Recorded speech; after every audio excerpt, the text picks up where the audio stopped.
Without objection, the chair may declare a recess at any time. I now recognize myself for the purpose of making an opening statement. But first, without objection, Representative Mills of Florida and Representative Miller of Ohio are waived onto the committee for the purpose of questioning the witness at today's hearing. Without objection, to order. Good morning. Today's hearing is for the American people who are seeking answers about the attempted assassination of President Trump. A little over a week ago, Americans watched in horror as a shooter attempted to assassinate President Donald J. Trump at a campaign rally in Butler, Pennsylvania. The gunman nearly succeeded. The bullet that struck President Trump's head was less than an inch from taking his life. President Trump survived, but one rallygoer, Corey Comparator, tragically did not. Two others were seriously injured. It was a horrifying moment in American history. The horror was exceeded only by the bravery of the law enforcement agents who threw themselves in harm's way when shots were fired, the bravery of a crowd unwavering in its refusal to panic, and the bravery of a bloody President Trump refusing to run. While we give overwhelming thanks to the individual Secret Service agents who did their jobs under immense pressure, this tragedy was preventable. The Secret Service's protective mission is to protect U.S. and visiting world leaders and safeguard U.S. elections through protection of candidates and nominees. The Secret Service has a zero-fail mission, but it failed on July 13th and in the days leading up to the rally. The Secret Service has thousands of employees and a significant budget, but it has now become the face of incompetence. The committee has a long track record of providing oversight of the Secret Service. Our predecessors, both Jason Chaffetz and Elijah Cummings, among others, worked together to issue warnings and recommendations to address obvious shortcomings in the agency's makeup and operations. Unfortunately, those warnings and recommendations have gone unheeded. A former president and current candidate for president was shot in the head by a sniper within 500 feet of the podium. This is unacceptable, and we are concerned the Secret Service lacks the proper management to keep protectees safe from bad actors. Americans demand answers, but they have not been getting them from the Secret Service. We are instead learning about new facts about the events surrounding the attempted assassination every day from whistleblowers and leaks. Americans demand accountability, but no one is yet to be fired for this historic failure. Today's witness, Secret Service Director Kimberly Cheadle, is here under subpoena to answer questions about how the agency failed President Trump and the victims who attended the rally in Butler, Pennsylvania. It is my firm belief, Director Cheadle, that you should resign. However, in complete defiance, Director Cheadle has maintained she will not tender her resignation. Therefore, she will answer questions today from members of this committee seeking to provide clarity to the American people about how these events were allowed to transpire. We will ask these questions because the Secret Service and its parent agency, the Department of Homeland Security, have been unwilling to provide answers to the American people. DHS has sought to push this hearing to a different time. Secret Service has suggested the hearing occur without media presence, and both agencies have provided only shallow explanations to Congress about what happened on July 13th. Indeed, DHS and Secret Service's lack of communication with the Oversight Committee required me to issue a subpoena compelling Director Cheadle to attend today, and still DHS requested more time to prepare. It shouldn't take this much time or preparation, Director Cheadle, to tell the truth and to be transparent with the American people. I am thankful to the ranking member, Mr. Raskin, for joining me and insisting that Director Cheadle appear today.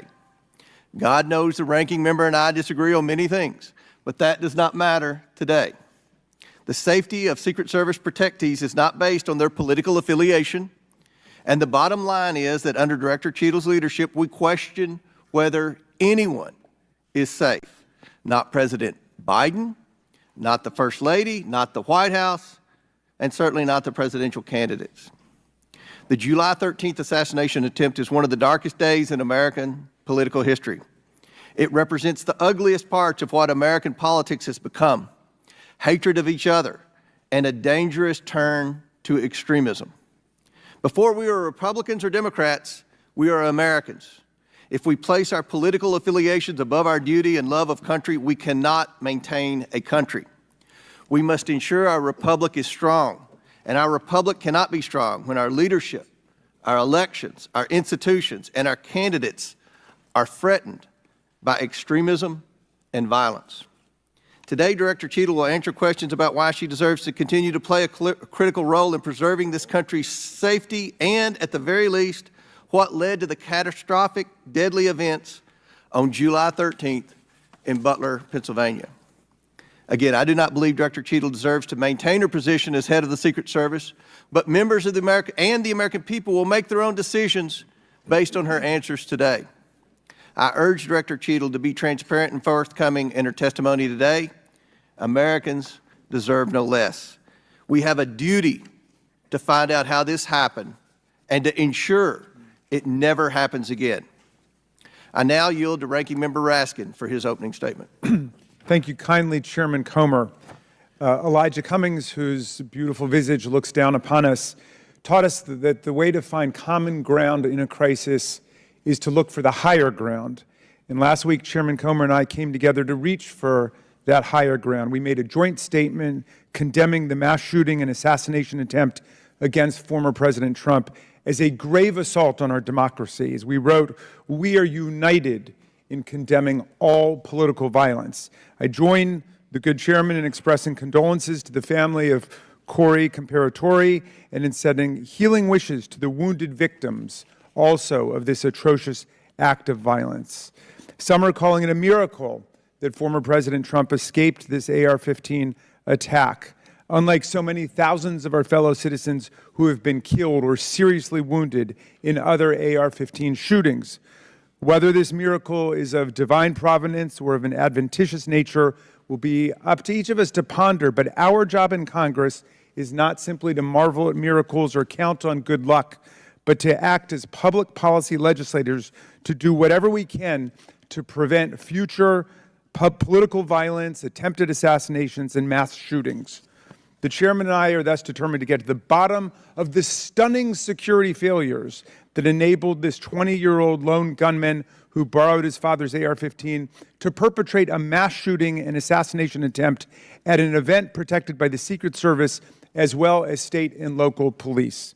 We'll ask hard questions of Director Cheadle today in order to identify and understand the shocking security failures that occurred and to help transform the operations of the Secret Service to prevent anything like this from happening again. But we can't let ourselves off the hook either, dear colleagues. What happened in Butler, Pennsylvania was a double failure: the failure by the Secret Service to properly protect former President Trump and the failure of Congress to properly protect our people from criminal gun violence. We must therefore also ask hard questions about whether our laws are making it too easy for potential assassins to obtain firearms generally and the AR-15 specifically. Mr. Comparatori, former President Trump, and the other rally attendees wounded in Butler are now members of a club no one wants to belong to, the thousands of people who have fallen victim to mass shootings. Last year, we had 655 mass shootings in America, defined as 4 or more people being shot or killed in a single event, not including the shooter. 712 people died and nearly 2,700 people were wounded in these attacks in 2023. Mass shootings are commonplace. They happen at political rallies and constituent meetings, in our elementary schools, middle schools, and high schools, in churches, synagogues, and mosques, in movie theaters and parades, in nightclubs and grocery stores, in concerts, and on street corners. Here are the worst mass shootings in the last 11 or 12 years. The list is a grim reminder of the horrific damage and death wrought by assault weapons and the AR-15 in particular that have taken the lives of our children, parents, colleagues, and neighbors. This is a very partial list. Mass shootings have become so frequent that we don't even hear about them anymore. Since the mass shooting in Butler, there have already been at least 10 additional mass shootings in America, 2 of which took place the same day that former President Trump was targeted. One of the mass shootings on that violent Saturday, July 13th, happened at 11 p.m. at a nightclub in Birmingham, Alabama, where 4 people were shot dead and 10 others wounded. This means, amazingly, that the Butler attack was not even the deadliest mass shooting to happen in America on that day.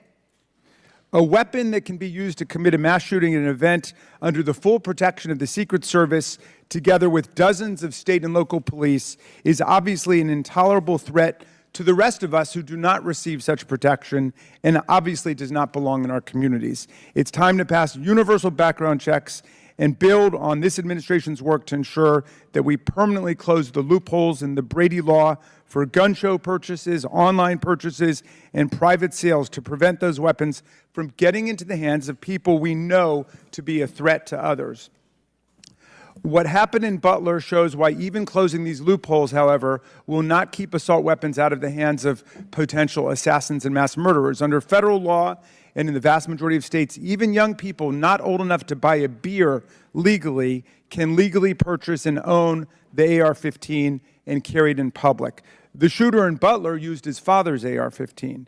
We have to find the courage and resolve to pass a ban on the AR-15 and other assault weapons. A ban has broad support. Even the New York Post loudly endorsed such a ban in 2019.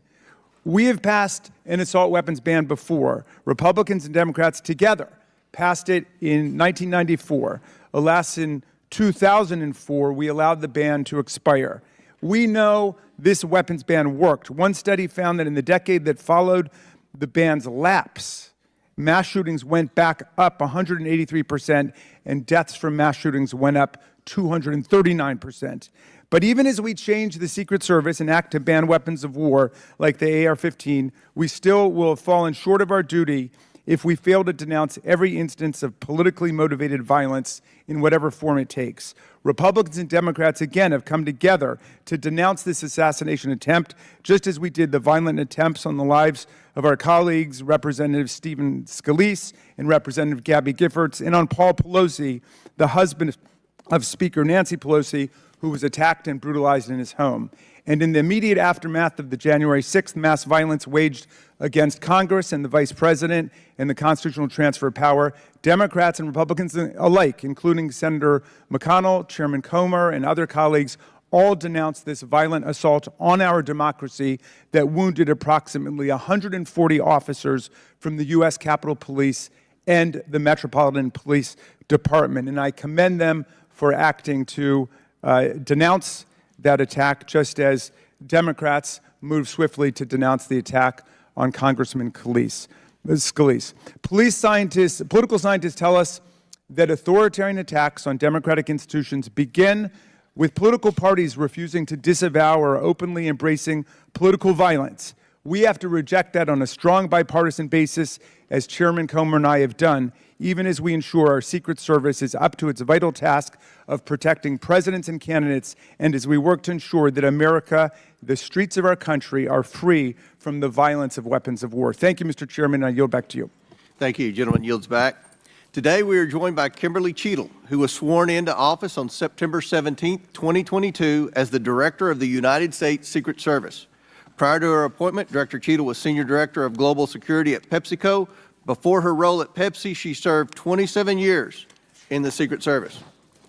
Pursuant to Committee Rule 9G, the witness will please stand and raise her right hand. Do you solemnly swear or affirm that the testimony that you are about to give is the truth, the whole truth, and nothing but the truth, so help you God? Let the record show that the witness answered in the affirmative. Thank you. We certainly appreciate you being here today and look forward to your testimony. We normally limit testimony to opening statement to 5 minutes, but take all the time that you need. Obviously, the rules that we will abide by, when you're finished with your statement, we will then turn to questions. Each member will have 5 minutes. And just a note to the members, I'm going to strictly adhere to the 5 minutes. Once 5 minutes is up, I will hit the gavel. If the director is in the process of answering a question, we'll certainly let her finish her answers, and then we will move on. We're going to have about 100% attendance here today, plus a few additional add-ons. So this will be a very lengthy hearing, and we want to make sure every member gets their 5 minutes uninterrupted to be able to ask these important questions in this very bipartisan hearing today.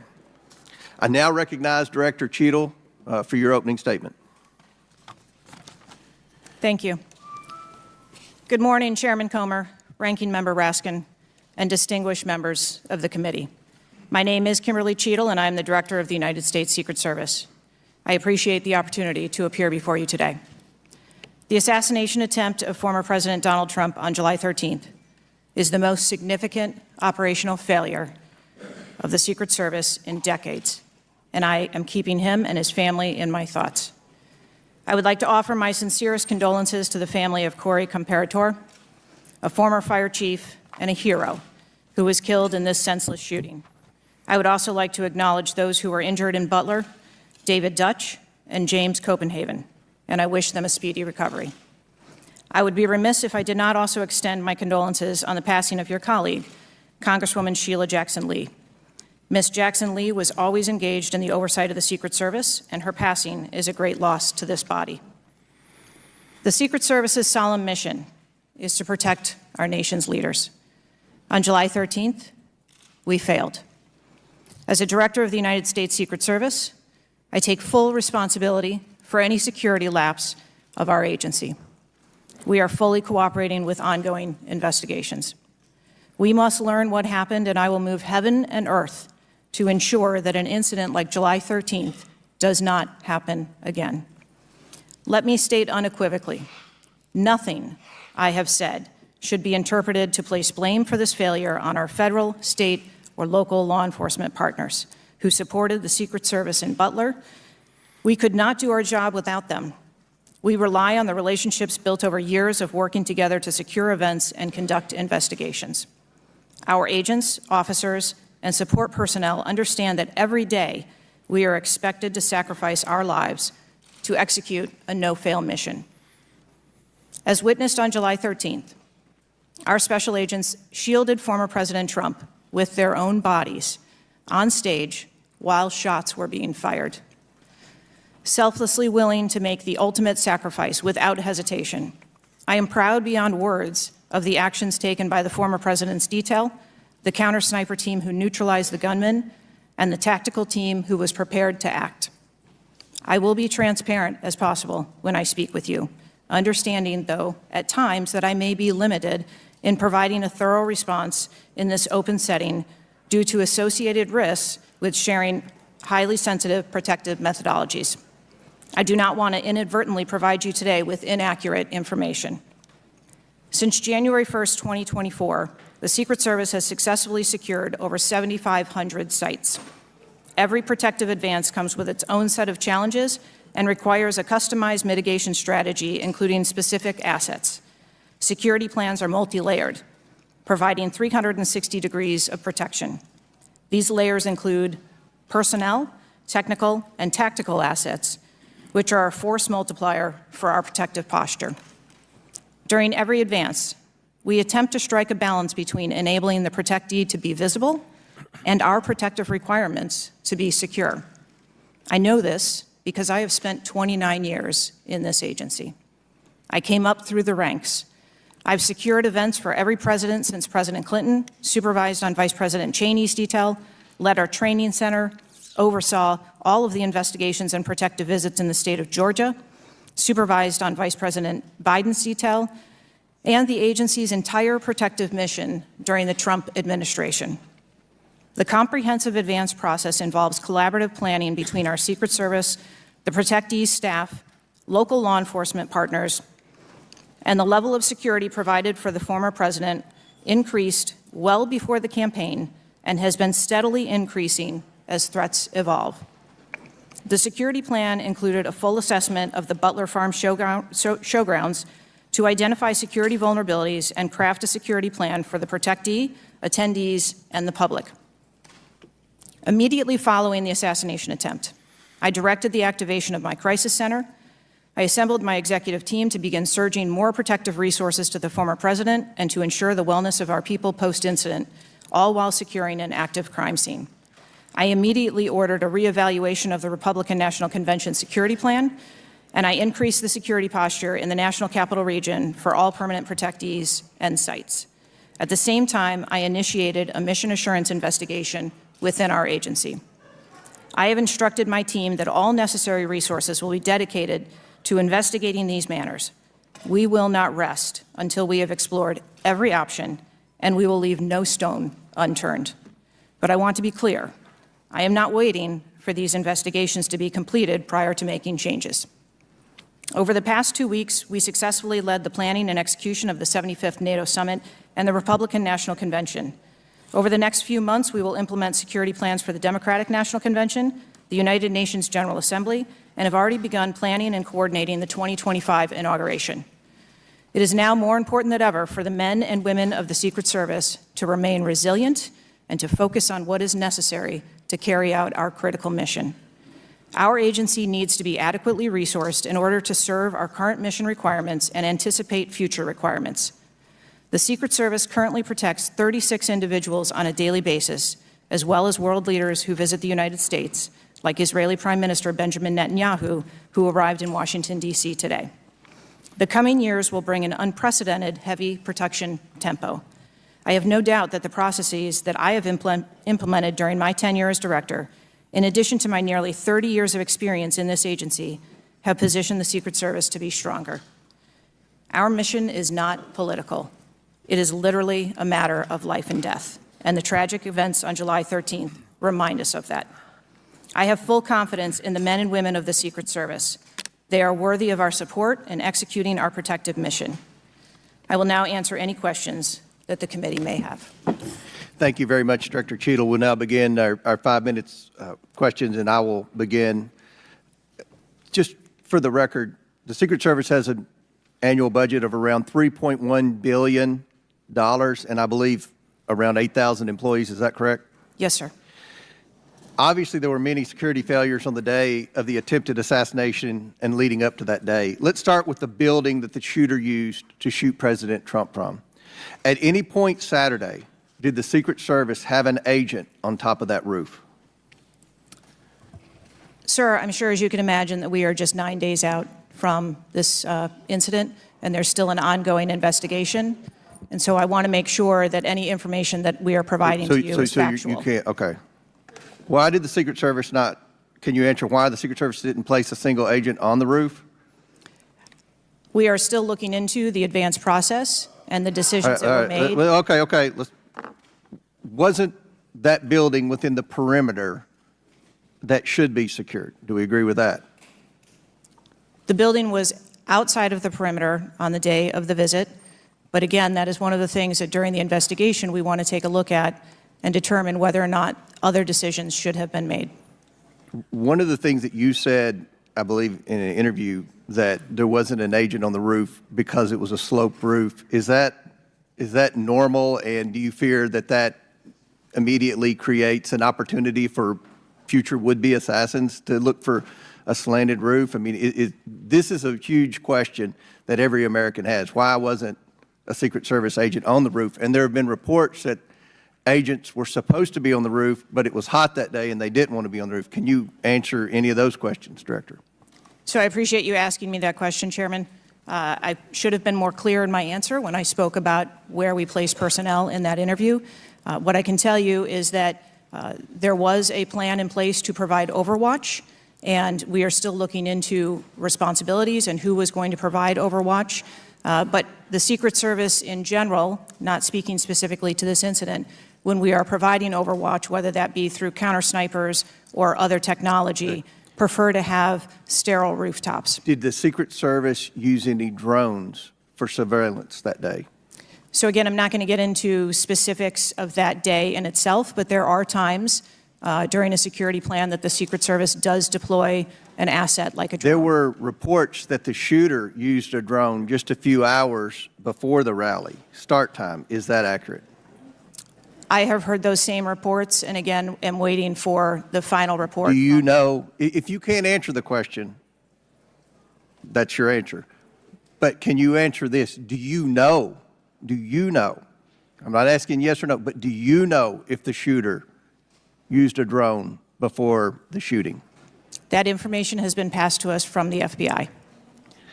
How many Secret Service agents were assigned to President Trump on the day of the rally? Again, I'm not going to get into the specifics of the numbers of personnel that we had there, but we feel that there was a sufficient number of agents assigned. There are reports that several agents assigned to the rally on July 13th were temporary agents, agents not normally assigned to President Trump. Is that accurate? What I can tell you is that the agents that were assigned to former President Trump are Secret Service agents that provide close protection to him, and that was what was actual on that day. How many temporary agents were there that day? Quite frequently, sir, during campaign events, the Secret Service utilizes agents from HSI or the Department of Homeland Security. You don't to know how help many, or you supplement can't answer? our plan. Have the investigators reconstructed the shooter's precise movements over the past days, weeks, and months?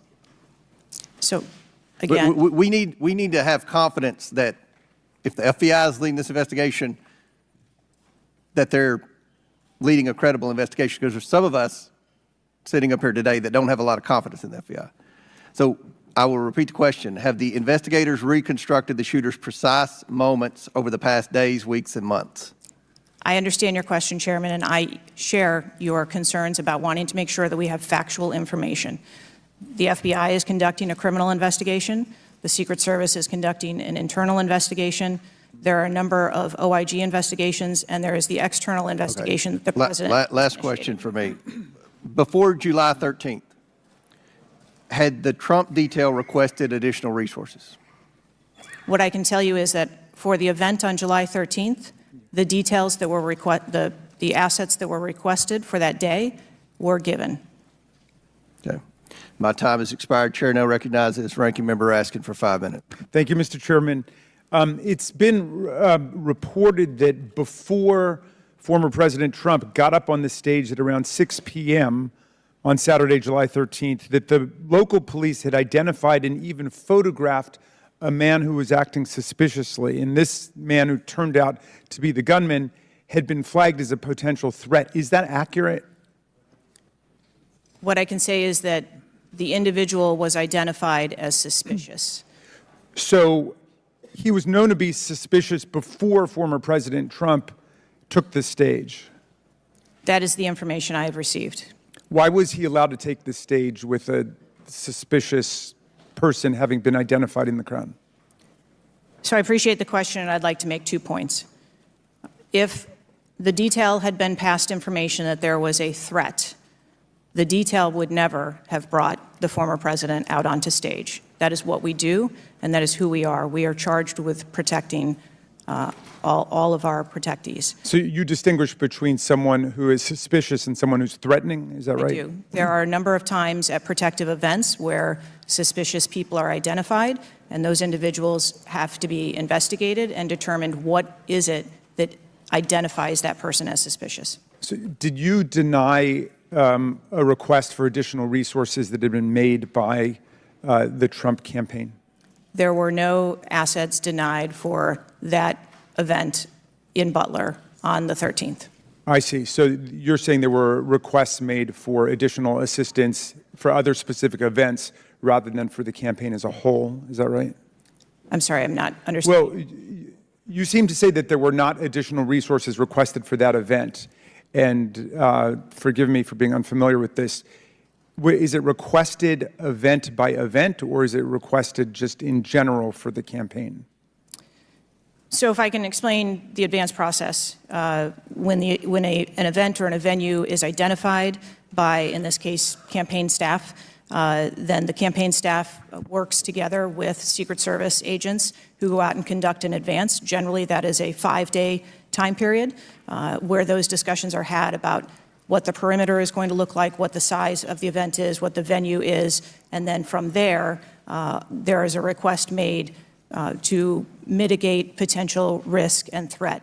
And I'm saying that on that day, the requests that were pushed forward were granted. So the Secret Service did not know that the gunman actually had a weapon before President Trump was allowed to get up on the stage? To the best of our knowledge and the facts that we have at this point, that is correct. So can you answer this question, which I think is on the mind of most Americans thinking about this? How can a 20-year-old with his father's AR-15 assault weapon climb onto a roof with a direct 150-yard line of sight to the speaker's podium without the Secret Service or local police stopping him? So again, sir, I will say we are 9 days out from this event, and I would like to know those answers as well, which is why we are going through these investigations to be able to determine that fully. Okay. It's been reported that the shooter was not carrying a driver's license or any form of identification.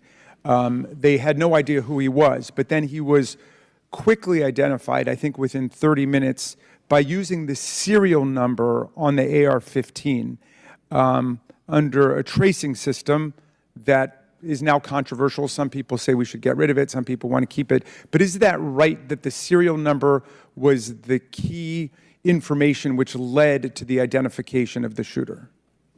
That is my understanding, sir, yes. Okay.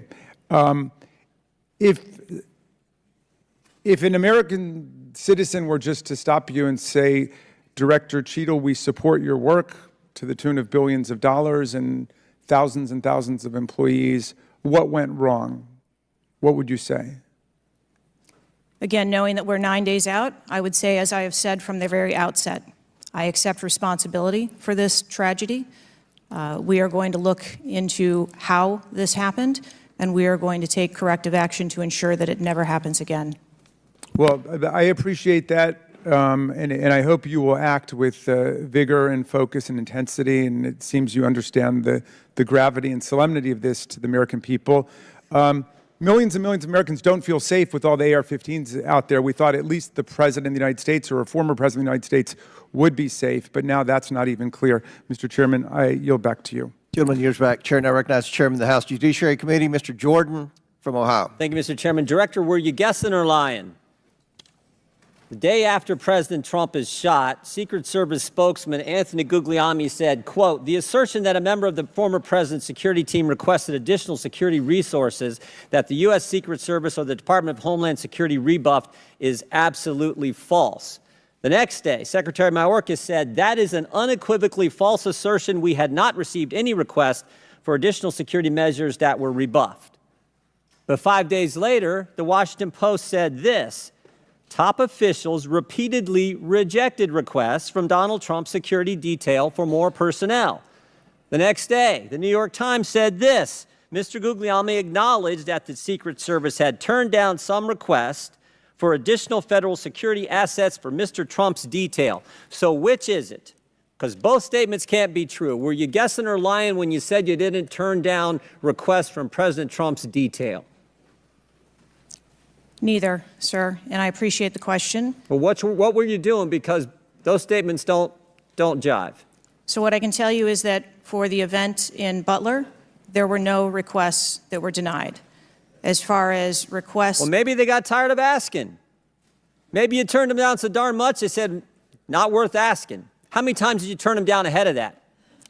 I think that it is important to distinguish between what some people may view as a denial of an asset or a request. Well, is Mr. Guglielmi your spokesperson? He said he acknowledged the Secret Service had turned down some requests. I'm asking how many?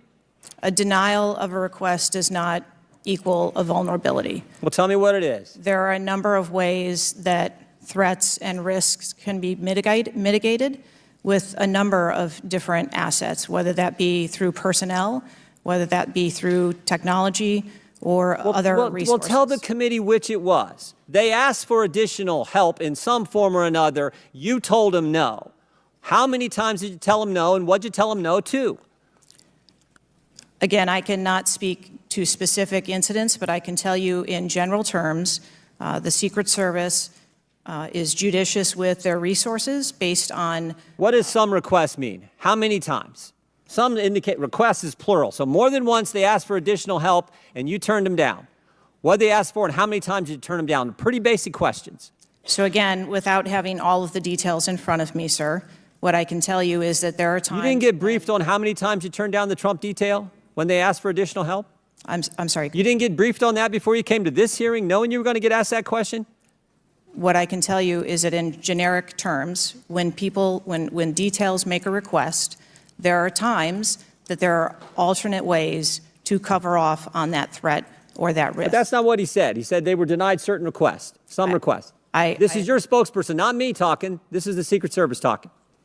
And what a change from absolutely false, unequivocally false to, oh, by the way, there were some times where we didn't give them what they wanted. That's a huge change in 5 days. And the fact that you can't answer how many times you did that, that's pretty darn frustrating, not just for me, but for the country. I hear your frustration. Let me ask you this. Were any of those requests denied to President Trump's detail after you knew about the Iranian threat?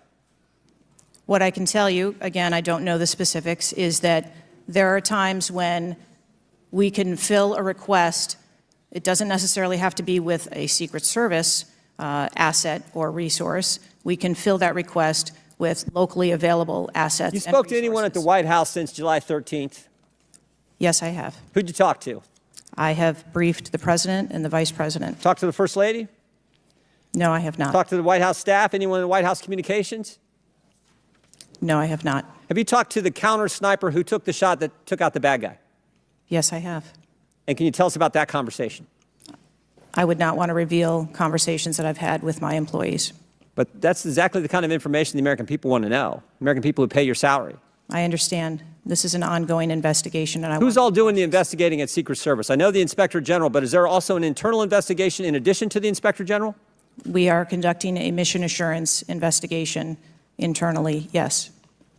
You know what it looks like, Director? It looks like you won't answer some pretty basic questions. It looks like you got a 9% raise and you cut corners when it came to protecting one of the most important individuals, most well-known individuals on the planet. A former president, likely the guy who's going to be the next president. Looks like you guys were cutting corners. That's what it looks like to me. Is that true? I am here today because I want to answer questions, but I also want to be cautious. You might want to, but you haven't answered. I don't think you've answered one question from the chairman, the ranking member, or me. Well, we got a lot of other people asking. We'll see if your record improves. But right now, you haven't answered, I don't think, any questions. I yield back. Gentleman yields back. Chair now recognizes Ms. Norton from Washington, D.C. Thank you, Mr. Chairman. In the summer of 1963, as a law student, I traveled to the South to work in the civil rights movement. When I arrived in Jackson, Mississippi, I was met by a civil rights activist who showed me around town and tried to convince me to work in Jackson that summer. I recall talking with him and his wife about the raw atmosphere in Jackson. Later that day, he took me to the bus station for my trip to my assignment. That night, he was assassinated outside his home. His name was Medgar Evers. I condemn the political violence. It is a threat to democracy. I want to discuss one of the roots of political violence, guns.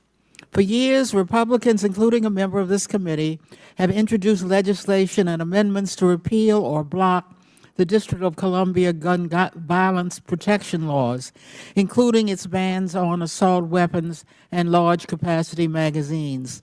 The shooter at the Trump rally used the mass shooter's gun of choice, an assault weapon, specifically an AR-15 style rifle, and presumably a large capacity magazine, which is defined in D.C.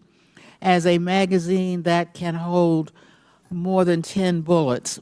Under current D.C. law, D.C. does not recognize concealed carry permits issued by other jurisdictions, but it does issue concealed carry permits to both residents and non-residents.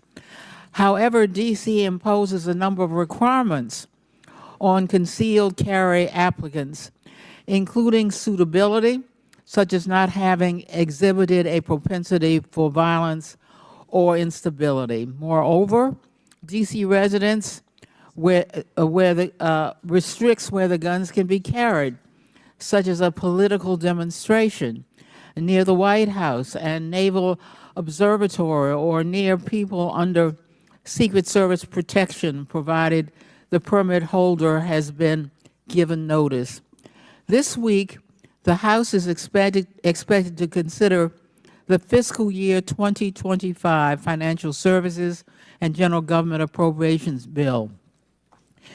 This Republican-drafted bill would allow an individual with a permit to carry a concealed handgun issued by a state or territory to carry a concealed handgun in D.C., regardless of that jurisdiction's permit requirements. A Republican has filed an amendment to that provision to allow such an individual to carry a magazine of any size with that handgun. In short, the pending bill and amendment would allow any person with a carry permit issued by another jurisdiction to carry a concealed handgun with a magazine of any size in any location in the District of Columbia. The Secret Service is responsible for protecting a large number of people and facilities in D.C. Director Cheadle, would Secret Service protectees in D.C. be safer or less safe if people who have exhibited a propensity for violence or instability could carry a concealed handguns in D.C.? I think being a Secret Service agent and an officer or a law enforcement officer in any state is difficult. They are required to make decisions and snap judgments in the blink of an eye. And I think that the officers and the agents that work here in the D.C. area do a great job of monitoring the public and reacting to threats as appropriate when they arise. Would Secret Service protectees in D.C. be safer or less safe if people in D.C. could carry concealed handguns with large capacity magazines? I think, ma'am, that we work in parameters where we travel around North America, and the rules on open carry and concealed carry are different from state to state, and that is part of what the Secret Service takes into account when we develop a security plan. Obviously, anyone that comes into one of our protective sites, we would establish magnetometer support, metal detectors that personnel would have to process through, eliminating that potential. Would Secret Service protectees in D.C. be safer or less safe if more people could carry handguns in D.C.? I think, again, as I stated, ma'am, we want to make sure that we provide a safe environment for all of our protectees, and whatever measures we would need to put in place for a secure site, we would do so. I yield back. Gentlelady's time's expired. Chair now recognizes the chairman of the House Intelligence Committee, Mr. Turner from Ohio. Director Cheadle, your opening statement indicates that the Secret Service constructed a security plan for the site in Pennsylvania. I'm assuming that security plan would also include the security footprint for the site, but it also would be based upon a threat assessment for the risk threats associated with Donald Trump and the crowd in attendance. Would it not include a threat assessment? Yes, it would. So that threat assessment, as we know, basically would have started with, there's a generalized threat against Donald Trump because he is a presidential candidate. Then it would have gone to he's a former president, and he gets security coverage just as Bush, Clinton, Carter, and Obama do. And then you also have the heightened political environment. Even for those, it's clear that the security footprint, that the threat assessment was insufficient, which permitted then a 20-year-old to actually enter with a weapon and shoot Donald Trump. But I want to ask you about two other aspects of the threat assessment. It is known and public that Iran is a threat risk for Donald Trump. They're a threat risk for John Bolton, former Secretary of State Pompeo, and Donald Trump, because they have indicated they want to assassinate them as a result of retaliation for the killing of Soleimani. That is both, for Iran, a generalized threat. They're targeting these individuals, but also most recently a specific threat to Donald Trump himself.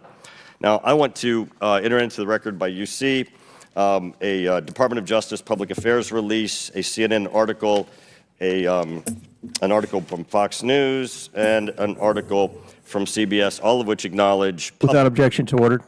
that this threat exists for Donald Trump from Iran, and that there are specific threats, most recently, that have been acknowledged. Director Cheadle, have you read the intelligence of the generalized threat to Donald Trump by Iran as a result of their desire to retaliate for the killing of Soleimani? I have. Have you read or been briefed about the intelligence of the specific recent threat to Donald Trump from Iran? Yes, I have. Director Wray, when we were getting our briefing, indicated that he thought the threat assessment should have included this threat from Iran. Is it your testimony today that the threat assessment, since you've read this intelligence, was sufficient to protect him from this threat from Iran? My testimony today is that the information that we had at the time was known. Was it sufficient? Director Cheadle, was it sufficient for the Iranian threat that you said you have read the intelligence briefings for? That information was passed to... Well, I'm not asking the bureaucratic issue of who did it get passed around to. Director Cheadle, was it sufficient for the specific and generalized threat to Donald Trump's life from Iran? Yes, I do believe it was. Director Cheadle, is an Iranian assassin more capable than a 20-year-old? Sir, I think we've acknowledged that there was gaps and a failure that day. When I raised this issue with Director Wray, he was incensed. He was shocked that the threat assessment of Iran did not seem to be, as we and I discussed, baked in to your security footprint and your threat assessment. And he went on to say that the generalized threat that he has told the whole country that we are under from a potential terrorist threat. He has said we're under the highest threat level since 9/11, that the lights are flashing red. And he has specifically indicated that people have crossed the southern border as a result of the Biden administration's policy, and that there are in our country today terrorists and individuals who are affiliated with terrorist groups and organizations. That would be a heightened threat environment, Director Cheadle, would it not? Yes. In his public statements, he has said he is making these statements because he wants people to take them into consideration in threat assessments, specifically. Now, that would be a threat not just to Donald Trump, but it would also be a threat to the crowd there, wouldn't it? Yes. Are ISIS terrorists and al-Qaeda terrorists and international groups and terrorists more capable than a 20-year-old in pulling off their mass shooting or an assassination of Donald Trump? Sir, again, there was clearly a breakdown and a failure that day. Have you read the intelligence of the terrorists that are currently in the United States that Director Wray speaks, and those individuals that are here that are affiliated with terrorist groups and organizations that are in the process, as Director Wray said, of representing a significant threat of a terrorist attack occurring in the United States? I have read reports that apply specifically to the Secret Service's mission. Director Cheadle, because Donald Trump is alive, and thank God he is, you look incompetent. If Donald Trump had been killed, you would have looked culpable. There is no aspect of this that indicates that there has been any protection to Donald Trump. The threat was identified before he took the stage, and the shooter was only killed after Donald Trump himself was killed. Not only should you resign, if you refuse to do so, President Biden needs to fire you, because his life, Donald Trump's life, and all the other people which you protect are at risk because you have no concept of the aspect that the security footprint needs to be correlated to the threat. I yield back. Chair now recognizes Mr. Lynch from Massachusetts. Thank you, Mr. Chairman. Director Cheadle, there were multiple security failures at the former president's rally in Butler, Pennsylvania. First of all, there was a failure to isolate the podium from exposure to direct fire. Do we know who made that decision to allow that rooftop to remain as an unprotected area? Do we know who came up with that security plan that omitted that? Sir, I don't have a specific person to identify for you. Okay, well, that's what I'm looking for, so let's move on. There's also a breakdown in security and failure to confront the shooter over an hour before the former president began his remarks, when the shooter was identified as a person of interest. What particularly allowed agents or law enforcement to identify him as a person of interest? So I appreciate the question, and again, I will say that we are 9 days out, and there are a multitude of interviews that are still taking place. Okay, so did he have a rangefinder? There were some reports that the individual had a rangefinder. That would certainly raise my suspicion. Did he have a rangefinder? Yes, he did, but may I explain that at a number of our sites, especially when you're at outdoor venues, a rangefinder is not a prohibited item. It is sometimes an item that is brought in by individuals if you're going to be in the back. Did anybody confront him on that?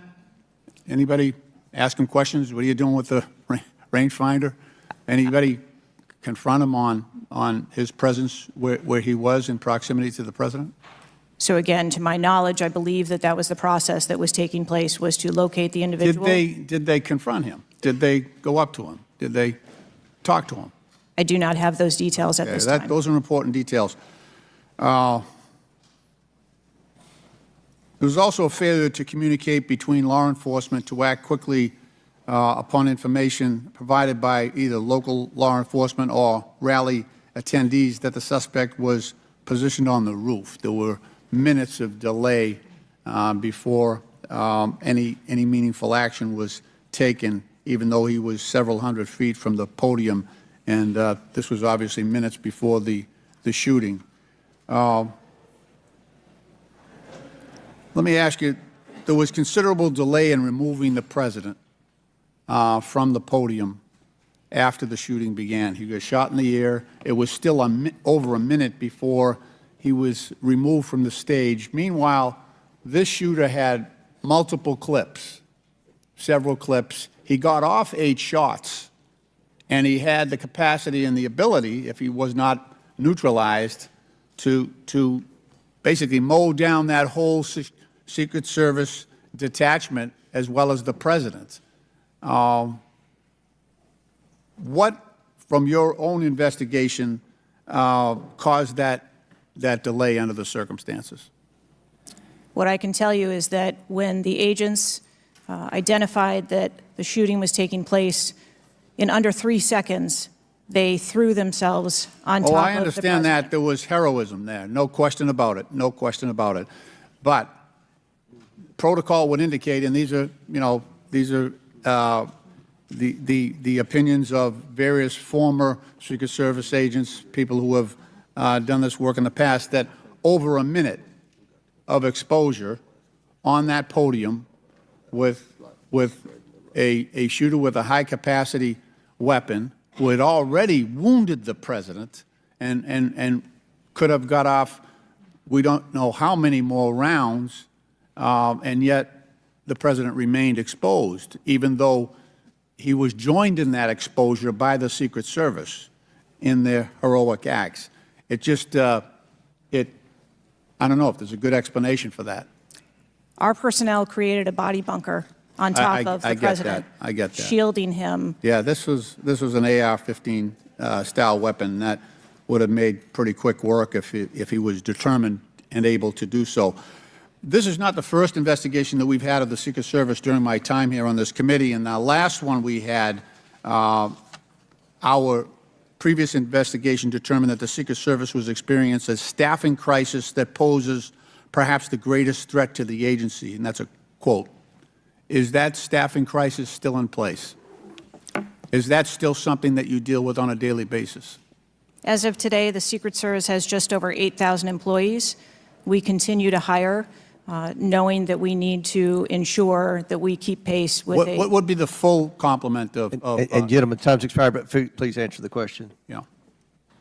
I'm sorry. What would be the full complement that you're looking for? You've got 8,000, and how many would be a full complement for the service? So we are still striving towards a number of 9,500 employees approximately in order to be able to meet future and emerging needs. Okay. Thank you, Mr. Chairman, for your courtesy. I yield back. Chair recognizes Dr. Fox from North Carolina.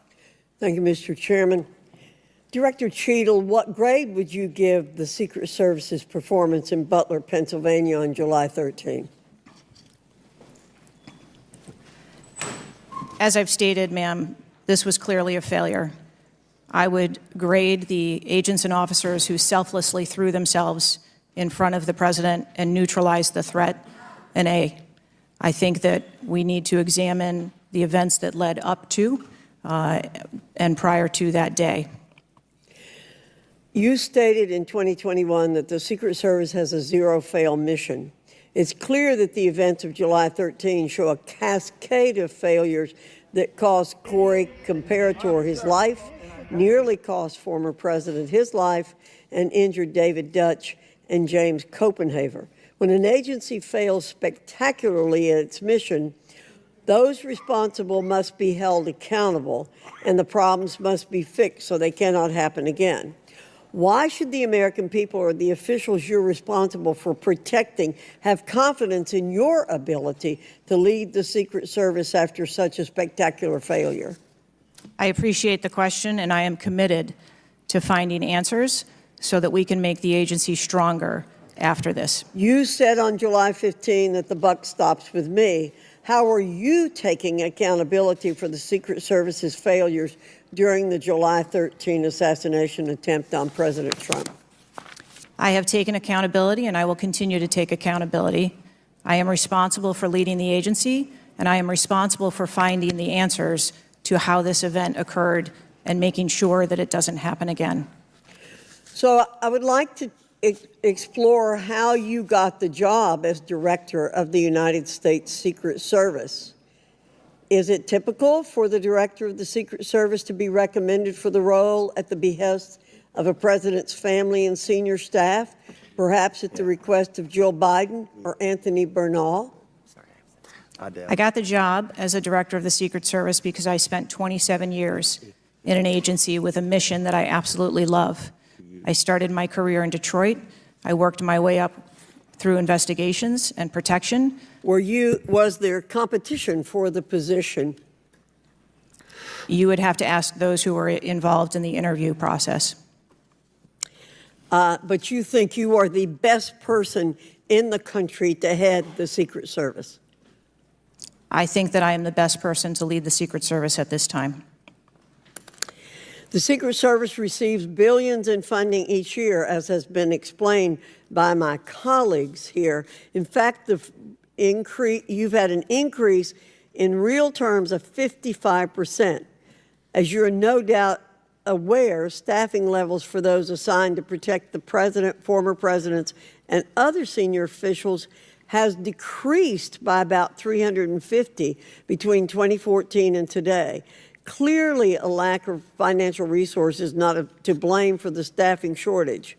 In 2022, the Secret Service saw nearly half its workforce leave in 1 year, and during the same year, it was ranked dead last among law enforcement agencies in the best places to work in the federal government. Can you explain why your agency was so poorly rated and why so many staff left in just 1 year?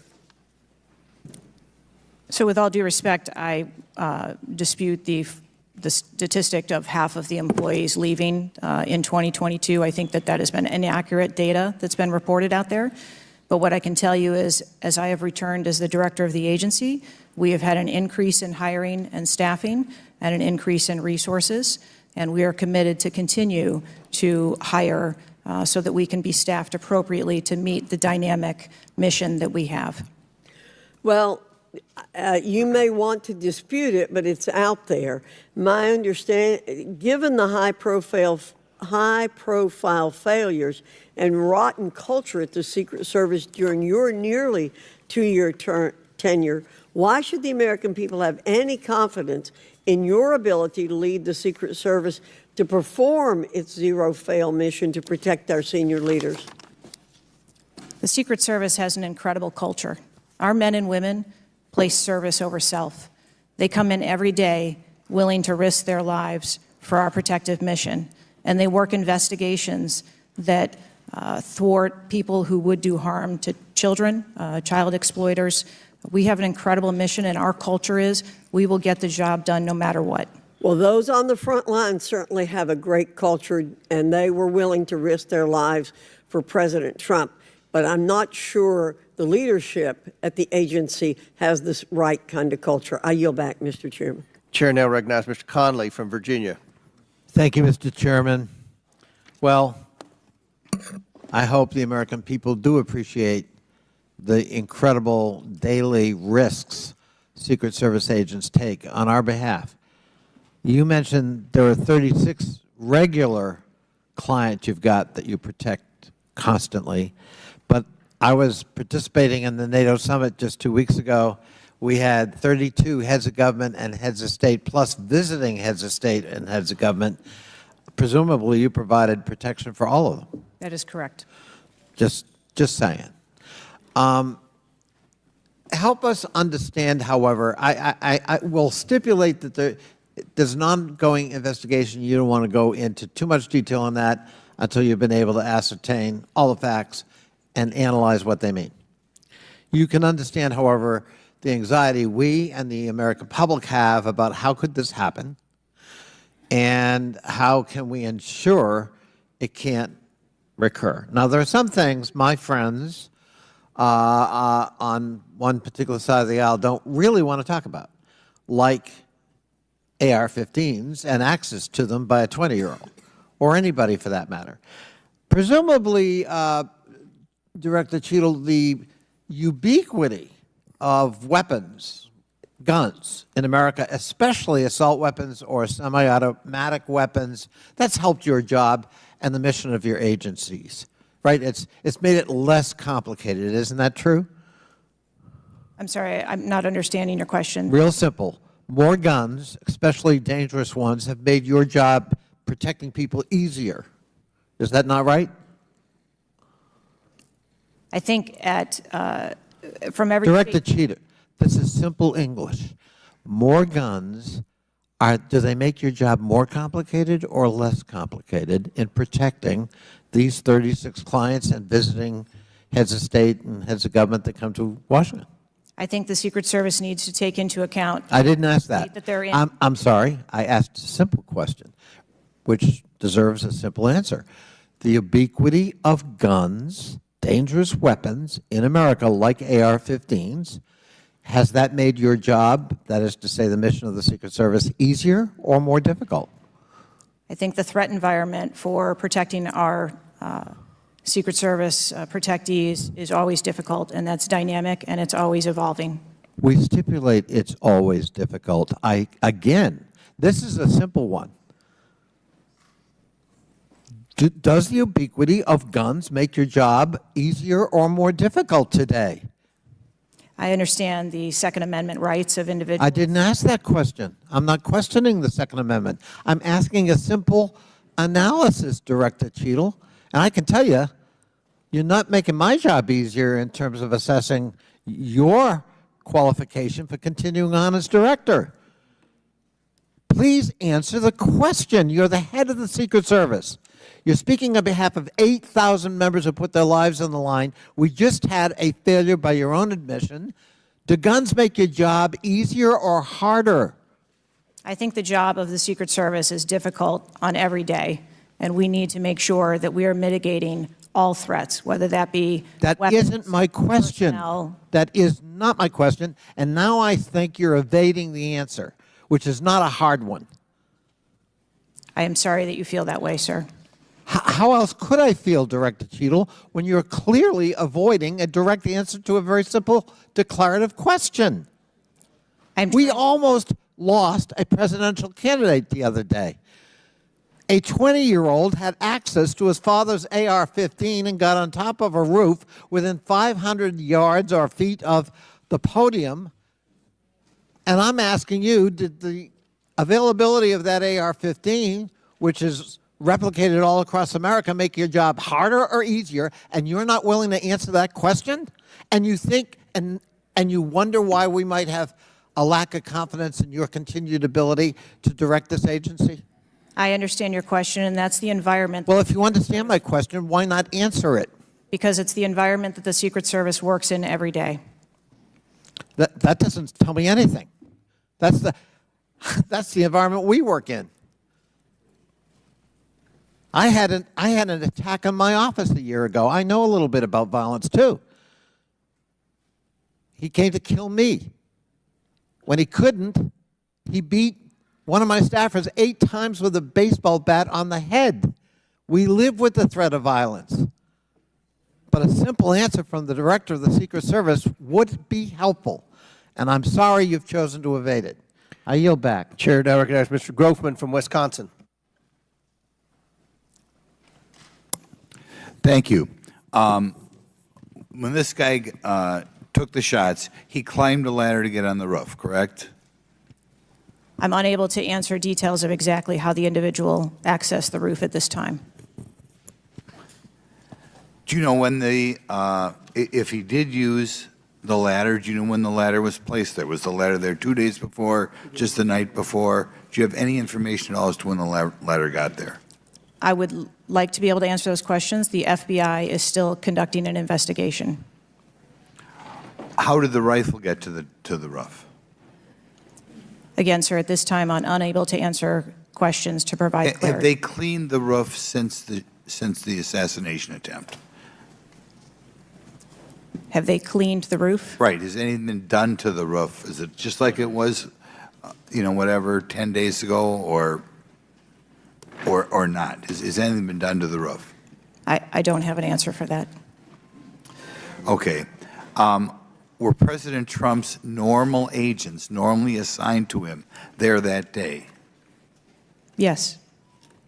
There was these were the same agents that were always there? Yes, Correct? sir. The people that are assigned to his detail were working on that day. Okay, there's stuff on the internet that says they were not there that day, but these are the same agents who are routinely there. Yes, sir. Okay. Do we know which agents fired the shots that finally took down the potential assassin? Yes, sir, I do. Can you give us those names or background of those agents? I would not offer their name up in this setting, but it was one of our technical officers, our counter snipers. Okay, so can we privately get those names, the committee? I am certain that we can make names available privately. Okay. Do we know where all the shots landed? First of all, how many shots did that potential assassin, how many shots came out of the rifle? So again, I would hesitate to offer that information as the FBI is conducting an investigation. Have we got the bullets from all the shots? Again, that would be the responsibility of the FBI to collect that evidence. Okay. Do we have the correspondence from the shooter? Has that been recovered from his phone, whatever? Again, I would have to defer you to the FBI for details on that investigation. Okay. You've spent some time trying to change the makeup of the Secret Service. Okay, you feel there are, whatever, too high a percentage are men.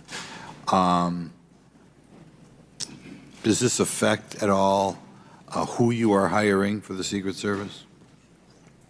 I've spent my time as the director trying to increase the number of people that we hire in the Secret Service so that we have the best and the brightest, and that's been my concentration as the director.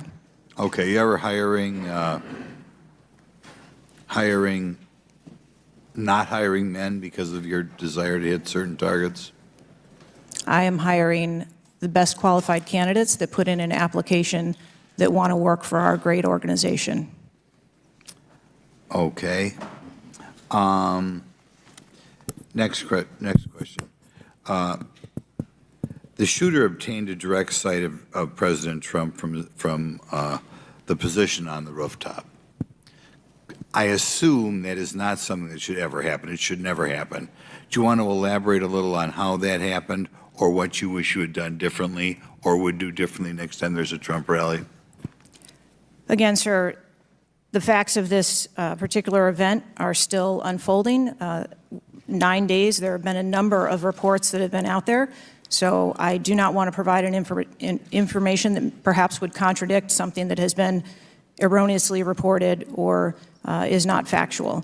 But there clearly was a mistake, and we will take every effort to make sure that this never happens again.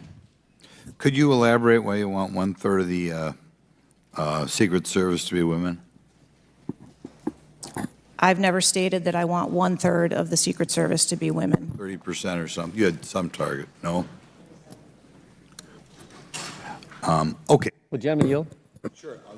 I'll yield. What was, Director, what was erroneously reported? You said, to Mr. Grothman's question, you said something was erroneously reported. What are you referring to? I'm referring to their... His question was in the context of the shooter using a ladder to get on the building. What was erroneously reported? Because you won't tell us anything, but you'll tell us something that wasn't reported accurately? I'm saying, sir, that there have been a number of reports that are out there that have been speculation, and until we have the actual facts, I don't want to report anything that would contradict speculation that has been out there. Thank you, gentleman, for yielding. Chair recognizes Mr. Krishnamurti from Illinois. Thank you, Mr. Chair. Thank you, Mr. Ranking Member, for bringing us together this morning. One question I get asked a lot from my constituents is, what can Congress actually do to stop this from happening again? And I'd like to share a graphic from a very recent study conducted by Professor Robert Pape, a world-renowned expert in combating political violence. The graphic shows that 74% of Americans want this Congress to come together to denounce political violence of all stripes, and you can tell it's across party lines. I commend the chair and ranking member for putting out the statement the other day condemning political violence, and to further this effort, I'd like to ask all my colleagues to join Dr. Brad Wenstrup and me in introducing a resolution that we think can secure unanimous House passage in deploring and condemning political violence, and we will be circulating that resolution shortly. Director Cheadle, as you know, the shooter began shooting at 6:11 p.m. Eastern on July 13th. NBC reported that at 5:51 p.m., 20 minutes before the shooting began, the state police informed the Secret Service of their concern. Now, the rally was not paused at that point, correct? No. And according to NBC, just 2 minutes later, at 5:53 p.m., the Secret Service notified its snipers about the gunman. The rally wasn't paused at that point either, correct? No. Let me show you some video footage by rally goers. If you could play the video on the screen up here. This was taken 2 minutes before the shooting started. If you could turn up the volume. Dangerous people, criminals. We have criminals. We have drug dealers. We have people that should not be here. Right on the roof. It's much tougher than it happens. You went right on the roof again. Up here. Ma'am, that doesn't look like suspicious behavior. That looks like threatening behavior to me. And the rally wasn't paused at that point either, correct? I can tell you, as I stated earlier, sir, that the moment that the shift surrounding the president were aware of an actual threat. That's a threat right there. The guy's on the roof and everybody's yelling at him. Yes. And directing the officer's attention to him. The rally was not paused at that point, correct? We are currently still combing through communications and when communications were passed. Well, I can point you to this communication. It's 2 minutes before the shots started ringing out. Director Cheadle, yes or no? Was there ever a moment where the Secret Service actually considered pausing the rally? The Secret Service would have paused the rally had they known or been So the told answer is there no. was an actual threat. The answer is no. Correct? I can speak to you in generalities. No, I don't want I don't generalities. I know want all of the specifics. communications The that were- answer is no. You did not consider pausing the rally, correct? The people that are in charge of protecting the president on that day would never bring the former president out if there was a threat that had been identified. Well, they did, because we've now identified 3 points in the 20 minutes before the shooting that the threat emerged. Let me point you to something else, which is the building that the shooter was perched on, seen here. This building is called the AGR building. I'm sure that you're familiar with it. It's no more than 150 yards from the stage where Donald Trump stood, yet the security perimeter was drawn such that the AGR building was placed outside of it.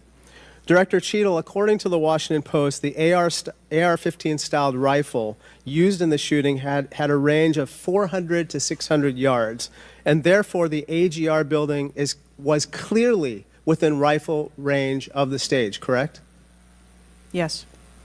NBC News has reported that in the days before the rally, the Secret Service had identified the building as a vulnerability that required special attention, correct? That's reporting from NBC. Yes. So I am still looking into an active investigation. I know, but it's been 9 days. I mean, you should know that, right? And yet, despite the fact that the AGR building was in rifle range of the stage and it was flagged as a vulnerability, this building was put outside of the Secret Service's security perimeter. And I respectfully submit the Secret Service must expand its security perimeter to account for the kinds of weapons that can be used outside the perimeter to endanger the protectees inside the perimeter, ma'am. Let me turn your attention to some conspiracy theories that have been circulating and ask you to comment on them. First, you have not found evidence that the incident was a staged shooting, right?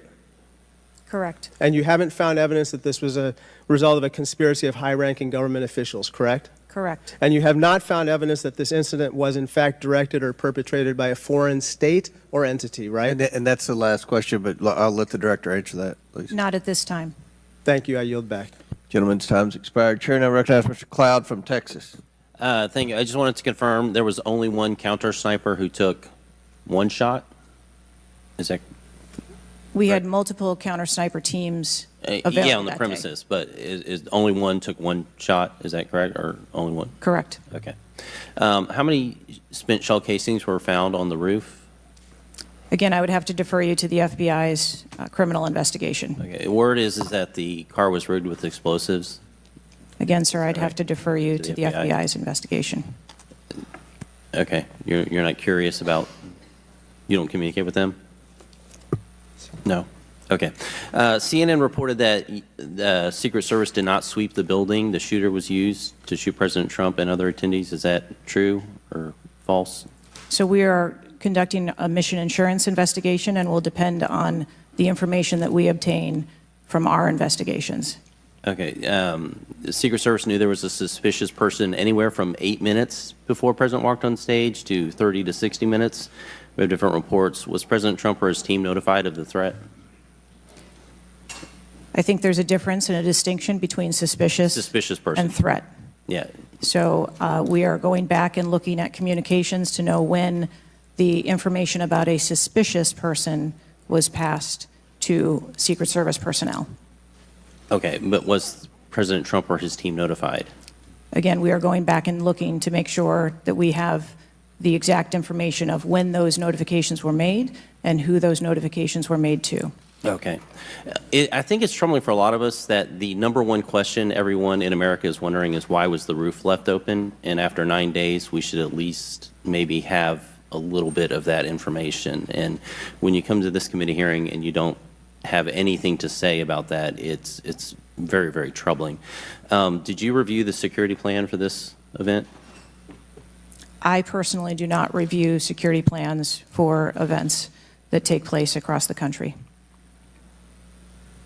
Any of them?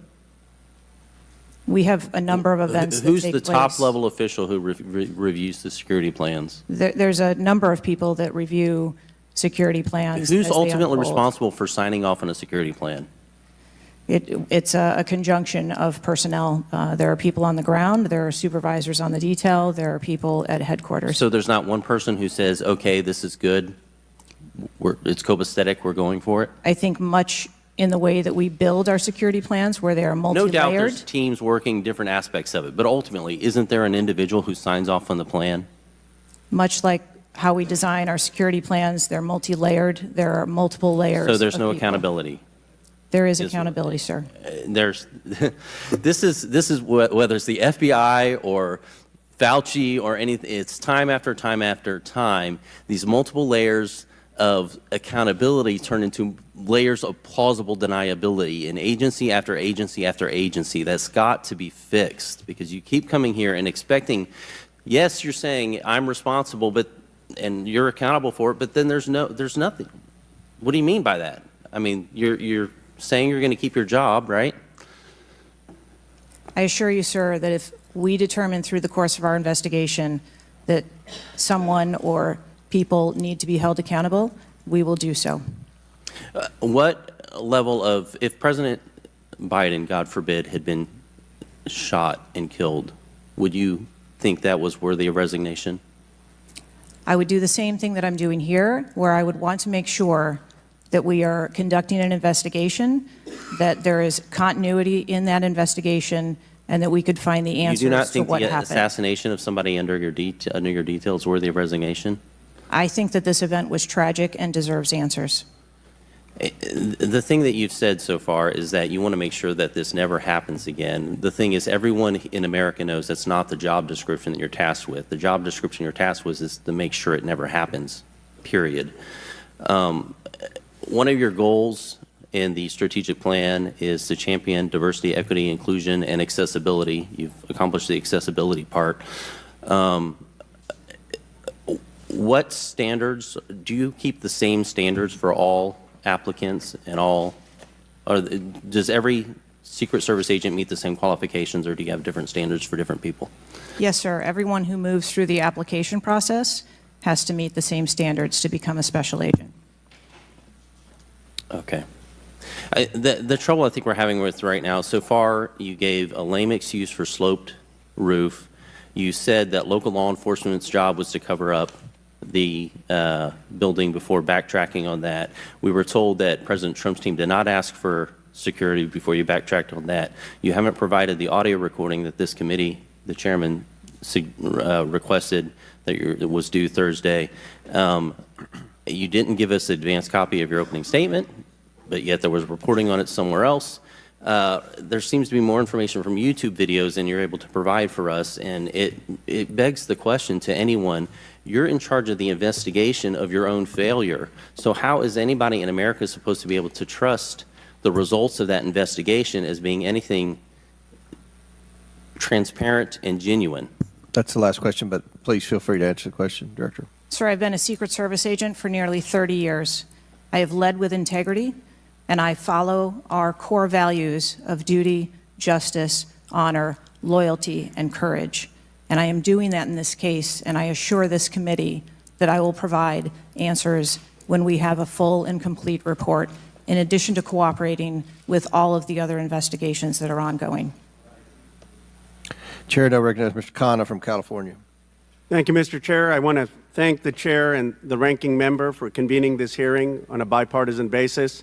I join them in condemning the horrific assassination attempt on the former president.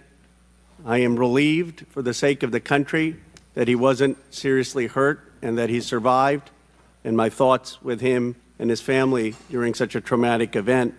I also want to express condolences to Corey Comprator's family and recognize his heroism in saving his daughter's lives, and to the victims of that awful event.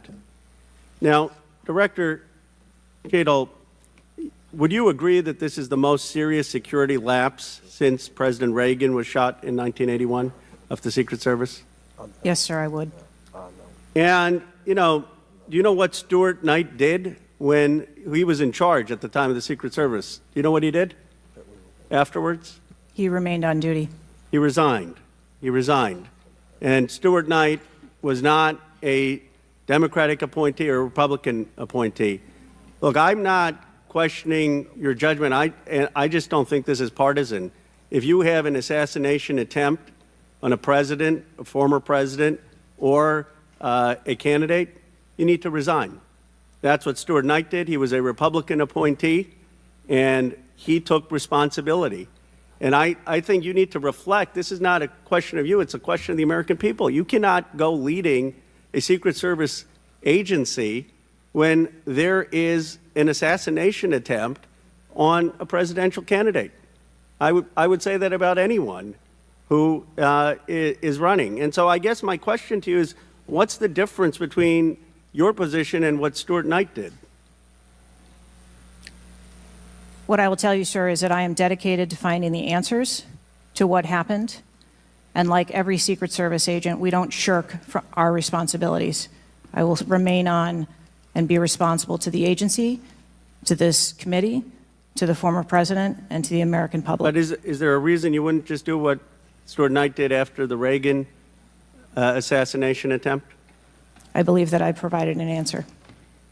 There's nothing more that you have to say? I mean, do you really believe at this moment, given how divided the country is and the questions asked, that your service in this role is the best for the nation? I mean, I'm not saying you can't do public service again, you can't do something else again. Do you really genuinely in your heart believe that you being in this role is what's right for America at this moment?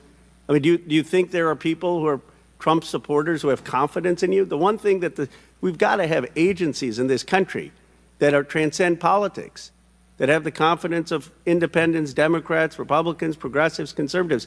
Do you really believe that the majority of this country has confidence in you right now? I believe that the country deserves answers, and I am committed to finding those answers and providing those answers. Well, look, I believe, Director Schittle, that you should resign. I think there are colleagues on both sides of the aisle who believe that, and I hope you'll consider it. I yield back.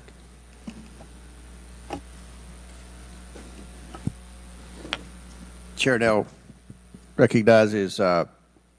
Palmer from Alabama for 5 minutes. Director Cheadle, did local law enforcement ESU teams have compromise authority to engage a perceived threat? Yes. Why do you think they didn't use it? I believe that they follow the same use of force that our agency. You don't, when you have compromise authority, you don't have to get permission if you perceive a threat. And there were not just the ESU units, but there were local law enforcement that had line of sight on the shooter before the shots were taken. So one of my questions is there was supposed to be a briefing with the Secret Service sniper units, your counter assault team members, with the contract team, with the local ESU teams. That didn't take place. Why was that? So I have been told that there has been a briefing. There was a briefing that took place. I've been told that there wasn't one. And again, we are still looking into the facts of the investigation. So let me ask you this. When were you informed that there was a credible threat against President Trump, former President Trump? When did you learn of that? Sir, the former president has a number of threats. I didn't ask you that. There was a credible threat from Iran. When were you informed of that?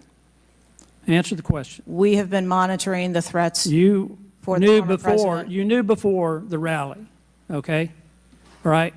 The site security plan is generally drafted by the site supervisor and the site agent, probably out of the Pittsburgh district office. Did they take into account the credible threat against President Trump? Our personnel take into account the threats that are Then out why there. would they leave a building? And I will correct the distance that's been quoted. It was about 140 yards with clear line of sight to the president. Why was that building not occupied on the roof? I mean, you could have put Barney Fife on the roof and kept somebody from getting up there. So why wasn't that done? The plan that was developed that day encompassed a number of security mitigations. The issue is the site supervisor, the site agent, and the special agent in charge, who I think signed off on the plan, did not include that in the inner perimeter, and they didn't have a plan to secure the building. As I understand it, the Butler County ESU unit was situated on the second floor of a building next to that, but they didn't have a clear line of sight of the roof. The angle was too severe. The photograph that was taken of the young man, of the shooter, when he had the rangefinder, was taken at 5:15. It wasn't until 5:38 that photograph was transmitted to the Secret Service sniper units. I don't understand the lack of interoperability here in the communication process. I don't understand why people didn't perceive that as a credible threat. The video that Mr. Christopher Morphy had shown there was clearly a credible threat. So how is it that all of these mistakes could be made? How many explosive devices were found on or near the site? Again, I would have to defer you to the FBI. Madam, I believe they were in his car, and I think there might have been one near a main gas line. It wasn't just the fact that he had a rifle. It was the fact that he had the ability to inflict enormous harm, enormous numbers of casualties had those devices exploded.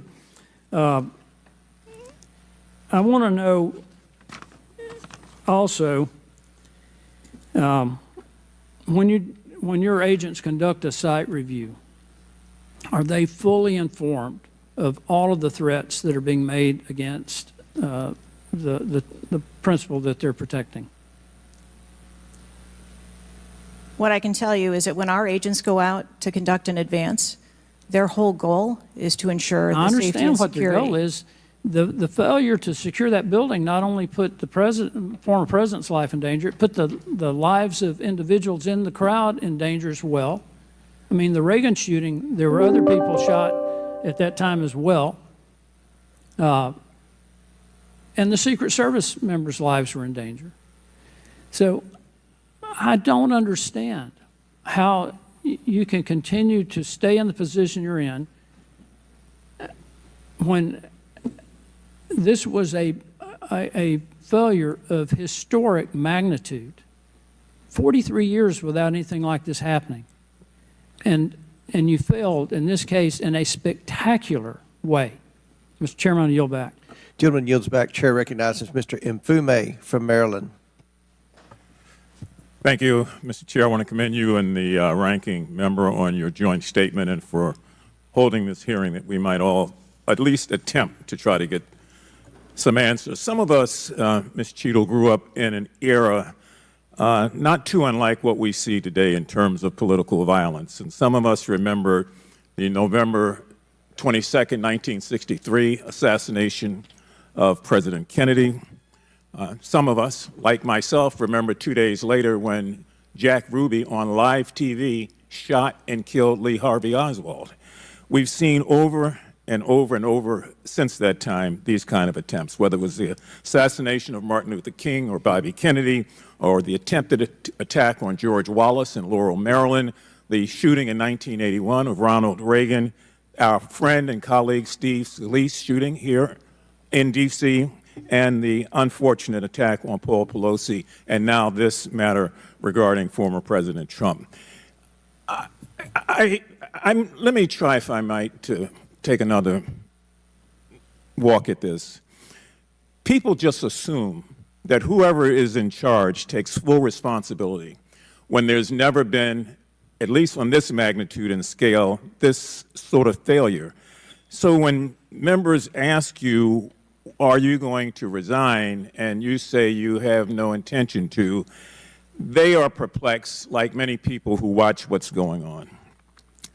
And there's some things I just don't understand. Why was the building, the ARG building, placed outside of the perimeter when clearly it was close enough for someone to launch an attack? So again, sir, we are looking into all of the details of how the advance was comprised, but I can tell you that there was overwatch on that building provided that day. By a drone? I'm not going to get into the specifics of technology or assets that were used in this forum. I think it's fair to say the overwatch failed because the shooter got up on the roof and stayed there for a while, and people had pointed him out. So do you think that your overwatch was a failure in that case? I think that we need to know the full details to understand how this occurred. And why was the rooftop left naked to begin with? Can you tell us that, considering it was within the line of sight and so very close?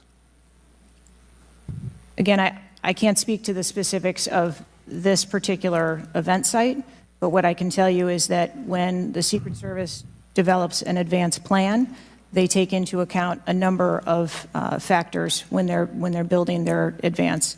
If there are buildings or areas of concern, and overwatch is one of those mitigations that they want to put in place, then they will cover off areas of responsibility. I understand that, but the shooter came to the attention of your agency 52 minutes before the former president got to the stage. Did anybody get assigned to watch or cover that individual who had already been seen with a advanced finder on him and other suspicious matters? Was anybody assigned to track him? So what I'd like to clarify is that a suspicious individual I got that part. was It's brought not a threat. to the attention I know. of our personnel.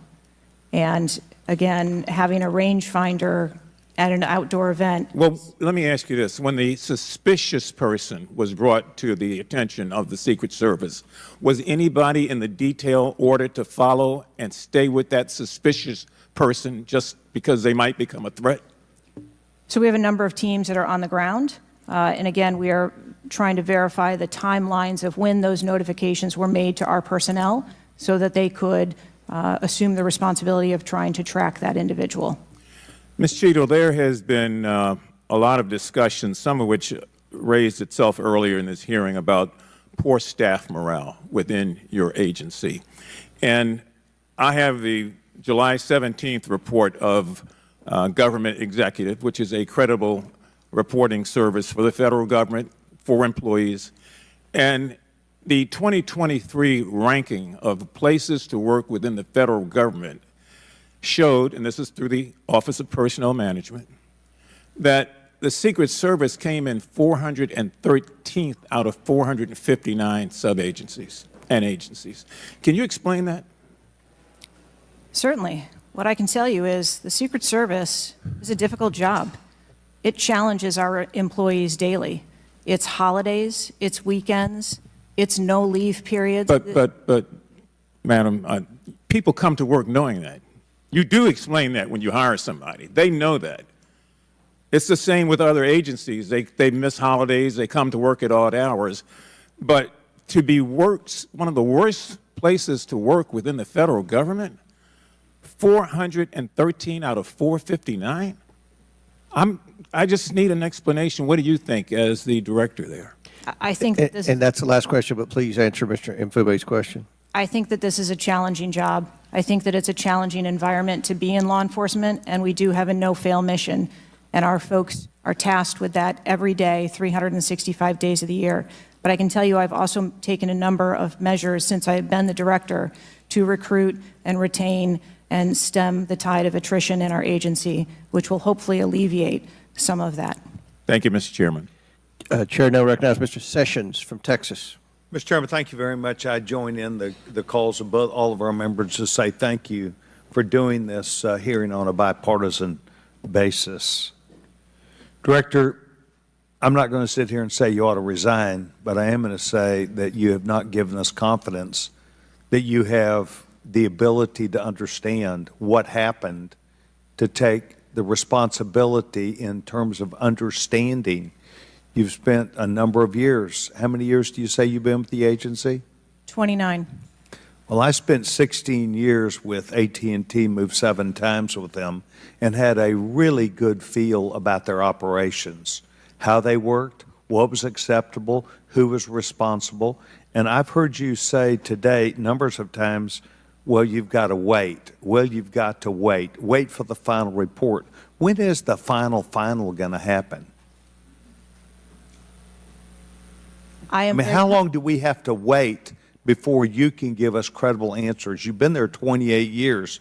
You've had a few days to be able to draw your own analysis of this. You should understand the entire process. You talked about being on the team, perhaps in Georgia. You have talked about your experience in this. You've talked about the professional nature of the agency. That I don't doubt.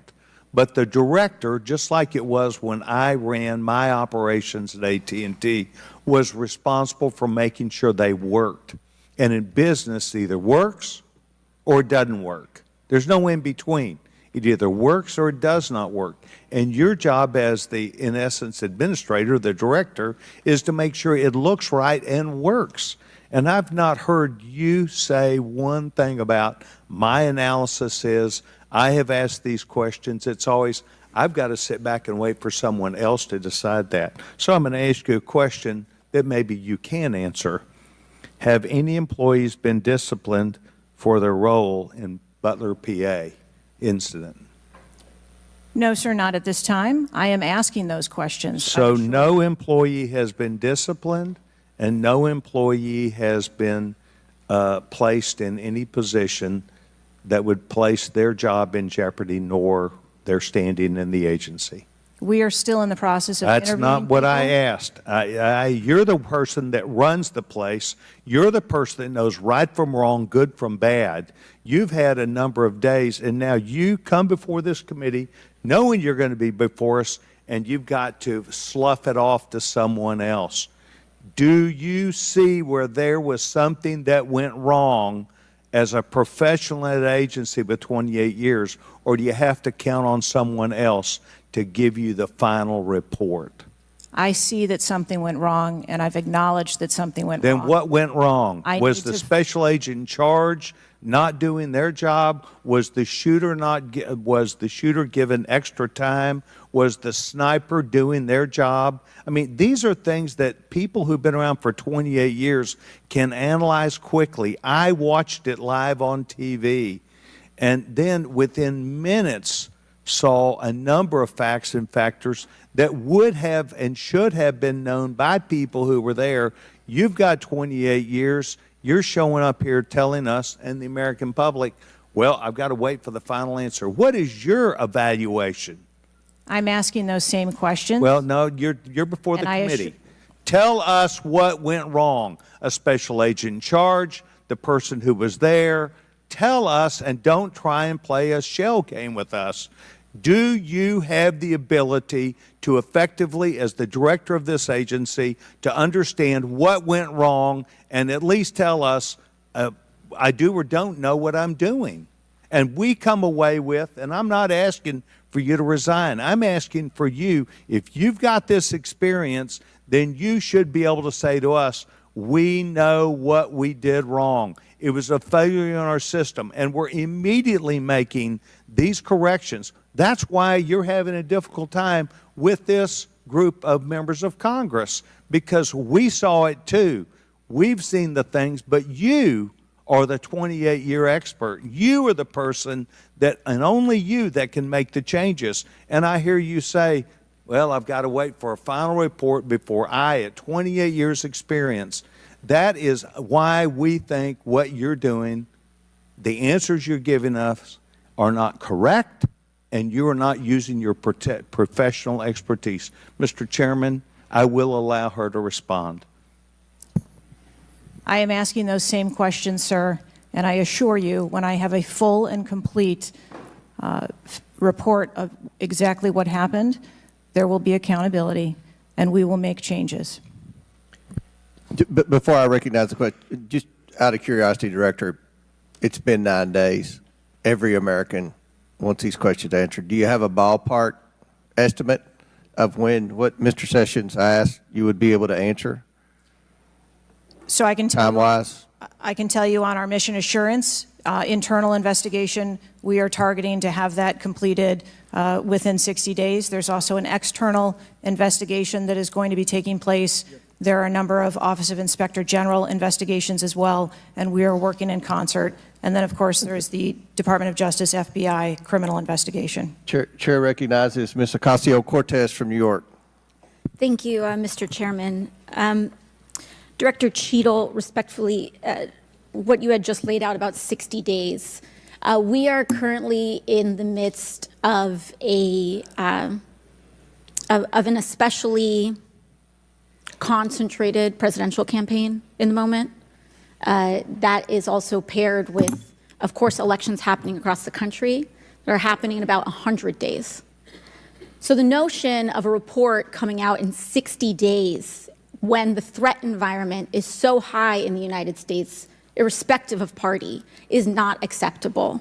And I think it's very important to understand that. This is not theater. This is not about jockeying. This is about the safety of some of the most highly targeted and valued targets internationally and domestically in the United States of America.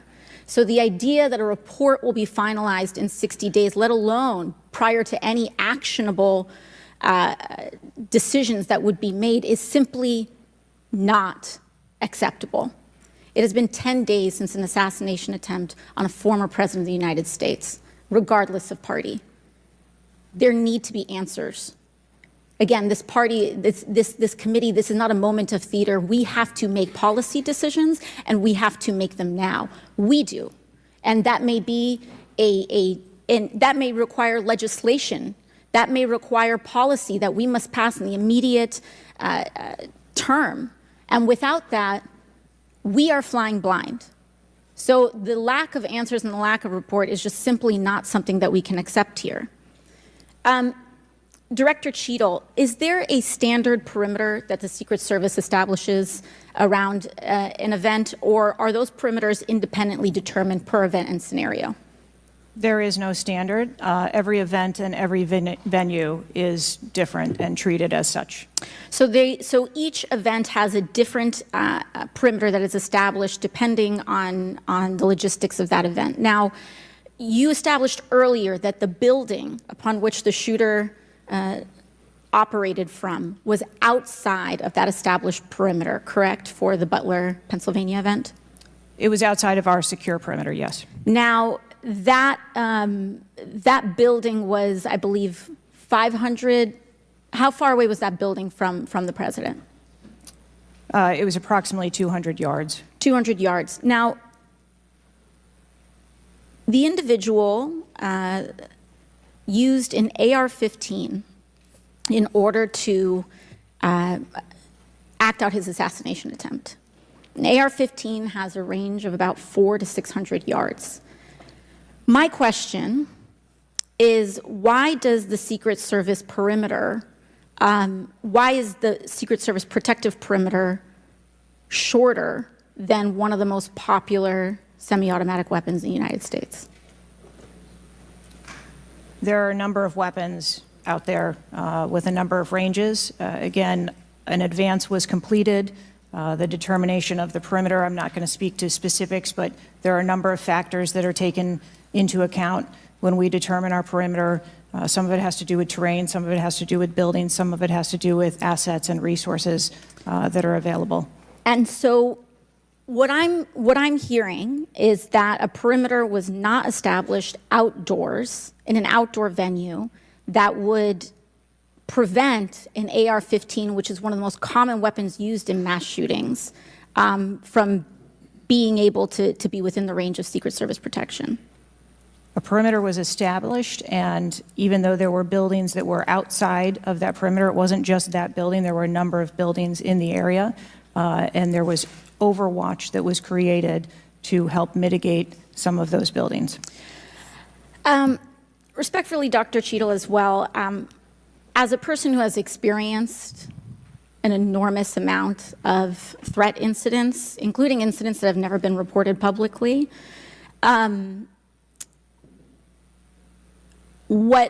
there is a common pattern that happens here, whether it's Secret Service, FBI, Capitol Police, local departments.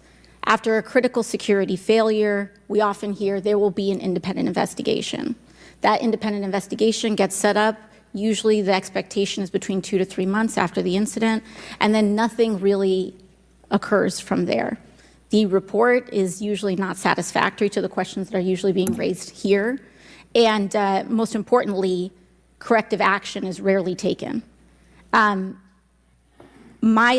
If I were to state anything that I think is profoundly important, is that we need to have answers to the public. Ideally, I would encourage you and the agency to be more forthright with the members that still have yet to have their questioning, because the public deserves to have full confidence, and the stakes are too high. The violence that could break out in this political moment, regardless of party, in the event of someone getting hurt, constitutes a national security threat to the entire country. Thank you, and I yield back. Could I go back to something you Yes, said? please, feel free, Director. Ma'am, if I could just speak to something you said at the outset when you started your questioning. I want to assure you and everyone on this committee that I'm not waiting for a report to take action. We have been conducting analysis all along, and we have been adding additional features to our security details since this incident occurred. And I'd hope you can highlight and illuminate what some of those are in the event of other members questioning as well. Very good.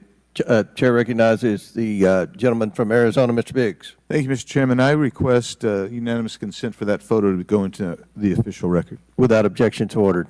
Thank you, Director. Your agency has a no-fail mission, and on Saturday, July 13th, your agency spectacularly failed. The failure resulted in the death of Corey Comprador and serious injury to two other rally attendees, David Dutch and James Copenhaver, besides the injuries to President Trump. It is unfathomable that a 20-year-old on the radar of Secret Service and local law enforcement before President Trump went on stage was able to climb onto the roof of a building with a rifle and fire off multiple rounds before he was neutralized. Was Mr. Crooks acting alone? Again, I would have to refer you to the FBI's investigation. Was he just a lone gunman? I would have to refer you to the FBI's investigation for motive. What did the Technical Services Division determine was going to be the event perimeter? Those are questions that we are asking, and we are I mean, you're sitting here today. Come on, Director. Everybody said this. You knew you were going to be asked that question because it's been asked multiple times. So this is an easy one.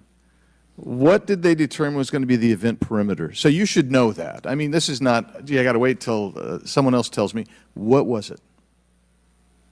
Again, I don't want to speak to specifics of the event. Okay, that took place. this is a specific. I understand. This is a specific that you ought to know. As someone who said the buck stops with me, I'm going to stay in my job, I'm going to give the answers to the American people, and I know what happened, except for you're not going to tell us.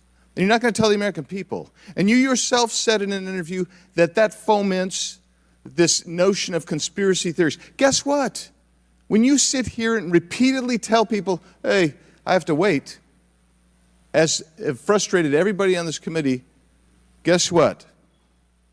It undermines your credibility and whether you're really going to get to it. So I'm going to ask you again, what did the Technical Service Division determine was going to be the event perimeter? We are still gathering reports. We are interviewing individuals. You know what it is, though. No, you're just not going to tell us, right? When I have those details, I will most certainly share those. Was the gun already on the roof, or did the shooter carry the gun up with him? I do not have that information at this time. Well, when was the last sweep of that roof done prior to the rally? I do not have that information at this time.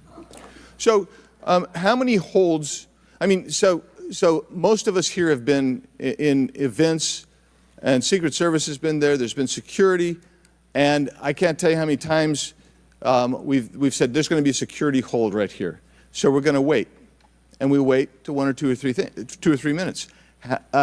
And yet we're hearing from you, apparently, that there were no holds in place. So ever instituted here with President Trump's going on stage. And you said, and this is, I think, connected with this, you said they hadn't adjudicated the shooter to be a threat.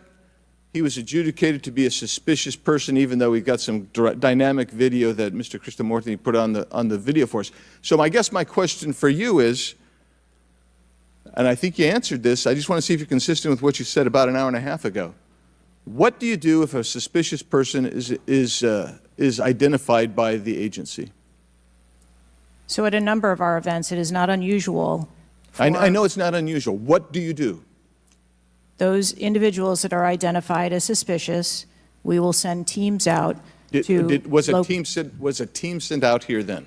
There were teams that were sent to identify and interview that individual.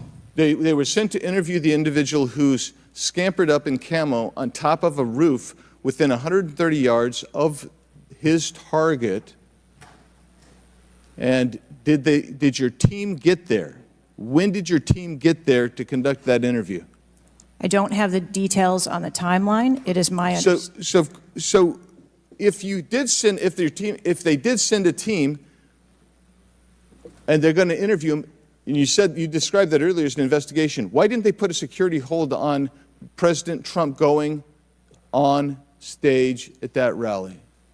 At a number of our protective sites, there are suspicious individuals that are identified all the time. It doesn't necessarily mean that they constitute a threat. Of course not. But here you got a guy scampering up the side of a building on top of a roof. It's identified to you, and you said you sent a team there. And you can't answer that. And this gets to one of my finer points, Mr. Chairman, if I can make it. And that is, We can have these kind of interview sessions, 5 minutes, everybody gets a kiss at the pig, 5 minutes, and she gets to stonewall us, not deliver answers. So we say, okay, we're going to put together a congressional committee, a blue ribbon committee. Same crap will happen. I am calling, and I'll support that, but I will tell you this, I am calling on the Speaker to give us and put together a truly independent commission of qualified former Secret Service agents, presidential and VIP protective services people who can actually conduct this kind of investigation and give us real answers, because I don't think you're going to give us those answers. You should have come today ready to give us answers. I call upon you to resign today. And I also would say I've got a bunch of UC requests, if I can go ahead, Mr. Chairman. Proceed with the request. Thank you. I apologize. It might That's all right. Go ahead. It might take a moment. Very important. Anthony Guglielmi, the Secret Service spokesman, one from him. Without objection, so ordered. Article, U.S. Secret Service says it previously denied Trump requests for additional resources, New York Times reports. Without objection, so ordered. Secret Service says it denied earlier Trump requests for more federal resources. Without objection, so ordered. Secret Service acknowledges denying some past requests by Trump's campaign for tighter security. Without objection, so ordered. Preliminary findings by Senator Ron Johnson and his committee. Without objection, so ordered. Articles entitled, Notice Anything Different About Trump's Secret Service detailed. Next, former Biden official corrects herself after saying Dems must turn their fire on Donald Trump to beat him. Secret Service director says buck stops with her, but she will not resign. Disney Star Wars Mark Hamill cracks joke about Trump's ear bandage following assassination attempt. Biden, I haven't engaged in inciting rhetoric. Trump has. I'm just talking about threat to democracy. Piece called Who is Secret Service Chief Kimberly Cheadle? Charlemagne the God says Trump solely responsible for violent rhetoric that led to attempt on his life. Video actress Amanda Seales pushes conspiracy theory Donald Trump assassination trip was staged. Report Secret Service identified rooftop as a potential vulnerability days before the rally. Watch BlackRock removes ad showing former President Donald Trump's would-be assassin. Why does the Biden administration have 100% confidence Secret Service after assassination attempt? Secret Service director, we didn't put snipers on the roof because it was kind of sloped. Here's what Thomas Matthew Crooks did in the days leading up to Trump assassination attempt. Secret Service director under scrutiny for diversity initiatives after Trump assassination attempt. The official story on Trump's shooting makes no sense at all. Andrew McCabe says Trump assassination. Mr. Chairman, point of order. I'm happy to assent to all of them.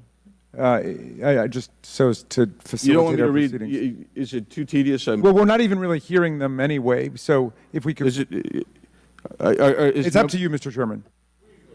You would like me to slow? I'll slow it down. I was probably going too fast. Secret Service's explanations for security failures ahead of Trump assassination attempt are not adding up. U.S. reportedly received intel of Iranian plot to assassinate President Trump. What WTH, Secret Service now saying that they didn't put any agents on the roof because slight slope was too dangerous. Report, U.S. officials received intel of Iranian plot to assassinate Donald Trump before Crook's attempt. Exclusive GOP rep Cloud. Homeland Security Agency is interfering in House's assassination investigation. Why Trump's raised fist after surviving assassination attempt is triggering the liberal media. Questions swirl over the security lapse at Trump rally, reviving old concerns about Secret Service. Secret Service scrambles to shift blame after Trump shooting as backlash hits hard. Nobody contacted me. Must-see 6-camera split screen of assassination attempt captures everything shooter was in open 2+ minutes. Murillo, 5 reasons you should be angry. Breaking, shooter spotted up to 30 minutes before firing, reported multiple times. Pictures taken, no one stopped him. Cheadle calls the 30 minutes between noticing and neutralizing shooter a very short period of time. Secret Service director says buck stops with me on Trump assassination attempt but won't resign. Mr. Biggs, we'll stop right there. We can retake them on the next one. I know there are more, Okay. but without objection, we'll enter into the record all of those, and we'll take up the others after the next speaker. Chair now recognizes Ms. Brown from Ohio for 5 minutes. Thank you, Mr. Chairman. I first want to highlight certain comments from Ranking Member Raskin, my colleagues on both sides of the aisle, President Biden and Vice President Harris, and that is political violence is completely unacceptable in this country, full stop. It is an assault on our democracy itself, and I am devastated by this attack on a candidate for the president, for the office of the highest office in the land, and continue to pray for the victims of this shooting and their families. As someone who has known gun violence firsthand, no one should have to experience the pain of losing a loved one to weapons of war. It is deeply unfortunate political violence has become far too common. Whether it is the deadly attack on the Capitol on January 6, the assault on Speaker Pelosi's husband, or the threats of violence against election workers, we all must work to condemn political violence and tone down the rhetoric. So, Director Cheadle, on behalf of the hardworking men and women of the Secret Service, can you give us some perspective as into what goes into securing an event like the rally? Like, how much time do you have to prepare? Thank you for the question.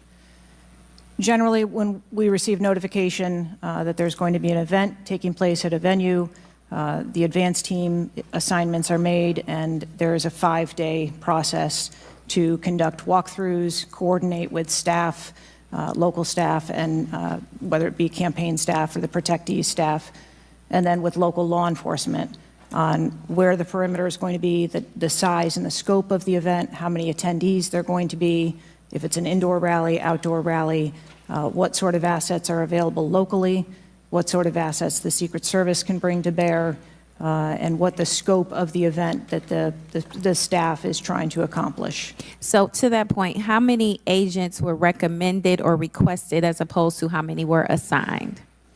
So I'm not going to get into specifics of how many were assigned, but those numbers that were requested were provided. And how many local agents were involved in the preparation, if you will, that you talked about, that 5-day preparation? So there were a number of local agents from the local office, as well as agents from the former Trump detail that were involved in that advance process. Do we have a number? I do have a number. I'm not going to release that number in this setting. You're not making this easy for us. This is a shocking incident on the former president's life and an appalling instance of political violence and a threat to our democratic values. I'm thankful that the former president is on the mend. And again, I'm grieving for the family and friends of Corey Compatore, who lost a loved one in this shooting and now know the unbearable pain of gun violence. I really hope this serves as a reminder about our responsibility to attack policies, not personalities, to be honest and truthful, and to treat one another with dignity, respect, and thoughtfulness. And with that, I yield my remaining time to Ranking Member Raskin. Thank you, Ms. Brown, for those very powerful and moving remarks. Director Cheadle, we don't want to lose a presidential candidate to an AR-15 attack. We cannot lose a presidential candidate to an AR-15 attack, and we can't lose any more citizens to AR-15 mass violence, mass shootings. And we certainly don't want an attempted AR-15 assassination or assassination attempt to set off political violence or riots in America. So this is deadly serious business. The vice-ranking member pointed out that a report in 60 days won't do it for us because we have a responsibility. Members of Congress have a responsibility to take action now if there's anything we can do to prevent this. So my question for you is, what is informing your operational decisions right now that you've invoked? Without a report, can you tell us what are the preliminary judgments, or if you don't want to foreshadow the report, fine. What are your personal professional judgments informing the operational decisions you're making right now? Certainly, and I appreciate that question. I don't want to make any preliminary judgments on what happened on this particular day, but I can tell you that we have looked at, as we did immediately in the aftermath, what the security plan for the Republican National Convention was going to be, and we made adjustments to the interior of the perimeter there. We looked at the protectees that we have here in the Washington, D.C. area and our protective sites, and we did make some adjustments to their security posture. And as we continue to move through the next several weeks, even yesterday with the announcement of the president no longer running, we have made adjustments to the vice president's detail. We are already prepared for an eventual VP nominee, and we continue to make those assessments. I think it just shows how dynamic the environment is that this agency works in every day. So you've made the same kinds of common sense judgments and intuitive recommendations that members of the public and members of Congress are asking about right now? Yes. Okay, thank you. I yield back, Mr. Chairman. And before I recognize Ms. Mace, I have to say, Director, we're pretty close to the halfway point during this. You answered more questions with an ABC reporter than you have with members of Congress. So we have a lot more questions. The American people are demanding that we get answers to those questions, and that's what the purpose of this hearing is today. So I'm sure a lot of the questions that have already been asked are going to be asked again, and hopefully we can get some answers to those questions. I strongly implore you to answer those questions. You're here with a subpoena, and we expect you to answer the questions. Chair now recognizes Ms. Mace from South Carolina. Thank you, Mr. Chairman. Director Cheadle, the American people are watching, and they're wondering if there are any questions you can answer honestly today. So, Director Cheadle, I have a series of questions, very specific questions. I want very specific answers. Most of my questions are going to demand a yes or no answer. Do you understand? I do. Okay, my first question. Both sides of the aisle today have asked for your resignation. Would you like to use my 5 minutes to draft your resignation letter, yes or no? No, thank you. Was this a colossal failure? It was a failure. Yes or no? Was it a colossal failure is the question, yes or no? I have admitted this is a terrible. This is a yes or no series of questions. Was this a colossal failure, yes or no? Yes. Was this tragedy preventable, yes or no? Yes. Has the Secret Service been transparent with this committee? Yes. Would you say the fact that we had to issue a subpoena to get you to show up today as being transparent, yes or no? I have always been yes eager to or no. come You didn't and want to talk answer to the question. committee. We had to issue a subpoena to get you to show up today. That is not transparent, by the way. You stated earlier, Secret Service is not political. Is that correct? Yes. Okay. Would you say leaking your opening statement to Punchbowl News, Politico's Playbook, and Washington Post several hours before you sent it to this committee as being political, yes or no? I have no idea how my statement got out.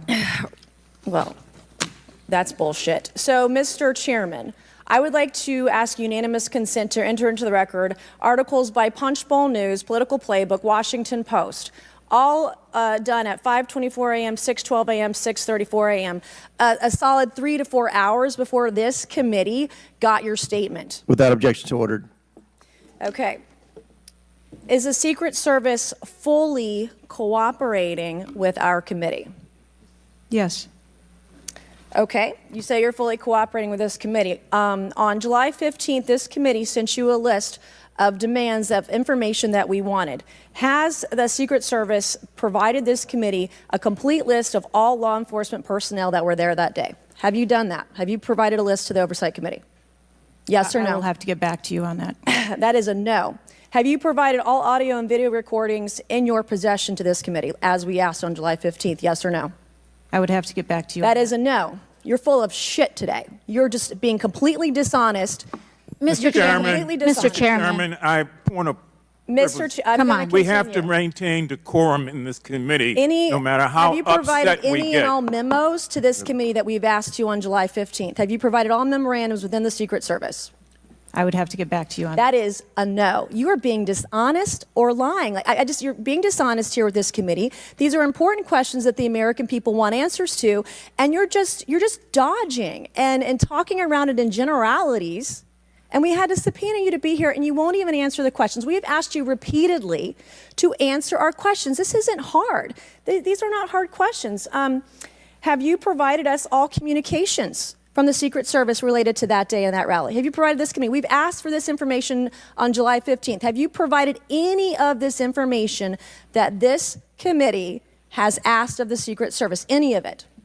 I'll have to get back to you. Have you even read this letter that we sent you? Did you even read this? Yes. Okay. And you have said you don't know, you have no idea. Well, the answer is no. We haven't gotten a single document or piece of information or data from you or your agency in related to the rally that we have asked you for. So was this attempted assassination of Donald Trump a failure of training or execution or both? I think that those are answers that we need to Training, examine. execution, or both? Which one? I think those are answers. All right. How many Secret Service personnel have lost their jobs due to this colossal failure? At this time, none. How many Secret Service personnel have been required to take a refresher course on how not to let people shoot Donald Trump? Our personnel are currently operational. We are examining the facts of this investigation, and we will make the changes necessary. What time did law enforcement become aware that there was an individual on the roof with a clear line of sight to President Trump?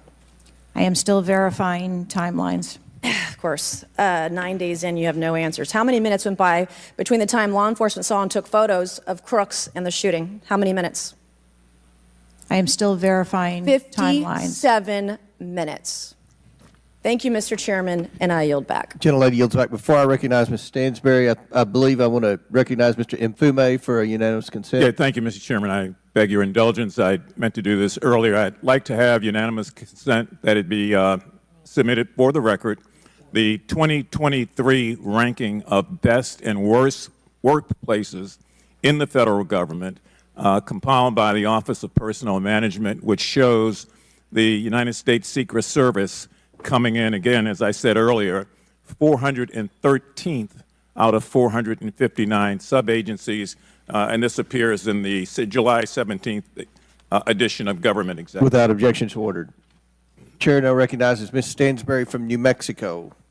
Thank you, Mr. Chairman. I want to start by just saying that part of why you have bipartisan agreement here on the dais about the severity and importance of this hearing is because this is not just a single shooting. This is about national security and the security of our democracy. It's not just one operational failure. This is about our public officials safe. And what does that signal to our country and to the world about American security and the ability of our officials to do their job safely? So I want to start by saying thank you to all of our brave men and women who are in the uniform, whether it's the Secret Service or local law enforcement, who put their lives on the line. I think obviously we honor their service, but this is really about operational failures and what it means for our country at large. And I also want to reaffirm that we must condemn unequivocally political violence of any kind, not just political violence, and that it cannot be tolerated in this democracy. And also to offer my prayers for the slain Fire Chief Corey Comprador, and also prayers for those who've been injured. Now, I think, the tone of this hearing is, how is it that a 20-year-old young man with a gun that was legally purchased by his father could, on the day of a rally, go to a gun shop, legally purchase ammunition, show up to a secured site, and then not only attempt an assassination of a political figure, but kill and injure 2 others? How could this happen? I'm not asking yet. I think we've had a lot of testimony here today. I want to talk a little bit about the timeline. Now, here's what we know, and I know, Director, you were also on the call that we had a few days ago with the FBI and other law enforcement, so I respect that you are not able to share, based on your testimony, some of the details that are currently being investigated, but I know you were on the call because I heard you on the call and you heard them too. So I'm going to lay out the timeline a little bit. On July 3rd, the rally was announced that it was going to be in Butler. On July 6th, 3 days later, we know that the shooter searched for dates for Trump and DNC events. On July 7th, so this is 4 days after the announcement, the shooter went to the site. He actually physically went to the site. On July 12th, the shooter went to a gun range where he and his dad regularly go and practiced shooting. And the next day, on July 13th, he went to the site again before the rally began. We know that he then went and searched online for a gun store where he went and he purchased 50 rounds of ammunition, went home, got his father's AR, which was legally purchased, and returned to the venue. At 5 p.m. that evening, this is more than an hour before Donald Trump actually took the stage that evening, local law enforcement were made aware that there was a suspicious man. In fact, at 5:20, local law enforcement flagged that he had a rangefinder, and they radioed their concerns and sent around pictures of the individual. At 5:40, 20 minutes before local law enforcement actually identified the shooter, and at 5:51, Secret Service was notified of the suspicious person by the state police, and 1 minute later, they distributed that information. That was before Donald Trump even took the stage. That was 11 minutes before he took the stage. So the Secret Service was aware that there was a suspicious person. At 6:03, he took the stage. At 6:09, rallygoers, as was shown in the video, identified this gentleman climbing on the roof. At 6:11, 3 shots were heard, 3 rounds of shots, and of course, the president and the other victims were shot. This shooter was a 20-year-old young man, no criminal record, legally purchased gun and ammunition, who for days in the lead up to this shooting was searching mass shooters. He even had a picture of a mass shooter on his cell phone the day of the shooting. He searched for explosives. He searched high-level officials. So the American people want to know, how did a 20-year-old young man with access to a military-style weapon actually bring it onto an unsecured perimeter who for days had been planning a mass shooting event?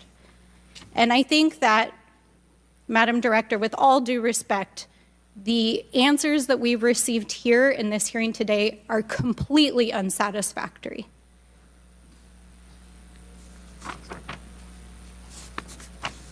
How could this happen?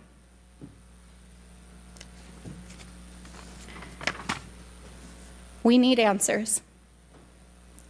We need answers not just for the family members of the gentleman who was killed and those who were injured, but we need answers for our democracy.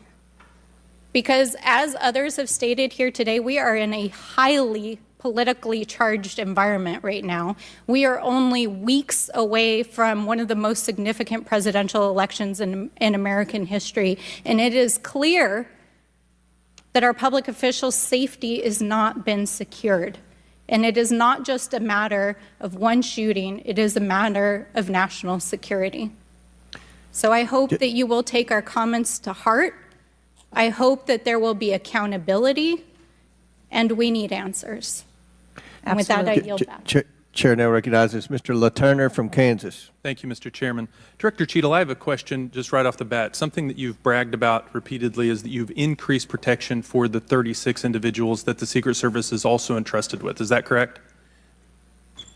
I think I stated that we currently have 36 protectees, and that we continue to make evaluations on where those levels of protection are provided. You've mentioned specific increases in protection that you've provided for some of those individuals, correct? Correct. Based on what?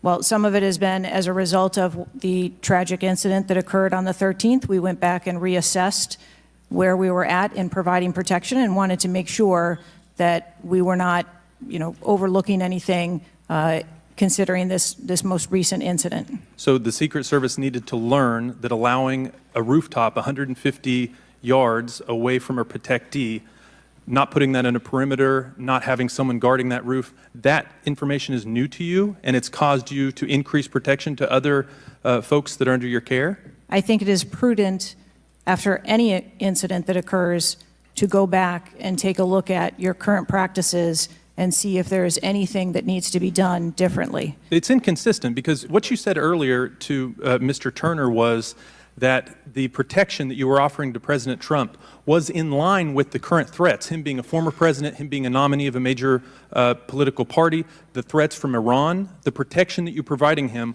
was adequate. Do you stand by that statement? Yes. Okay.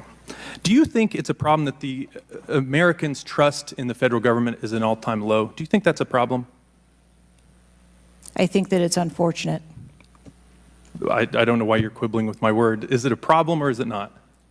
I think the American public deserves to have trust in their federal government. Okay. I don't know why you're being difficult. I'm just, it's a simple question. Are you concerned about the increasing prevalence of conspiracy theories going on out there right now? Yes. I am too.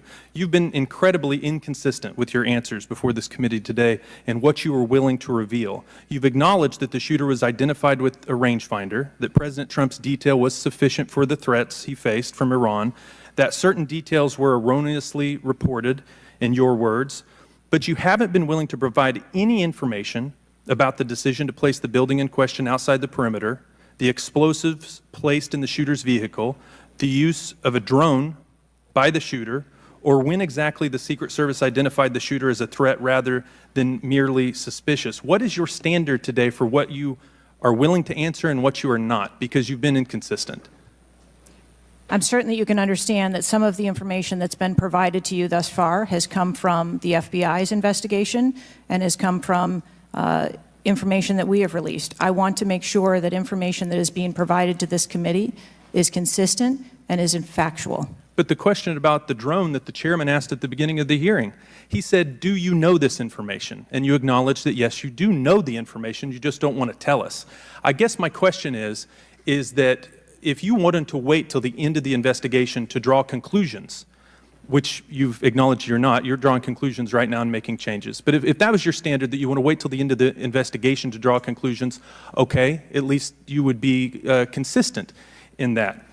But what we're wanting to know today, and what would dispel some of the conspiracy theories out there, what would increase trust with the American people, is for you to let facts out, for you to tell us what you know. And I want to understand from you, why is that a problem? Why is it inconsistent with a quality investigation to release to the American people today at least the information that you know for sure? Because you certainly know for sure more information than you're willing to give us today.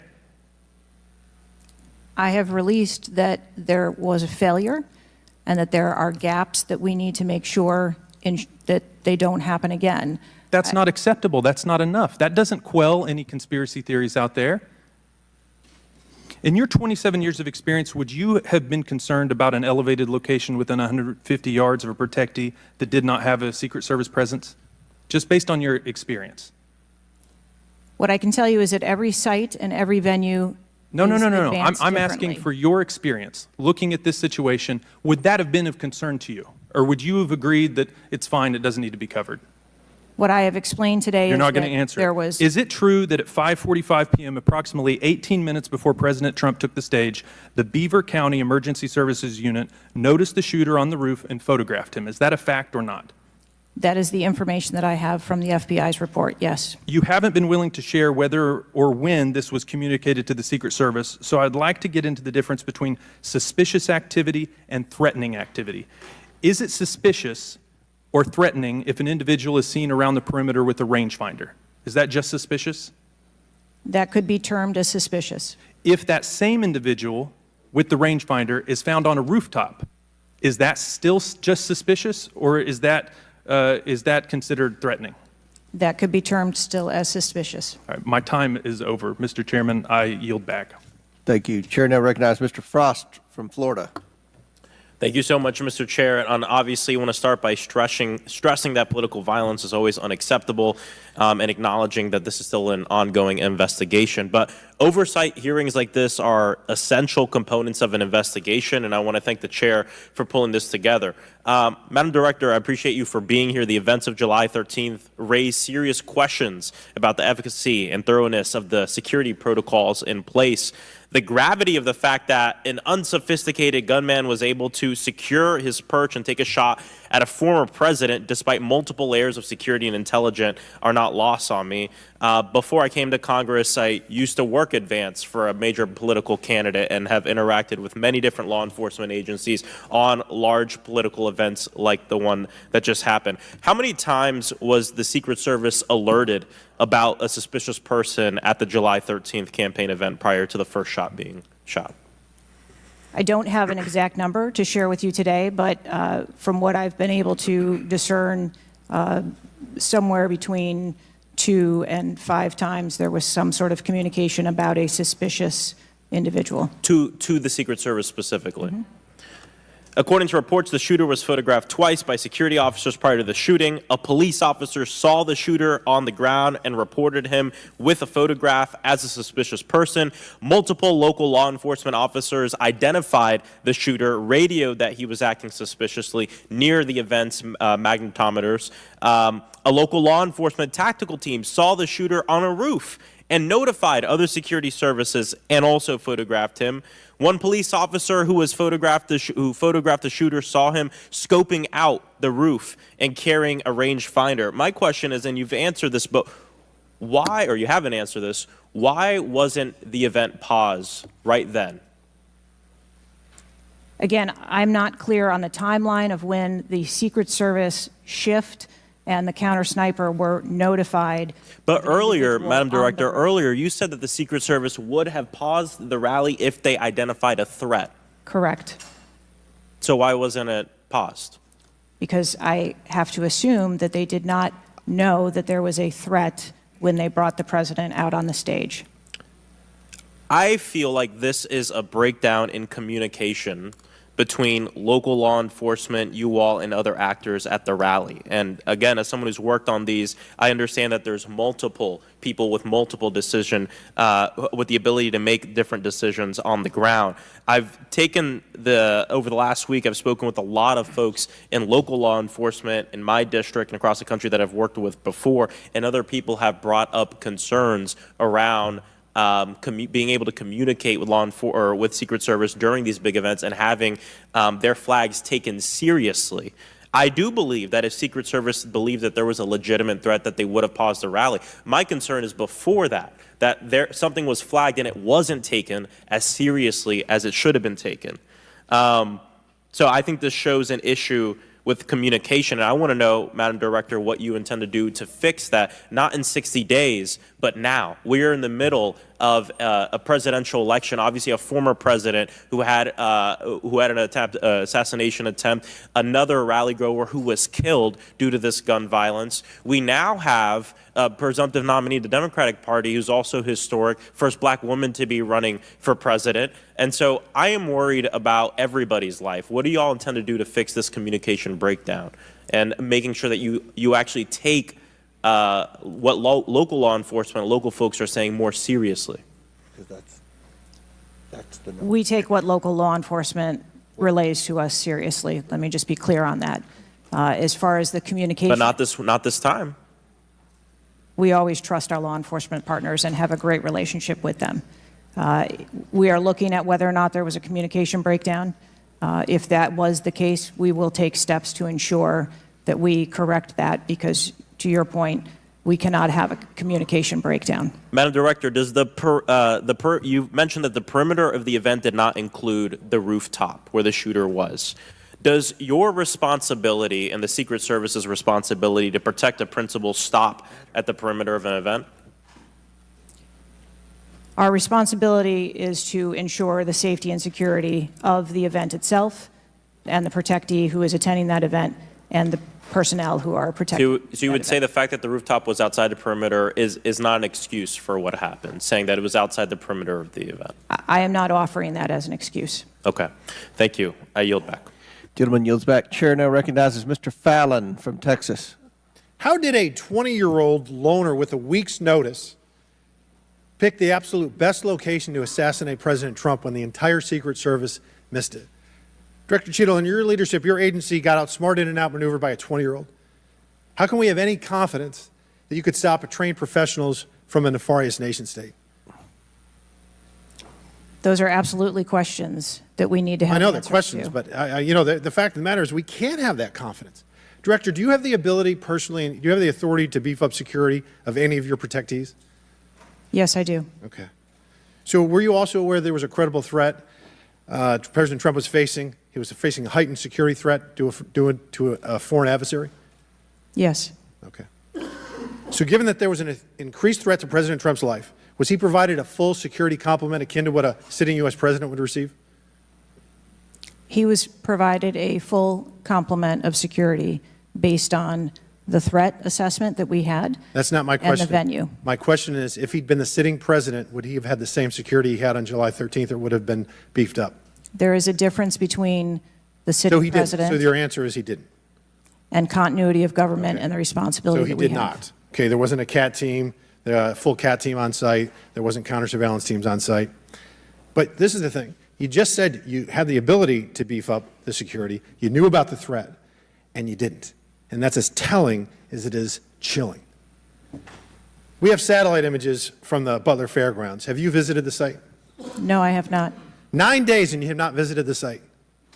You should have been there that night. Did you talk to, that evening, did you talk to the team, the heroes that surrounded the president? Did you call them that night?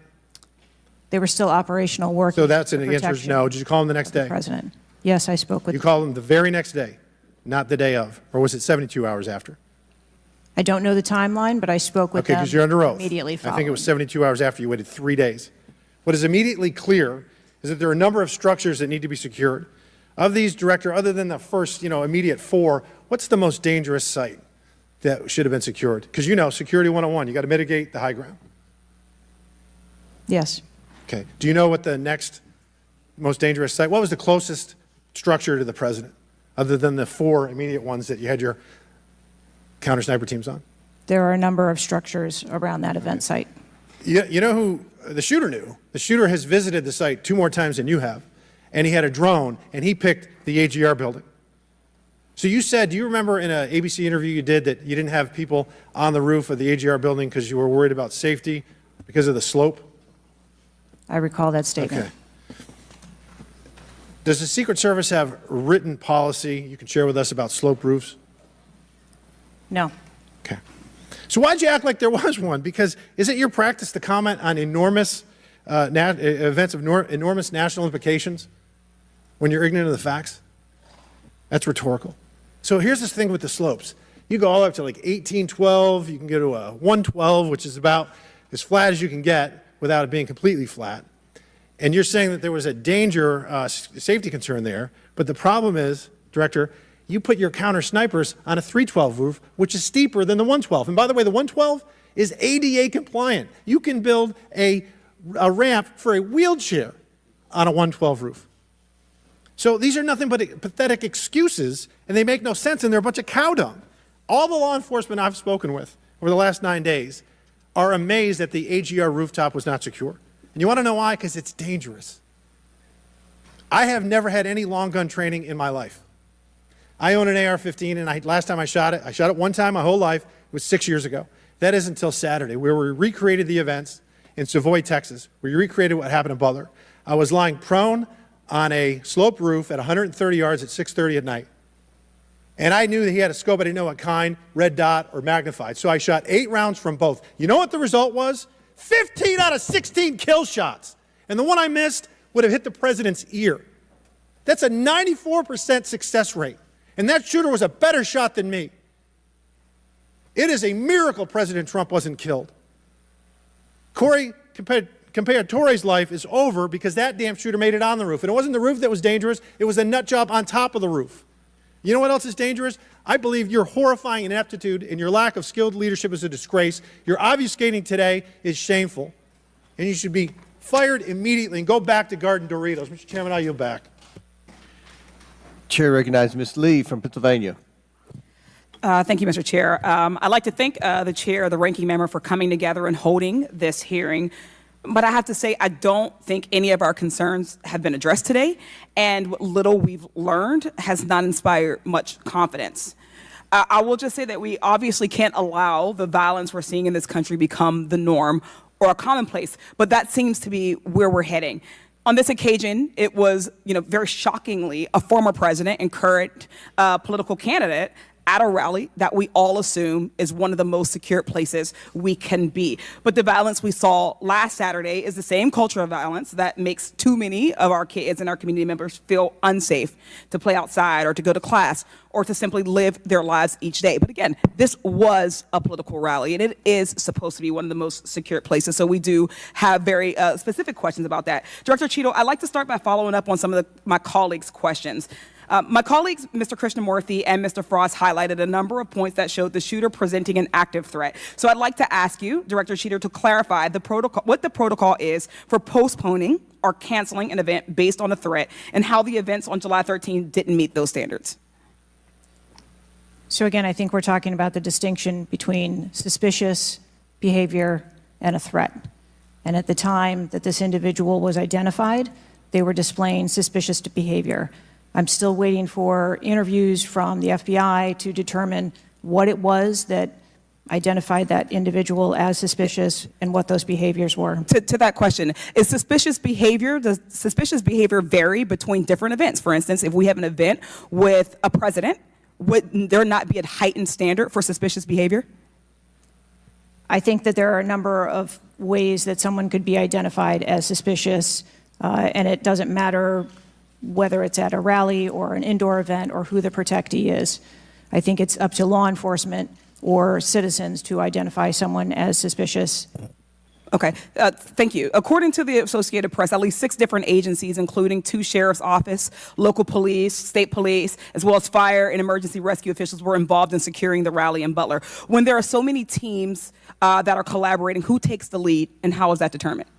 The Secret Service is responsible for the security of the site and the coordination. And that was the case on July 13th? Correct. Okay. Changing gears, in 2024's appropriations budget, the Secret Service was given a little over $3 billion, which was about $78 million above what was requested. For 2025's budget, you've requested yet another increase. How much of these funds goes towards training and improving protection procedures?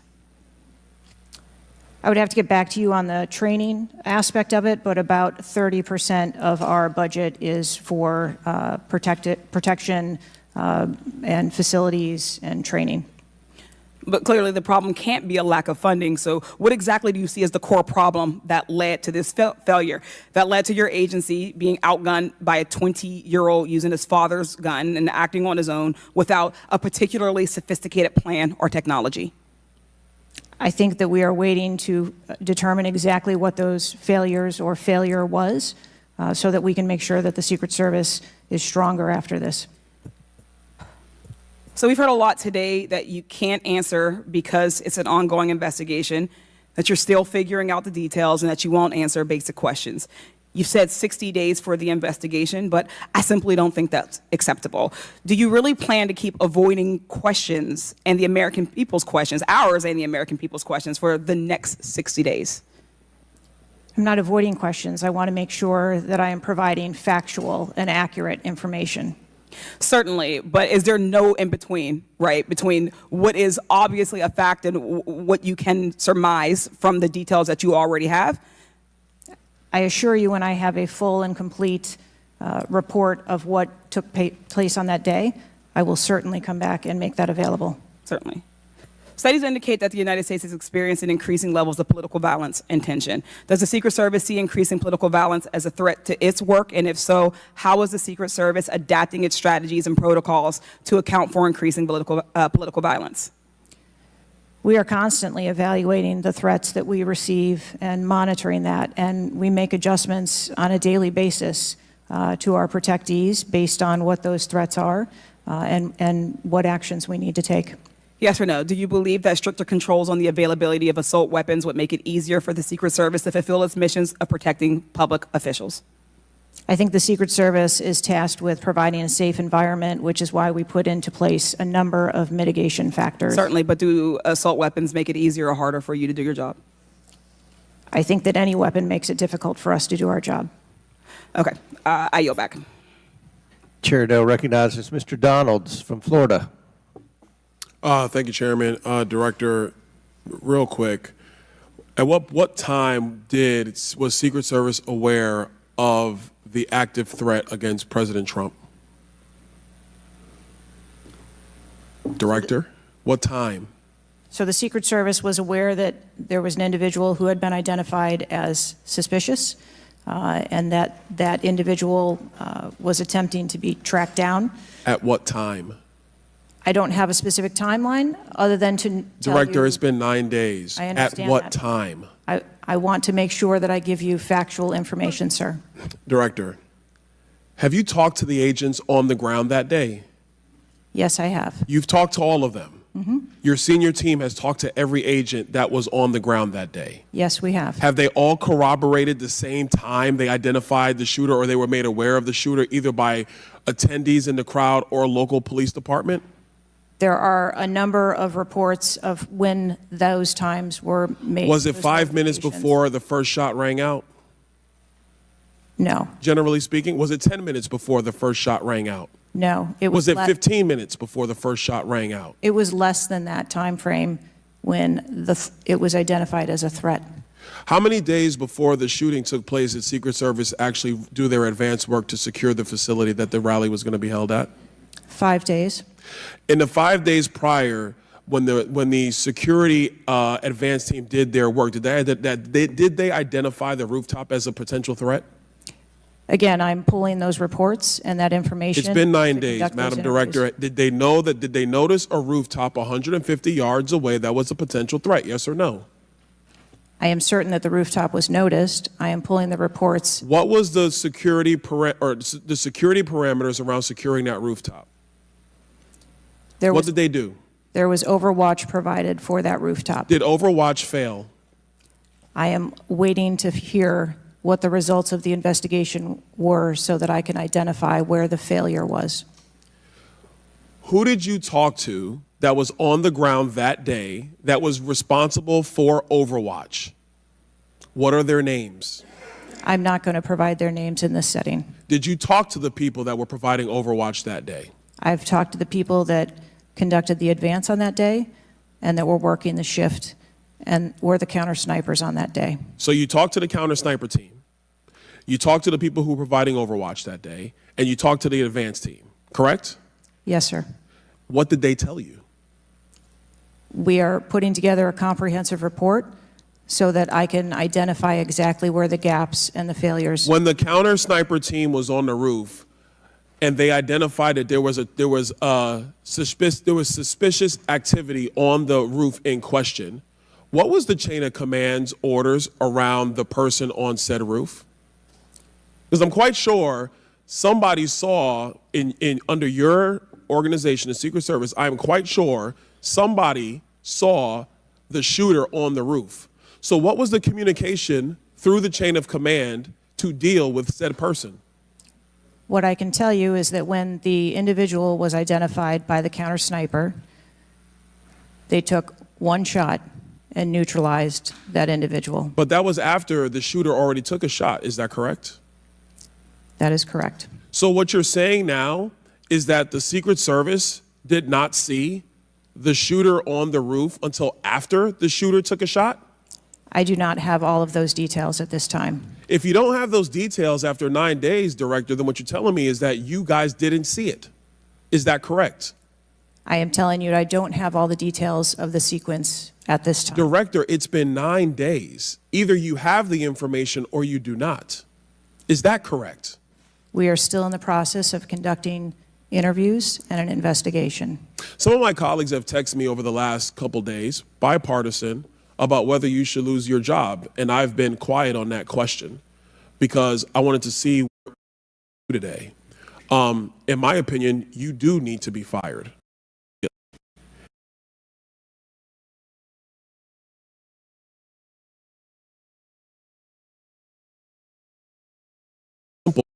One of my kids, if they got in trouble and I told them to give me the details, I would get more answers from them than I'm getting from you right now. And that's what's frustrating on a bipartisan basis, on a nonpartisan basis. This is a joke. And Director, you're in charge. And that's why you need to go. Mr. Chairman, I yield back. Chair now recognizes Mr. Goldman from New York. Thank you, Mr. Chairman.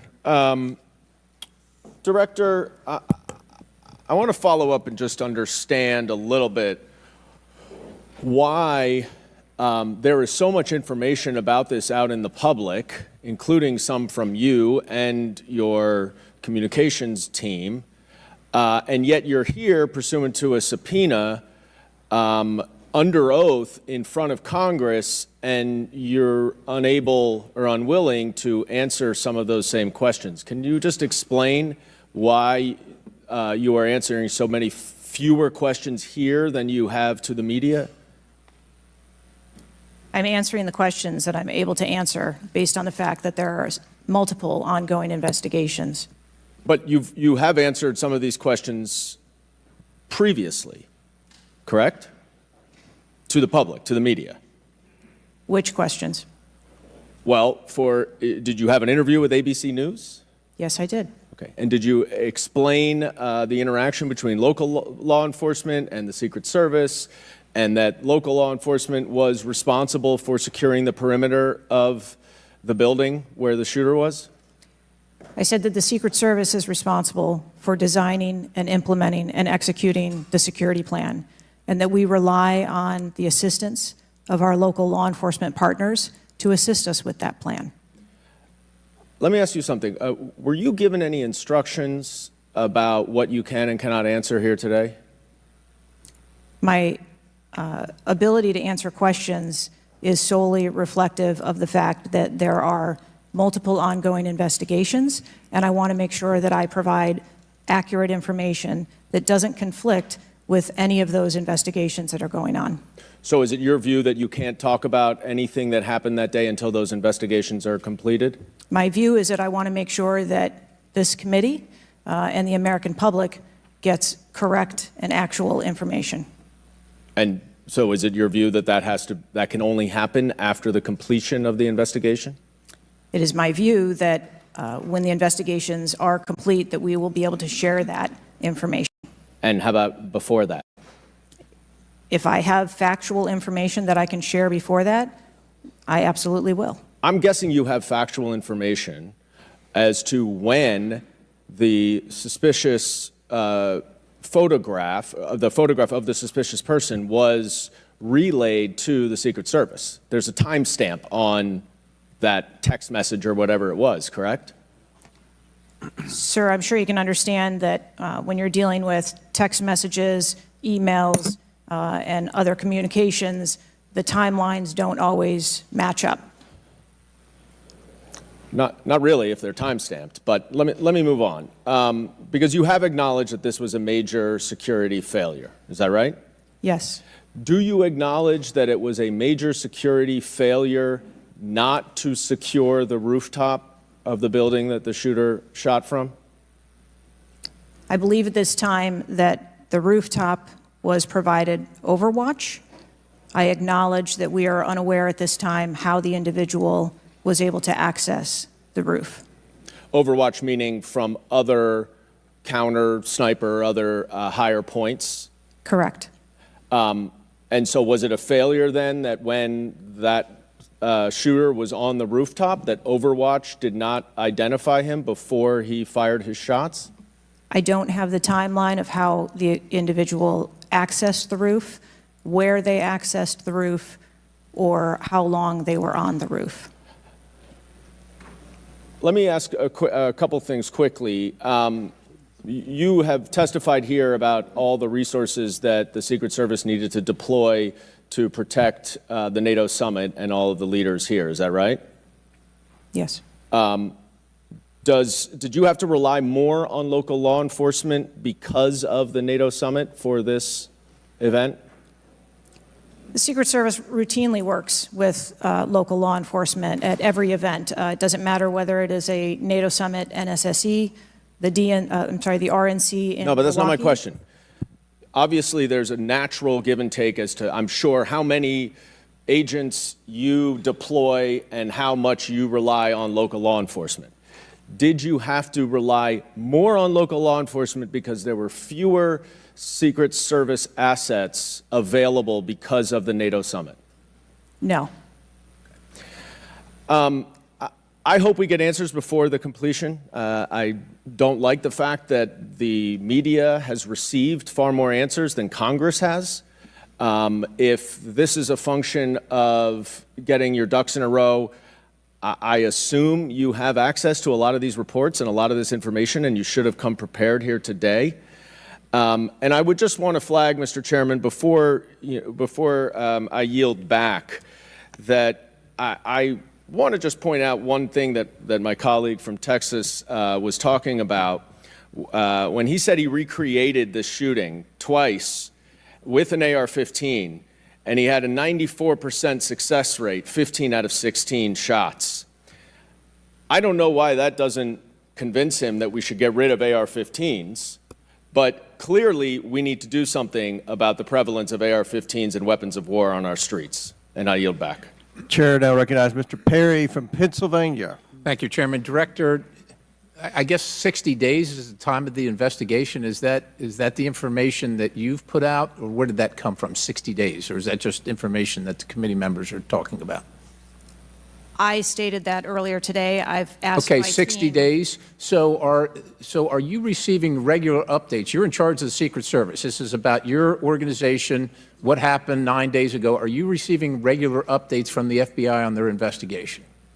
Yes, I am. So you know some things are true, some things are probably not true. We want to talk to you about the things that we're hearing about and find out if they're true. Have you've been in contact with the FBI, then you're getting updates on a daily basis, right? Yes. Based on what you said. Okay, so, and are you confident that the person in question, Mr. Crooks, was the only person firing that day against the president or the crowd? Is he the only one? I'm not asking you yet if he acted alone, but is he the only one, or can you say that with certainty to the American people? That is the information I have at this time, yes. Okay, does it appear he acted alone? That's the information we have at this time. Okay, now let's talk about the fact that he was noticed as a person of interest, of concern, suspicion, as you say. Your PI team, how do they stay in, there's a sea of people. How does the PI team get to that individual that's in question in the sea of people? How's that individual tracked? Our protective intelligence teams that work at our sites are paired up with a local police counterpart, and so they work in conjunction together. So they just follow them around, or let me ask you this. Looking at the site, you have multiple perimeters, right? You have the secure perimeter, the inside perimeter, you have multiple perimeters. Was the AGR so-called building the highest location affecting the site of the rally? Was it the highest location? I believe the highest location at the site was where our counter snipers were. What about the water positioned. tower adjacent? What about how high is the water tower? I don't have the height on the water tower. Okay, seems like water towers are pretty high, at least in the photo. It looks like it might be, there might actually be a building right behind the AGR building that is even higher than the building that Crooks fired from. You're familiar with cover, concealment, and defilade, right? You're familiar with those terms? Yes. So how would your sniper team or your PI team track the individual and give vectors to Secret Service on the PI team to get to that individual to question him? And how would you cover the defilade, the cover and concealment of low areas that you can't see from where your sniper team immediately adjacent to the president were sighted? How would you do that if you're not up on the high ground? So when our counter sniper teams go out and conduct an advance, they have a methodology and provide a grid system that our response teams are able to vector in if they see something that is troubling. So when Mr. Jordan asked about the assets that were requested, let me just ask you about assets requested. Were aerial assets requested for this event from either the Secret Service or state police or anybody else, drone, manned, otherwise? Aerial assets, were they requested? I can't speak to what the local Just asking police if they were may requested. have conversations with the local police, but I can tell you that the assets that were requested from the Secret Service for the site that day were all granted. But were aerial assets requested? I didn't ask if you used them or what you used. Were they requested? Overwatch was requested and that was Aerial. provided. Is that aerial? Because Overwatch could mean on the water tower or not on the water tower. Can you be specific, ma'am? I'm running out of daylight here. I understand. If you're asking me about specifics, whether or not there was... Is it not clear what I'm asking you? Were aerial assets requested by the President, by Secret Service, by anybody? Were they requested? The Secret Service, we felt that we had a good plan in place. Okay, fair enough. How about K-9 assets with bomb sniffing or explosive sniffing capabilities? Requested. I didn't say they were present. Were they requested? Those requests were fulfilled. They were requested and fulfilled. Mm-hmm. So was the Crooks vehicle inside any of your perimeters? No, it was not. It was not. How did you... So it was not within the... It was not... So what... Was there a device located on Mr. Crook's body to detonate the vehicle? That is the information that I have. So what would be the point of detonating the vehicle if it was not inside the perimeter? I have no idea what Mr. Crook's motivation was. Ma'am, the fact that you haven't, I'll close with this, Mr. Chairman, haven't even visited the site, I understand there are other things going on, but the culture of your organization, the culture that doesn't, do you know how tall the president is? How tall is the president? President Trump, how tall is he? I don't, he's over 6 feet tall. I don't have Okay, the so exact- do you assign agents based on their ability to cover physically and carry, if necessary, the President of the United States when you assign them to this mission? Is that a parameter that is considered? I assign agents to work our protectees that are capable and have been trained by the Secret Service. I understand they're trained, but if you're not tall enough, it has nothing to do with, we're not mad at you, but if somebody's 7 feet tall and you're 5 feet tall, there's going to be a delta there that is problematic in protecting the protectee. And I'm asking, is that a consideration when these agents, not saying you, but when they're assigned to the protectee? The agents that are assigned to our protectees are perfectly capable. Okay, ma'am. So of the providing culture is what I'm protection. concerned about, because the primary objective here seems to be something other than securing the site, securing the principal, and securing the people at the site. And that's the concern based on the answers that you've given today so far. Without a yield, Mr. Chairman. Chair now recognizes Mr. Moskowitz from Florida. Thank you, Mr. Chairman. Thank you for this hearing. I want to thank the subpoena that you sent. I want to thank Ranking Member Raskin and your work, the letter you sent to the committee. And I also support the creation of a commission to get to the bottom of what happened. Director, I just want to give you an honest assessment of how this is going for you today. Did you happen to catch the hearing many months ago in education where there were a bunch of university presidents and Elise Stefanik asked a very easy question and couldn't get an answer? Did you see that hearing? No, I don't think I did. Okay, well, let me tell you, it didn't go well, and the short end of that story was those university professors all resigned. They're gone. That's how this is going for you. This is where this is headed, okay? This is, I don't know who prepared you for this. I don't know how many times you've testified in front of Congress. But a president was almost assassinated live on television, not just for Americans, but for the world to see. And this being your first opportunity, I understand there's an ongoing investigation. I understand there's things that you can not talk about. But the idea that we're getting less than you did on television is something that Democrats, Independents, or Republicans are going to find unacceptable. My high school, Marjorie Stoneman Douglas, was on the list of mass shootings that Representative Raskin held up. That very day, the school resource officer, a police officer, did not run into the building. He hid in the stairwell while the shooter was in the building. He stayed outside, never helped. Okay? He also directed other officers who showed up on the scene not to go into the building. When it was determined that the failures in response and training, and that the sheriff fired nobody in his agency, Governor DeSantis then removed that sheriff. I supported the removal. So here's my question. You said there's going to be accountability. I understand you don't want to give us names. When you say that, are you telling the committee that once it's concluded, you're prepared to fire the people on the ground who made poor decisions that day? I'm prepared to take the actions necessary. No, that's nonsense. Okay. Accountability. The failure was human.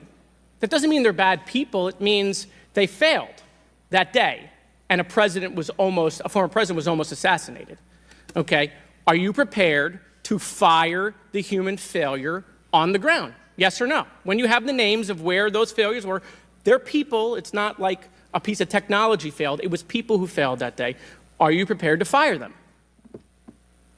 I don't have an answer as to whether. Well, then how can there be accountability if you're not prepared to fire someone? And the reason why your name is going to be the person who's held accountable, the reason why members in this committee are calling for resignation, and I join in that, or for the president to fire you, is because you're saying there's going to be accountability, but you can't commit that people are going to get fired. Let me ask this question a different way. If Trump had been assassinated that day, if the gunman had succeeded, okay, would you have come and tendered your resignation? I would still be sitting here because I would want to ensure the integrity of the investigation. Totally understand. That's a fair answer, that you would have set up that process. But would you have had the honor to come in front of the committee and say, former president was assassinated on my watch, there should be new leadership? I think that I have admitted that there was. No, that's what I'm asking. Would you have tendered your resignation if he had been killed? That occurred on my watch, and I am accountable for that. Okay, but would you have tendered your resignation if he had been killed? I think that I've admitted that I've taken accountability and will take responsibility. Okay. Well, let me ask I want to follow up on Representative Connolly's question, in which he asked about guns, and you were not willing to commit that makes your job harder. This is not about the Second Amendment. If there were over 400 million guns on the streets, if all of those guns were machine guns, would that make your job harder to protect people? Again, I think weapons that are out there. If all of those guns were rocket-propelled grenades, would that make your job harder? Yes, sir. Yes. Okay, thank you. Perfect. This is not a trick question. Thank you. Okay. I won't ask the other 15 things I was going to do. I was going to do drone strikes, but it's okay. So that's all we were asking. It creates a challenging environment. It has nothing to do with the Second Amendment or people's rights, but it does make your job harder. So credit to Representative Connolly for asking that question. One last thing, Mr. Chairman, and I'll conclude. You know, there was a question asked, is an Iranian assassin more capable than a 20-year-old? And I have been tough on Iran. I probably have more resolutions on Iran than almost anyone in Congress. But I can tell you it isn't Iranians walking into schools and grocery stores and movie theaters and churches. It is 20-year-olds, right? And some of them are mentally unstable. And they have access to guns. And they're domestic terrorists. Someone talked about Christopher Wray. Christopher Wray has talked about domestic terrorism. And so, yes, we collectively come together on foreign threats, and I am not at all debasing the fact that there are foreign threats here and abroad, but there are domestic threats, and we have to get to the bottom of how we stop domestic terrorism, because it was a 20-year-old who walked into my high school and killed 17 people. He was plenty capable, and he was an Iranian. Thank you. Chair now recognizes Mr. Timmons from South Carolina. Thank you, Mr. Chairman. Director Cheadle, we've asked you a lot of questions and haven't really got a lot of straight answers. I have intentionally created a line of questioning that I think that you can answer. So the first question is, do you agree that the allocation of Secret Service resources should correspond with the risk profile of any given event? A higher degree of risk at one event should get more resources. Is that fair? That is fair. Okay.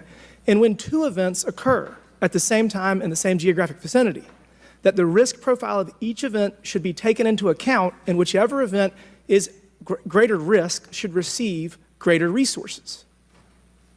That is correct. Okay, so I'm going to go over the Trump event. So this was publicly announced July 3rd, Butler, Pennsylvania. The venue is an outdoor fairground, open air, no existing security. The crowd size was expected to be tens of thousands. It ended up being over 20,000. There were general and specific threats from foreign adversaries. As the chairman of intelligence remarked, Iran has said they want revenge, as well as when President Trump was in office, he made a lot of people mad, terrorists to be included all over the world. And, you know, President Trump is the former president and the future president. So I would say that that is a fairly high-risk event. Would you agree? Yes. Okay, let's conversely, the First Lady had an event at a casino in Pittsburgh, just a few dozen miles away. It was a dinner for the Italian Sons and Daughters of America. It was publicly announced on July 10th. What's interesting is that the casino is actually extremely secure. They already have magnetometers existing prior to this event even being announced. It was in a ballroom. And the size of the crowd, a mere 400. There were no specific threats. There may have been general threats. And the asset is the First Lady. Those seem like there's a huge disparity relative to risk. Would you agree? Yes. Okay, thank you. Multiple whistleblowers and various media outlets have reported that the Pittsburgh field office of the Secret Service allocated 12 additional post standers to the First Lady's event and 3 additional post standers to the Trump rally. Is that correct? There were no assets that were diverted from the First No. Lady's This is a very simple question. I'm not asking if anyone was diverted. Did the First Lady's event that was relatively secure, especially compared to Trump's rally, get 12 assets? And did the First Lady's event get 12 assets and Trump's get 3 from the Pittsburgh field office? That's a yes or no question. If you don't know, don't answer it. I mean, if you don't know, don't The number answer of it. personnel that were allocated to both of those events were comparable to the risk at both of those events. Wow.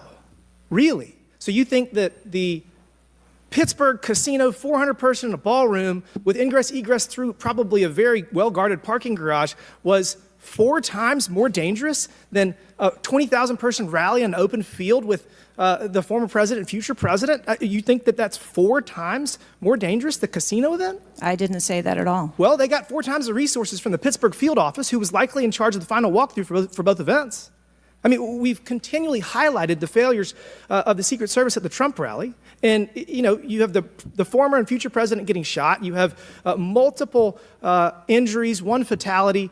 And I would have to think that if we had 9 more post standards, 9 more individuals that have the training and the integration into the Secret Service defense of Trump at that rally, that I have a feeling that Crooks would have had somebody come say hello to him before he fired a bunch of shots. Do you think that's possibly true? There were significantly more assets and resources available at the former president's event than there were at the First Who Lady's made the event. decision to deploy 12 post standards to the casino where the First Lady was having a 400-person dinner, and only 3 people from the Pittsburgh field office to the 20,000-person plus Trump rally? Who made that decision? There were additional Secret Service resources available at the former President Trump's event. Who made the day. decision to deploy 12 to the First Lady's event and 3 to the Trump event? The allocation of resources is decided based on the availability of personnel and their location and where they are, but there were sufficient resources What did you just that say? were given to Did you just say there were former sufficient president's resources? President Trump event got that shot. day. Someone got killed. There were not sufficient resources, clearly. There was and it a gap. doesn't take 27 years of experience to know that. And whoever made that decision, it probably wasn't you, needs to be fired. And then you need to resign because this is absolutely unacceptable and you've lost the trust of the American people. With that, Mr. Chairman, I yield back. Gentleman yields back. Chair now recognizes Ms. Tlaib from Michigan. Thank you so much, Mr. Chair. Thank you, Director, for being here. You know, when we hear the headline, a 20-year-old young man with access to an assault weapon commits an act of mass violence, I mean, we've heard this before, over and over again. But the unfortunate thing is that my residents don't get a committee hearing. We have not had one committee hearing about the over 260 mass shootings that we've had, killing hundreds of people, injuring hundreds, changing their lives forever. And don't get me wrong, to many of my colleagues, I mean, I watched, and even the pool of blood, the screams, it was horrific.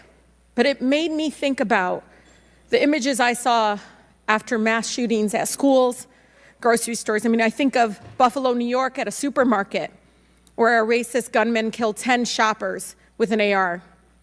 In El Paso, AK-47 style assault rifle killed 22. In Florida, in Parkland, Florida, 17 students and teachers murdered, again with an AR. In Pittsburgh, at a place of faith, Tree of Life Synagogue, 11 murdered. And don't get me about Newton, Connecticut, which still breaks my heart. 26 murdered, including 20 elementary school children. This year in Michigan, we've had, Mr. Chair, 2 mass shootings. 21 shot in Detroit. One of the most horrific shootings we've seen. 2 killed at a splash pad in Rochester Hills, Michigan. 8 shot there. Again, an assault weapon used. But the difference here is the former president gets a hearing in his attempt to assassinate, but our residents don't get a hearing about mass shootings, about gun violence in our country. You know, Mr. Chair, I ask this wholeheartedly. You know, they don't have Secret Service to protect them. They don't. I don't have these mass agencies protecting our kids in the schools or the supermarket, movie theaters, or going to a block party in Detroit. I don't have that. We don't have that. But I can't believe we're just going to focus on that and not the fact that we're hearing yet again in the headlines a 20-year-old young man having access to an assault weapon, a weapon of war many of my veterans say they have to be trained to use. But he can get it, wasn't safely stored by the parent, grabbing that gun, and innocent lives were lost. Director, I know you got asked about this, and I think it's important, though, you know, for us to hear this. But how difficult is your job when there's such easy access to assault weapons in the streets? I think the job of a Secret Service agent and officer is incredibly difficult. I think the environment we deal with every day and the dynamics of the threat environment is incredibly difficult. These are brave men and women who put their lives on the line, and a day like we had on July 13th is a day that no one in my agency ever wants to have as their responsibility. It is an incredibly difficult job. Yeah, I immediately thought of the children in the audience. I mean, when you think about going to a rally with your family, again, their lives are forever changed. The incident are never isolated. I really believe these incidents are never isolated. And I know Detroit Free Press had reported that the 20-year-old Pennsylvania shooter looked up the 2021 Oxford High School shooting in Michigan. Can you comment on what information this shooter was looking up in regarding the tragedy of Oxford High School, where it took 4 of our high school youth there? I'm sorry, I'm not able to. The FBI has those details. So you can't even tell us, I mean, was he looking at the type of weapon? How many? Yeah, unfortunately, I don't have those details. Do you have, I mean, did they share that with you, though? I don't have the full content of what his searches were. I think that they are still in the process of examining all of his devices. Okay. Again, you know, the impact, I want to be really serious about this. The impact on our families is more than just this political rally, Mr. Chair. We have to talk about this, even if we're in disagreement. Let's talk about it, because I've seen statistics that show that we could be saving lives now if we ban these weapons of war from being able to buy it at the local store down the street. I mean, we just can't continue to allow this to happen. And unfortunately, my residents are not former presidents of the United States. They don't get a hearing. They don't get Secret Service, any of that. And even among those that are expressing the failed in the system, they just deserve better. They truly do. Thank you, and I yield. Chair now recognizes Mr. Burchett from Tennessee. Thank you, Mr. Chairman. Ms. Cheadle, the shooter was set up on the roof of the AGR International building, as we know. Was the roof identified as a potential vulnerability days before the rally? To my knowledge, yes, it was. Were agents or officers inside the building? If so, what floor were they on? We had local police officers inside the building. The roof looks like it's a tin roof. How did no one inside that building hear someone moving on top of a metal roof? I don't have the details of all of the interviews that have been conducted yet. When will you have those? I have been asking, and I want to have that information as soon as you do as well. Okay, why did Secret Service fail to block the line of sight from that roof? I think that the Secret Service put together a plan where they were counting that roof in as part of their overwatch, and that was the plan that they had put in place that day. If you weren't going to put a security personnel on the roof, why not at least use drone technology or aerial surveillance to monitor the rally? There are a number of times that we do use drone technology. I'm not speaking specifically to this event and what was utilized or not.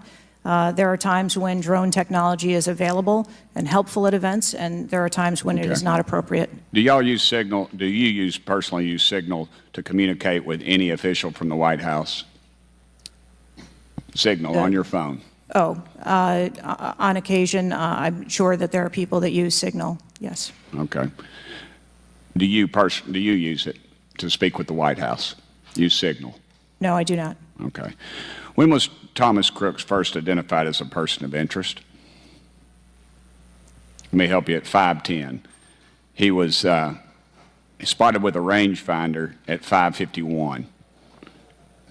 And when did Secret Service notice him? Again, I don't have those specific timelines, but it was a relatively short period of time. Let me help you. 5:52. Ms. Cheadle, why was President Trump allowed on stage 10 minutes after the Secret Service spotted a suspicious individual? That seems to me to be the worst thing of all. Of all the breakdown in all this communication, all the BS you've been feeding us here today or not feeding us, that seems to be the question. So as I've stated before, there are a number of events where suspicious people may be identified. That doesn't necessarily... Ma'am, I submit to you, you got a guy who's going to be the next president of the United States. He's on stage. I've been to these events. We've all been to these events. A car backfires, and there's a 15-minute dadgum wait. That's not acceptable. Did the Secret Service tell President Trump they'd spotted a suspicious individual before he was shot? I am unclear as to what the communication was with the former president at that time. I'll take that as a no. Did y'all deny President Trump's request for more security, yes or no? And when was the most recent request for additional security? The rally request for security, all of those requests were fulfilled. And were there any personnel redirected to Jill Biden's rally? No. Who made the decision on the direction of agents at either one of those rallies? I'm unclear as to your question on the direction of the agents. I said, who directed those agents to be at Ms. Biden's rally or President Trump's rally? The specific agents. So there is a methodology in which agents are available for assignments, and they are assigned based on either geographic location or logistics or flight. Ma'am, I appreciate all that, but that methodology about got President Trump killed. Was the security detail guarding President Trump a temporary detail? The personnel who are assigned to the former president's detail are assigned to him. Why was there a different detail on the opening night of the convention than the detail that was guarding him in Pennsylvania? The president has a very large permanent protective detail assigned to him. They work shift work, and so it could be that people you saw at the rally were not working the same shift the day that he was. I can assure you, ma'am, somebody that's a lot shorter than the president was not at the convention, and the people that were cowering down behind the mass of agents that were on top of the president were not in the convention hall. At least I didn't see them. You can't seem to answer a single question about an ongoing investigation, ma'am, and you don't know when the information will be released publicly. Are you waiting for the administration to sign off? No, I am waiting for the results of the investigation, at which time... Okay. Let me ask you one more question. You found explosives in the shooter's possession. Is that correct? The FBI found explosives. Do we know who directed this young man how to make those explosives? I believe that the FBI is still looking into that on their investigation. Ms. Cheadle, you said that the buck stops with me, and I agree. I don't think you should resign. I think you should have been fired. Ma'am, you are a DEI horror story. I've told my daughter multiple times, my wife and my daughter, we talk to her all the time about how she's going to succeed in life. She'll succeed in life by achieving. Ma'am, you have not achieved today. You've let the American public down. If it was up to me, you'd be gone. Thank you, Mr. Chairman. Chair now recognizes Ms. Crockett from Texas. Thank you so much, Mr. Chair. And let me just pick up where my colleague from Tennessee left off. Director Cheadle, was the incident on July 13th due to DEI, or rather systemic failures in communication and potentially safety protocols?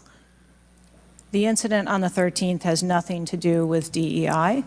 The incident on the 13th has to do with a failure or a gap either in planning or communication.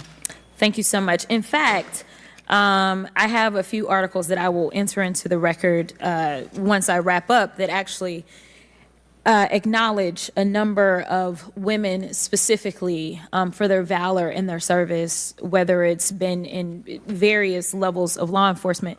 But, you know, I want to stick here for just a second, because earlier you had a conversation in which there was a discussion about training. And I want to talk about training, and I want to talk about the fact that there's been a little bit of dancing around as it relates to this being a suspicious person and this being a situation that was perceived to be a threat. And it seems as if there's a different analysis that takes place.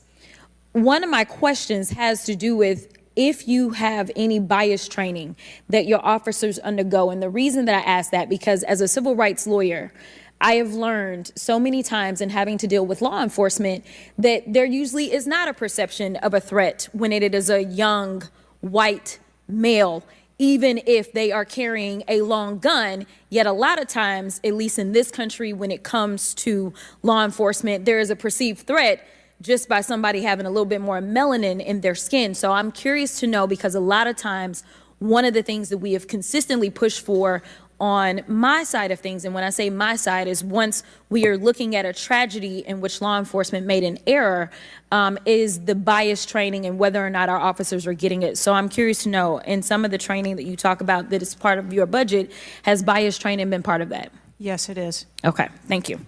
I know that today is a rough day, and on that day in Pennsylvania, it was a rough day. And the reality is that I understand it, and you may or may not know the answer to this question.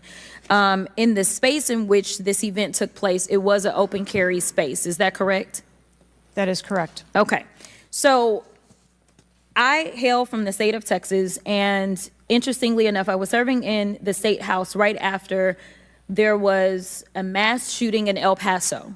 We had an opportunity to do right by our citizens in Texas, but we did not. Instead, they passed permitless carry.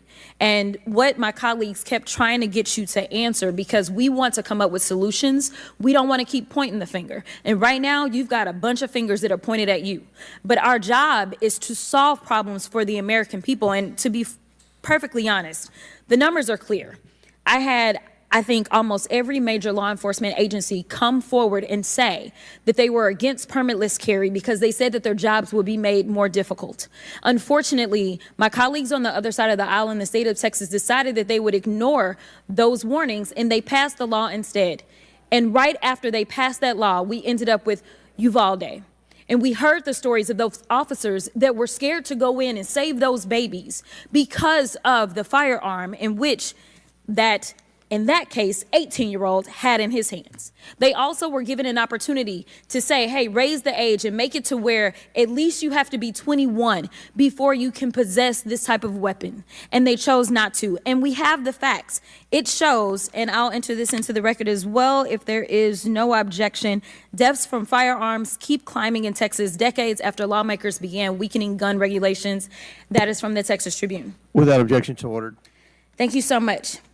The last thing that I'm just going to make a point of saying is that we all care about this issue because we know that there has been a spike in violence, political violence in this country.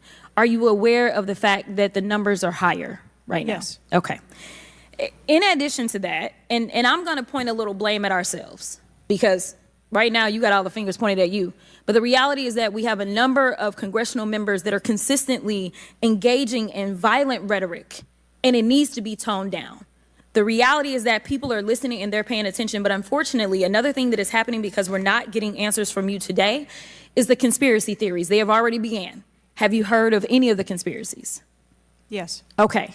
The problem with these conspiracies is that when people believe that, say, the president of the United States ordered a hit, or they believe it was an inside job, or whatever conspiracies they believe because they don't have any facts in front of them, that potentially incites the next level of violence at the next event in retaliation for this. So we are only begging for your job as it relates to being the director, as well as the men and women that you are protecting as their director, that you keep them safe by making sure that the American people have the information that they need so that they can feel as if Secret Service is on the side of the American people. And ma'am, I don't doubt that Secret Service is on the side of the American people. But right now, so long as these conspiracy theories continue to fester, it is going to make your job that much harder. Thank you so much, and I yield.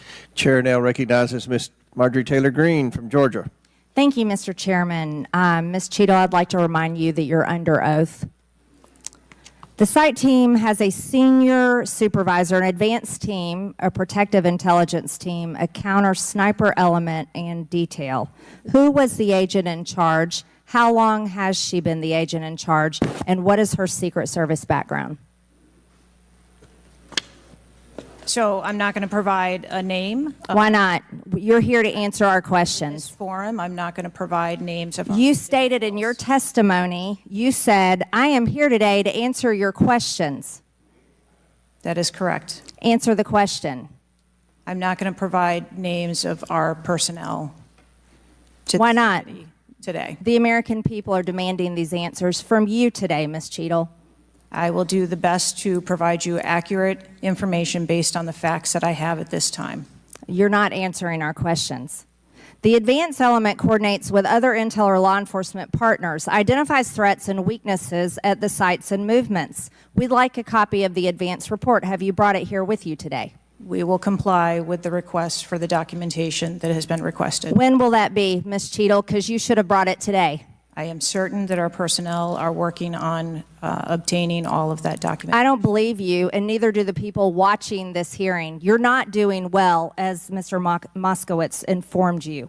You've been sitting here for over 3 hours, and I have you know the entire country is demanding you resign and demanding that you be fired if you do not resign. Things are not going well for you. You need to answer the questions. Was there a protective intelligence team, and what technical resources were utilized for that event, specifically drone or helicopter assets? There were a number of technical assets that were deployed for that event, and there was a protective intelligence team that was assigned to that event. Why was Crooks able to fly a drone over the entire area the day of the rally and the day of his assassination attempt? To my knowledge, he did not fly the drone over the entire area. How did he fly a drone over the area, period? Any part of the area? Again, I would have to go back and check the timeline of when that took place and when the event. Why didn't you bring the timeline with you today to answer our questions? I don't have all of the answers on the timelines based on the criminal investigation. Were you not prepared today to answer our questions? I am prepared to answer the questions based on the information and wanted to be able to provide. Do you have a timeline do you have a timeline at all from any of the day? I have a timeline that does not have specifics. That's shocking. That is absolutely unacceptable. That means you are a failure at your job. Let's talk about things that are prohibited in Trump rallies. And I've been to a lot of Trump rallies. Backpacks and bags. Bicycles, firearms, any type of weapon, or any other item determined to be a potential safety hazard, like a rangefinder would be one.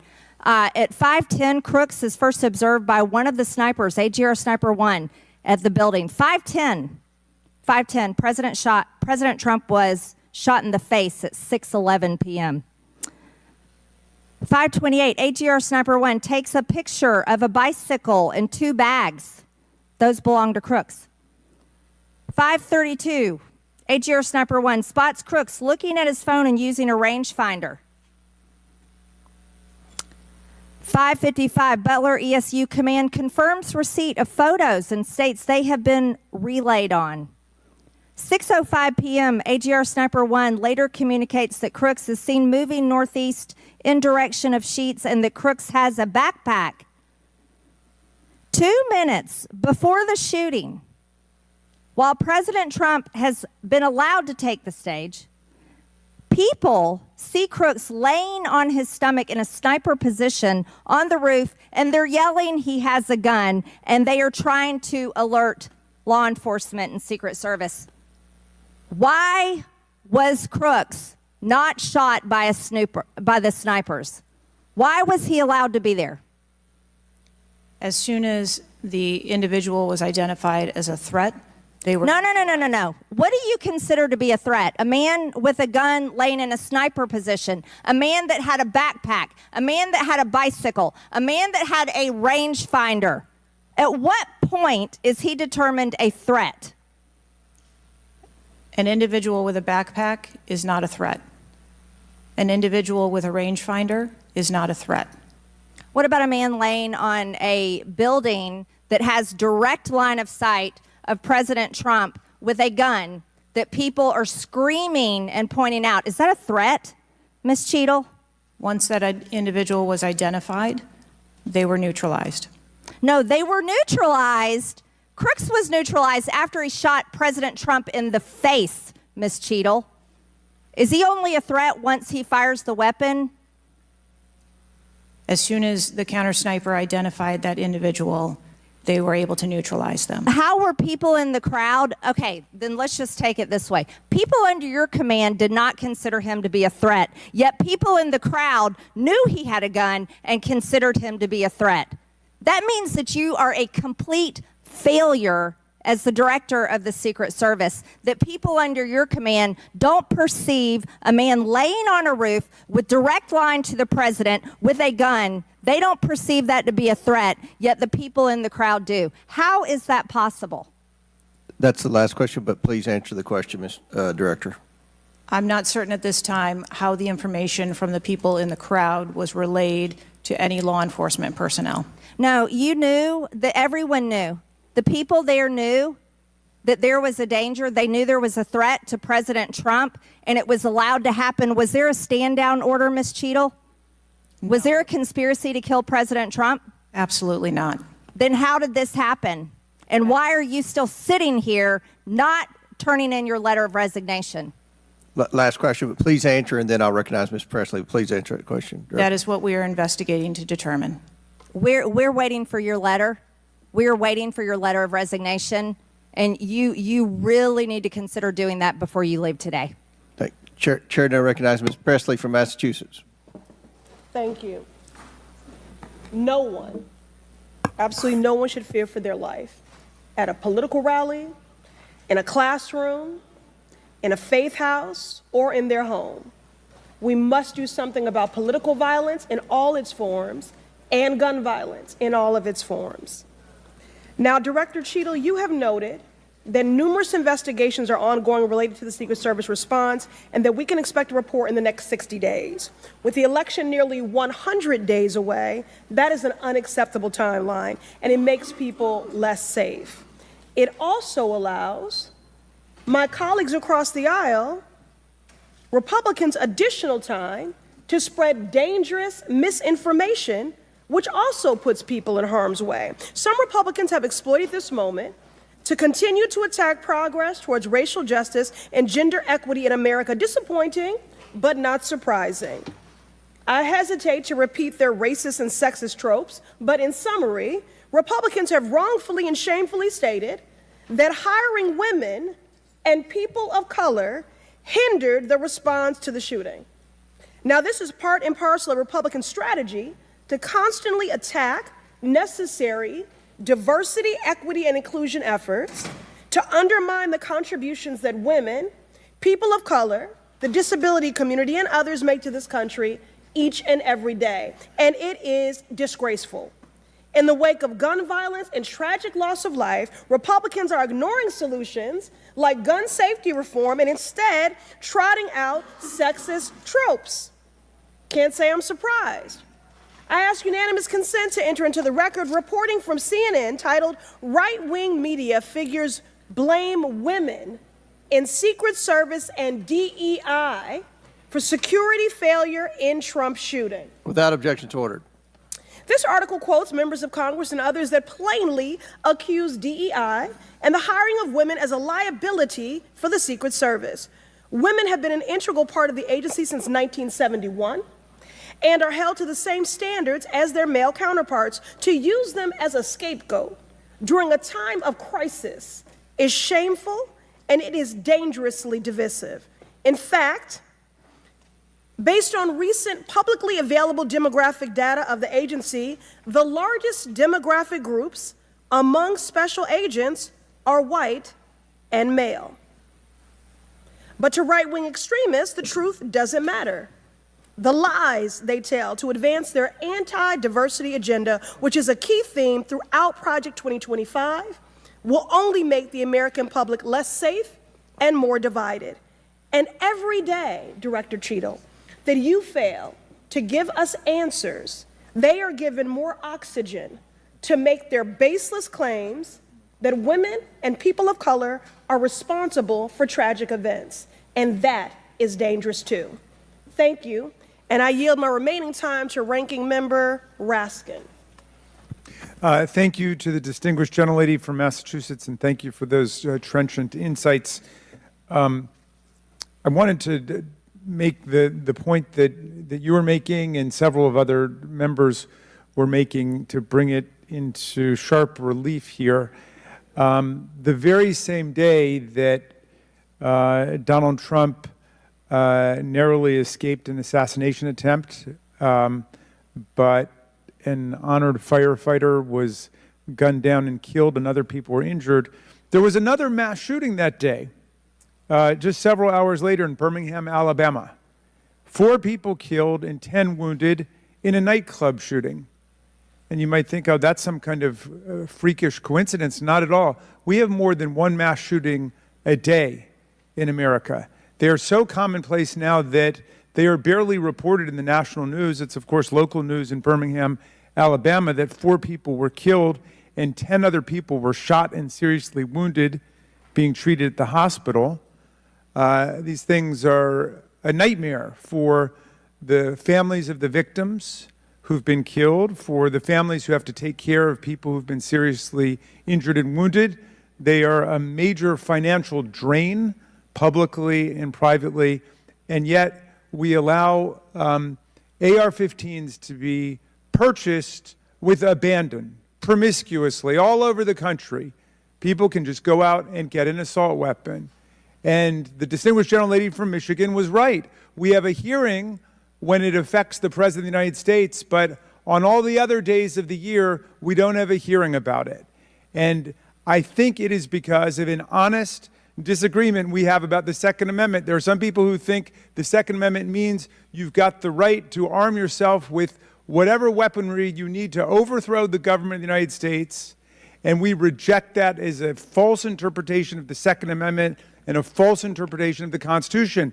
We can ban assault weapons. We did it back in 1994. It dramatically reduced these mass shootings, and when that ban was lifted, the mass shootings went up through the roof again, and we've shown it. And so just like we're demanding real answers and real action from the Secret Service, let us demand real action and real answers from ourselves about the nightmare of mass gun violence, which puts America into a category all its own when you compare us to the countries in the European Union or Canada or other similarly situated countries. There's nothing like what we're going through. So we've got to act on the Secret Service to protect ourselves against political violence, and we've got to act as a Congress to protect ourselves against AR-15 violence in America. Chair recognizes Ms. McClain from Michigan. Thank you, Mr. Chairman. And first of all, I want to thank the Secret Service agents, those who work tirelessly to protect our presidents, and specifically those agents who did not hesitate to jump in front of President Trump. And my heart goes out to the family of the Capitor family and the people at the rally who are still recovering. On the other hand, the Secret Service has a leadership problem, and it falls on you. And although I appreciate your hollow words that the buck stops here, I was actually hoping for some answers. Director Cheadle, you must answer to the American people if you want to stay in charge. It's really, really simple. You want to keep your job, right? Absolutely. Okay. The best way to keep your job is to answer the questions. Not play this shell game, not sing the Slim Shady song, wasn't me. I mean, come on. How long did you prepare for this hearing? I've been preparing for this hearing over the weekend and into last week. Okay, 5 days, 6 days? As soon as I was notified And how long was that? about this hearing, Okay, 4 days? I began preparing. 4 days, 3 days? I'm not sure the date that I got the letter asking me to be here. What are you sure of? Are you sure the color of your hair? Are you sure the color of your suit? I'm just, like, tell the American people, what are you sure of? You don't even know when you started preparing for the hearing? I mean, the biggest hearing of your life, and you have no clue? You can't remember when you started preparing for this hearing? Can you understand why those words seem hollow to the American people who are supposed to entrust their faith in you? I assure you, the moment I received notification. But you can't remember. You got a little Alzheimer's, dementia going? I mean, what, you can't remember. I have several active investigations going on and an operational agency to run. Okay. All right. But you want to take accountability, right? The buck stops with you, right? I am taking accountability. Super. Then let's start with trying to answer some questions. You keep referring to the FBI. When asked how many shell casings were on the roof, you referred to the FBI. When asked if there were explosive in the car, you referred to the FBI. When asked if Crooks was acting alone, you referred to the FBI. See a common theme here? I can go on and on. My question is, who at the FBI should I speak with? Wait for it. Wait for it. The FBI is responsible for the criminal Is there a name? I'm not certain. I'm not certain. Who at All the right, here we go. FBI I'm is not running the certain. I don't know. Let me ask a different question. Have you been in communication with the FBI? Yes, I have. With whom? I speak with the director and the deputy director. Okay. And what have they shared with you about this investigation? So I'll give you an opportunity to answer again. Did they share with you how many shell casings were on the roof? They have shared with me the Did they share with you how many shell casing were on the roof? Yes. Okay, how many were there? I would refer to the FBI for How their investigation many were there? and their information that they need to share in their investigation. So they've shared the information with you. You just don't want to share the information with us, correct? We have concurrent investigations that are going on. So they have shared this information with you. You know the answer to the question. You just refuse to answer the question from the member of Congress who has subpoenaed you to be here. Is there a different answer to that question? I was always willing to come here and testify before this oversight hearing. Beautiful. Then let's do that. Let's for once have your actions match your words. So you've been in communication with the FBI. You know the answers, and you refuse to tell us the answers. So I will ask you again. You know how many shell casings were on that roof. What is the answer to that question? I think it's pertinent. What is the answer to that question? I think it's pertinent to talk to you about the information that the Secret Service has and that the Secret Service knows related I'm to the asking events you on an that day. answer to the question. If you're supposed to be in charge, if the buck stops with you, how come you can't share the answers? What are you covering up? What are you hiding, my friend? I'm not covering anything up. Then why can't you answer a simple question? I would leave it to the criminal investigation to answer questions related to that. When you talk to the FBI and you ask them how many explosives, well, let me ask you, did you ask them how many explosives were on the roof? Did they answer that question? Or in the car, excuse me. Did they answer that question for you? Yes. Yes. So you know the answer to that question that my colleagues have asked you. But again, you refuse to give us the answers. You're playing this wasn't me. Well, I submit to you, if you can't, and it's not a can't, it's a won't. It's not a can't. It's not a I don't know. It's a I choose not to answer the question. Well, let me tell you, Ms. Cheadle, if you're going to lead, you need to lead. If you want to be in charge, then answer the question or step aside and have someone with the courage and the guts to answer to the American people the questions that they deserve answers to. And with that, I yield back. Chair now recognizes Ms. Boebert from Colorado. Thank you, Mr. Chairman. I'm going to continue down that vein. You have been here sitting today, Director Cheadle, definitively able to dismiss erroneous information and speculation. However, you are refusing to answer questions that we now know that you have the information for. You are saying that you are wanting to answer questions that the Secret Service has information to. Well, ma'am, you are the Secret Service. You are the director. You have said that you are the best for the job. So I'm going to ask you some questions now knowing that you do have answers from the FBI, whom you have been passing the buck to this entire day. And I'll start with something that, you know, maybe the FBI doesn't know because it has to do with you personally. You said you spoke with President Trump after the assassination attempt. And I want to know, did you apologize to him directly for nearly having President Trump killed? Yes, I did. I appreciate that.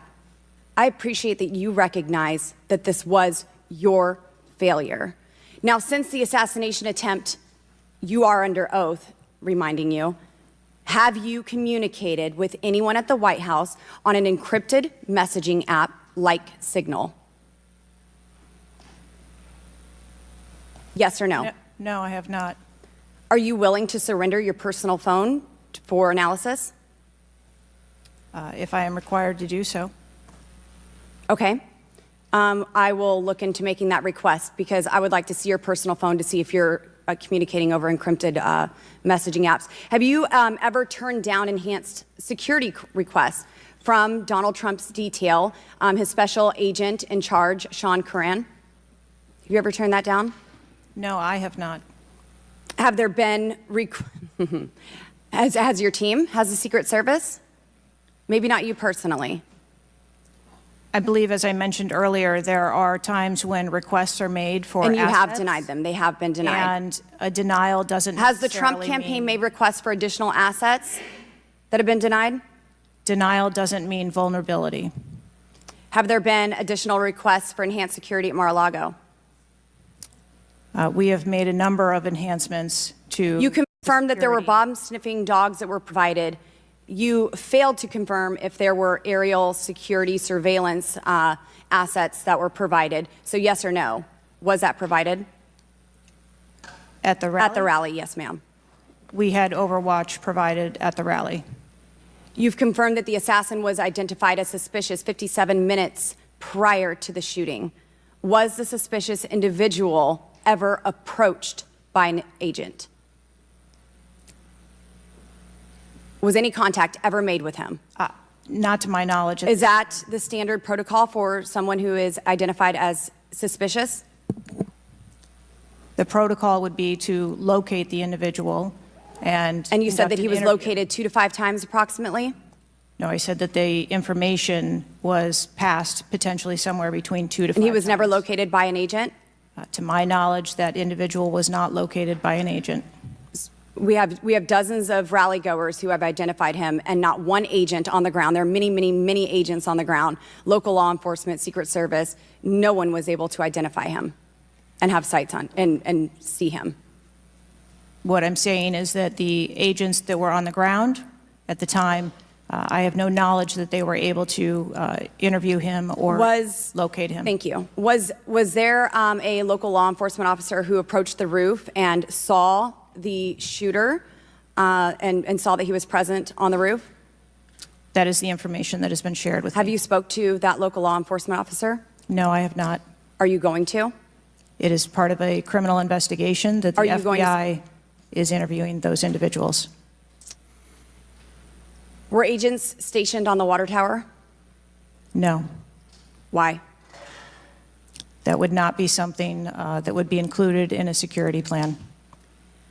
Has the man who is reported to have been present wearing a gray suit who allegedly requested a photo of the dead body of the assassin on top of the AGR roof been identified?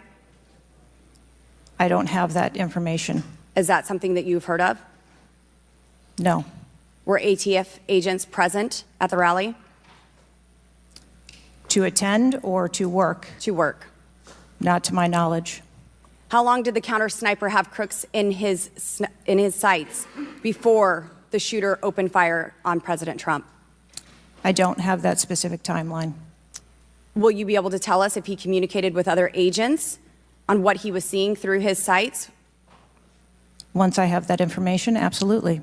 Because we need to know why he waited for multiple rounds to be fired at President Trump before the threat was neutralized. We need to know if he was given an order to hold fire. Now, you've excused the roof of being unmanned because of the slope of the roof. Do you continue to assert the slope of the roof as a credible reason for leaving this position undefended? First, I'll go back and correct that there was no order to hold fire.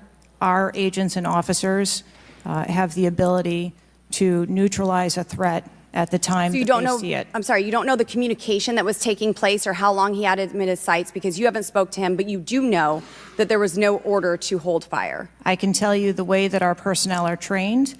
They are trained on the use of force scale that when they see a threat, they are authorized to neutralize that threat. They don't have to ask for permission. You excuse the roof being unmanned because of the slope. Do you stand by that assertion?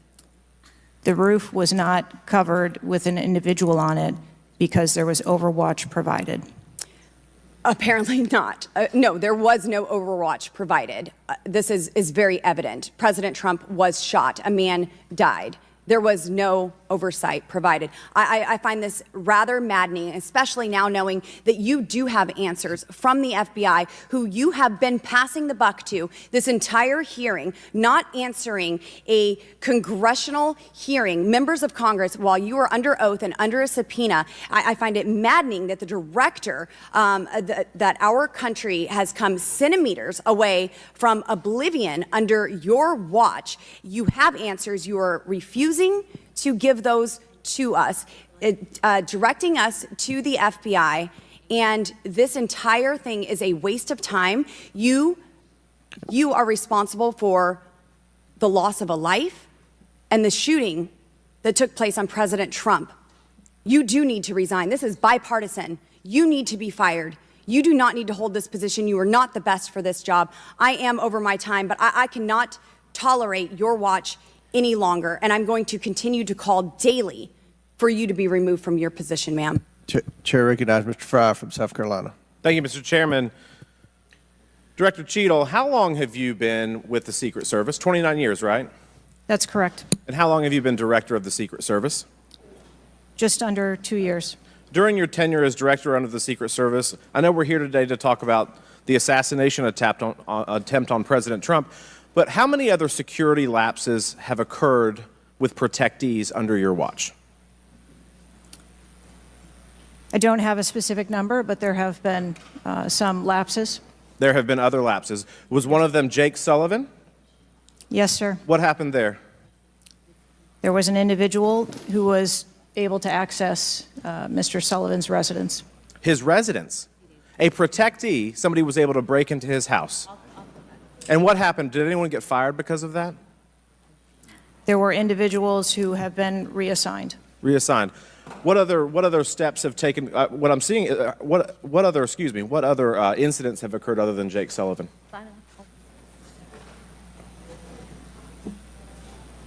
Was there an issue with the Secret Service agent and Vice President Harris? I would not call that a security incident. Well, it seems to me, I mean, you have security lapses with President Trump. You have security lapses with Jake Sullivan. You have issues with your personnel related to Vice President Kamala Harris. There seems to be a repeated theme here. Would you not agree with that? I think that we are talking about separate categories of incidents. Well, I would disagree with that. I think there's a repeated theme when you've got protectees and you're not upholding your core mission. Let me ask you something else. Does the Secret Service routinely record communications between and amongst detail? Radio communications? Any communication? Well, email communications are captured as well as text messages, and then depending on the detail, radio communications are recorded. Does the Secret Service have recorded communications from the July 13th event? We do not have radio communications from that day. But you have text messages? We do have emails and text messages. Emails, okay, great. Does the head of the Trump detail or someone else embedded in this detail have command decision-making authority, or do they need to seek authorization from someone outside that detail? The head of the detail has the decision-making authority for things that are necessary for that detail. Is that standard for protection details? Yes, it is. Okay. Let me ask you something. During campaign events, is it common for the Secret Service to utilize other agencies? Yes, it is. What other agencies would be providing assistance to the Secret Service? There are a number of other agencies that provide assistance to the Secret Service during campaigns. We utilize personnel from the Department of Homeland Security.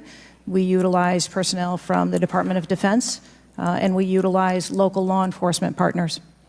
Are you on the same radios? Do you provide the radios to all the assets that are taking part in protection of an event? We provide radios to the personnel from the Department of Homeland Security that are assisting us. But not local law enforcement? Local law enforcement is working on their own radios. Are you on the same frequency? We ensure that we have counterparts in the security room, and so the local law enforcement will place one of their personnel in the security room with our personnel so that we have interoperability communications. Let me ask you something just about the timeline, because I think this is really interesting that we can't nail that down. I mean, I think there are lay people out there with more knowledge about the timeline than you seem to come before a subpoena in front of Congress. Was Mr. Crooks observed at the AGR building prior to the shooting? He was observed on the grounds outside of our perimeter prior to the shooting. At approximately what time was that? You don't have to give me the specific minute, but at approximately what time was that? I believe it was about 45 minutes or so prior to. Did the sniper team take a photo of Mr. Crooks? The local team did, yes. So it was a local team and not a Secret Service sniper? That took the photo. Okay.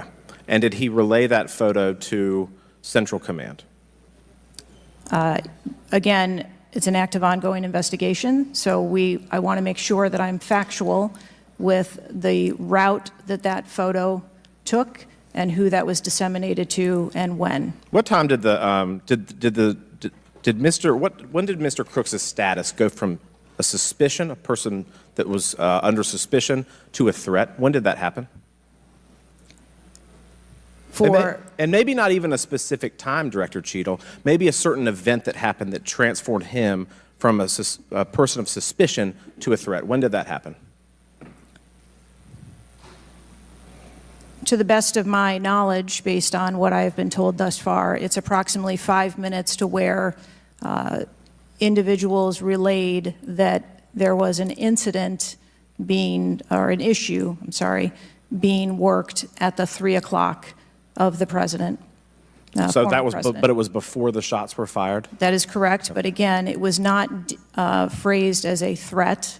It was just that something was being worked. Yeah, but my question is, when did he become, when did he transform from suspicion to threat? Because they're treated very differently. People can be suspicious, but they're not a threat until a certain point in time. So when did that happen? I believe that it was seconds before the gunfire started. Seconds. My gosh, we actually have a few questions that we got answered today. Listen, I'm going to wrap up here, Mr. Chairman, but here's the frustration that people have. The buck stops with you. You've said that yourself. But the problem in Washington, D.C., it is the only town in America that you can be so bad at your job that you actually get a promotion or don't get fired. You have not been able to answer the number of agents, whether or not requests were denied on additional security, whether or not law enforcement were able to engage before the shooting with the assassin, how he got on the roof, how the rifle got on the roof. You can't tell us how many shots he fired, whether the casings were recovered. You can't tell us anything about his cell phone. You can't tell us whether the rally was supposed to be postponed, given the intelligence that you were receiving. You can't tell us whether the car had a bomb. You can't even tell us his motive. And the American people are incredibly distrustful because it has taken 9 days to even get a scintilla of evidence out of you. Maybe if I was CNN or ABC or NBC, I would have gotten much more thorough and accurate information, but we have not received that in a subpoenaed hearing in front of this Congress. That is why the American people are frustrated, and I echo the bipartisan calls on this committee and all across this country that you should resign, or maybe when the president wakes up from his nap, he can fire you. Thank you, Mr. Chairman. Chair now recognizes Ms. Luna from Florida. Director Cheadle, can you please give me the names of the individuals who are in charge of your con-op for the rally? I'm not going to release names. Can you give me the today. titles? And how many individuals? No. Nothing? We had a full advance team that was responsible Who for are the, advancing how many the site. people are the final approval authority? There are a number of people Can you that give me a are number? engaged in approving Can you the give me plan. a number? No, I do not have Okay. a firm number. Can you just confirm whether or not, I understand this is an open investigation, but in order to dispel conspiracy theories, have you guys been able to subpoena the shooter's Discord records, or has the FBI to your knowledge? I believe that the FBI is working on those. Okay. Is it factual to say that you have not ruled out that the shooter was working with other people or persons? Again, the FBI is conducting the criminal investigation into Can the you, shooter. at least in an effort to dispel conspiracy theories, can you confirm or deny that? At this time, we do not have that there were any other people engaged. So you believe he was acting alone? I do. Okay. Have you been made aware of multiple eyewitness reporting that there was a second shooter on a water tower? I do not have any information related to any second shooter. Okay, the reason I asked that is because according to testimony from multiple witnesses, they did report that. And again, to my understanding, there were over 40 sniper teams that were briefed by the Butler ESU. And I want to make sure that people are aware, if you're saying that there's not another shooter, that we are able to clear that information, because from this whole entire briefing, it doesn't seem like much information has been able to get out to the American people. So I'm trying to dispel rumors, as I'm sure you understand. Was it true that Secret Service was present at the Butler ESU briefing? There was a briefing between the counter sniper teams that were working Secret on the Service ground. present? Yes, to my knowledge. Okay, I want to read you a report from people that seem to be throwing you under the bus and stated that they were in attendance and that Secret Service was not in attendance at the security briefing, according to individuals with knowledge, to also include that the AGR building where the shooter Thomas Matthew Crooks was located was actually not a part of their security perimeter for that. So there was not Secret Service present.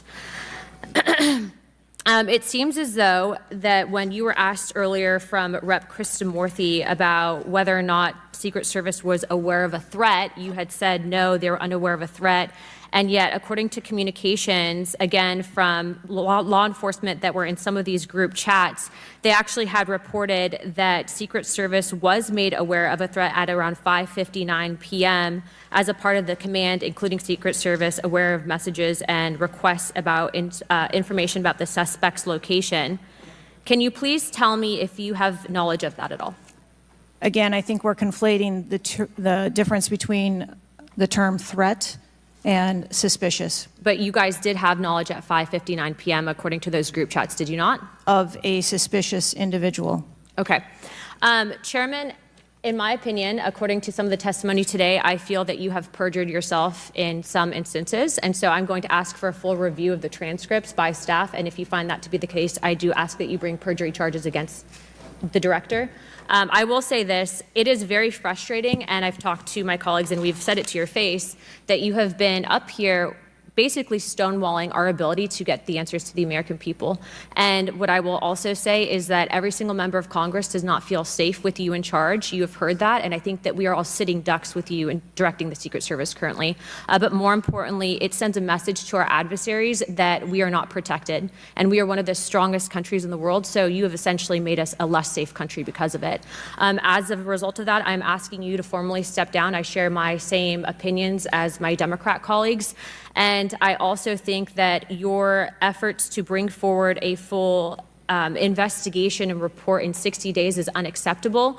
And as a result of that, I'm going to do everything in my legislative toolkit to ensure that that happens sooner rather than later. And I'm sure that you know that we brought a vote on inherent contempt against Garland for essentially blocking a congressional investigation. And I don't think that you should be any different. So I will say that I am just completely disgusted by your performance today. And I understand that you're probably in a position where you're being told not to testify, which is why we had to subpoena you. I think that goes back to Garland.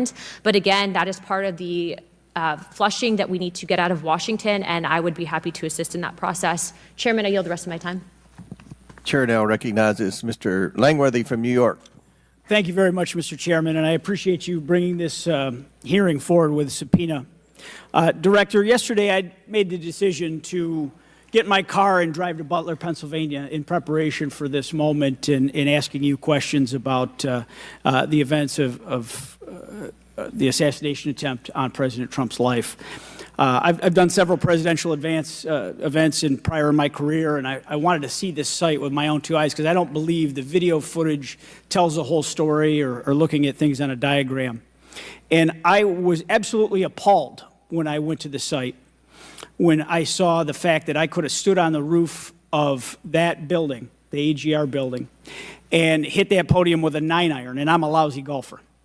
And the fact that that was not included in the perimeter is a complete dereliction of the duty of the U.S. Secret Service. I mean, there are very few rooftops that needed to be secured, and the fact that Secret Service, as they were putting a site plan in place, did not think it was necessary to man those rooftops, you have completely walked away from your duties. You had one job, and that's to protect the future President of the United States or to protect all of the other protectees. And President Trump is only here today by God's grace because he had just something in him that made him turn his head just slightly, or we would be in a national period of mourning right now. And you have done nothing here today. I've rewritten these questions like 4 times during your hearing, and you haven't answered a damn one of them. You haven't given any information. You have hidden behind this FBI investigation, and I think you should be ashamed of yourself because you have brought more shame to your agency than I think that the assassination attempt has at this point. This is literally the worst performance I have ever seen in front of a congressional hearing. You have offered no reason for this committee, this body, or the American people to trust you or the Secret Service today. And you should resign. You have said that you've put new security measures in place after the assassination attempt. Can you tell us what those are? Because the American people want to know that you're taking real corrective measures. But today you've pointed to an investigation. Investigation or not, you still have a job to do with a zero-fail mission. But so far, there's been absolutely no accountability, and you've admitted that here today. Not one person's been suspended. Not one person's been put on a desk. Meanwhile, we've got the most contentious of elections in our nation's history, and protectees are in danger because of incompetent leadership. Not the agents. The agents piled on President Trump to protect his life. Those are heroes. But the administrators running your agency, they're not right now. They're not doing their jobs, and you certainly aren't doing. The most appalling part of Saturday's events is the countless opportunities that Secret Service had to stop Crooks before he even got on the roof. At 3 o'clock, Crooks raised suspicion by entering the rally with a rangefinder. At 5:45, a cop with a Beaver County Emergency Services unit saw Crooks eyeballing the roof at the AGR International Building. And then at 5:55, Secret Service was warned of a suspicious person and identifies Crooks as a threat. This was all before shots were fired 15 minutes later. Director, yes or no, did local law enforcement alert the Secret Service about Crooks' presence at the rally? Yes, they did. The shooter came to attention of law enforcement almost an hour before President Trump went on stage. Law enforcement alerted the Secret Service of the shooter. Over and over, you've said there's a difference between a suspicious individual and a threatening individual. Can you explain what the shooter needed to exemplify to be called a threat? So I'm not clear as to what identified him as suspicious to the individuals who originally clarified him that way. For the Secret Service, for an individual to be determined to be a threat, that individual would have to be seen with a weapon or capable of doing some sort of harm to our protectees. I mean, Director, an individual walking into a rally with a rangefinder, scoping out an unprotected rooftop, and he reportedly flew a drone over hours before. It sounds like a lot more than suspicious, especially at a presidential rally. Your operational lapses, your resource management, and poor judgment nearly resulted in the assassination of President Trump. I mean, the dereliction of duty here is just appalling. The fact that you haven't visited Butler is just maddening to me. That you're not taking this job seriously. Many people here have called for your resignation. I've introduced a resolution here into this body that hopefully will get a vote this week calling on the president to fire you, ma'am. You have not done your job. You have put a 2 black eyes on your agency, and you need to go. Mr. Chairman, I yield back. Gentleman yields back. Chair now recognizes Mr. Burleson from Missouri. Director Cheadle, I just want to kind of get an idea of what you can answer, because outside of what the FBI is responsible for, you have full responsibility for the Department of Secret Service. So the question is, what is the mission? Who defines the mission? Our mission of the Secret Service is to protect the President, the Vice President, their immediate families, presidential candidates, the former presidents, and those by executive order. And we also have an investigative mission. And those are well defined? Yes, they Everyone within the agency understands the mission? Yes, they do. What about protocols and standards? Who defines the protocols and standards? We have a number of protocols and policies in place for the various missions that we have. So would it be safe to say that you failed the mission, the ultimate mission? I have stated repeatedly here today that there was a failure. What about specific failures within protocols and guidelines within the agency? Again, I am certain that the investigation that is being conducted internally as well as the external investigation. You said earlier in the hearing that there was either a communication, there was errors in communication or in operations. Could it be both? In both errors in operational decisions and errors in communications? I think the investigation potentially could identify both. So I want to talk about communications. Representative Boebert asked earlier about using encrypted apps, that you said you've not used, I guess, Signal. Have you used any encrypted app to communicate from your personal device? I do, on occasion, use encrypted apps to communicate. So you use some form of an encrypted app to communicate with people within the federal government? With local law enforcement? Whom are you communicating using the encrypted apps? Many times it's with colleagues and associates. So you're communicating with colleagues on a personal device? There are times that the Secret Service, when we work internationally with some of our partners, that they don't have the same texting capability. And you're not able to do that with your government-issued device? Recently, we have been able to install some of those apps on government devices. Okay. Let's talk about some of the things that we can get access to. I'm actually shocked that you are using your personal device and encrypted communication tools. I think that might be the most shocking thing that I've heard today. I didn't expect for you to say that. We have requested, this committee has requested multiple documents, and this is not, under the purview of the FBI, this is under your purview. We requested a complete list of all law enforcement personnel, including Secret Service, Department of Homeland Security, local law enforcement with the roles in protecting the president, and we requested that for us to receive that by July 18th. Did you provide that? I believe that our agency is in the process of collecting all documents. So you have not provided it. How long does it take to determine who the personnel were that were on site? We are collecting a comprehensive list of all the documents that have been requested. We also requested all the audio and video recordings that your agency, not the FBI, but your agency has in possession related to the event. Did we receive those? Have you provided those at all? We are in the process of collecting all documentation requested. You're in the process, but you have not. Any memorandums or any internal communications related to the event? We requested that you provide that. Have you provided any of that? We are in the process of collecting the information that has been requested. Okay. So when can we expect to receive these documents? How long does it take to determine who was on site, who was being employed to be there to protect the former president? When can we expect that? How many days does it take to provide that information? We want to make sure that we have a comprehensive accounting of all of the documents that were engaged in that day, and we will make them available as soon as possible. I think transparency is the key here.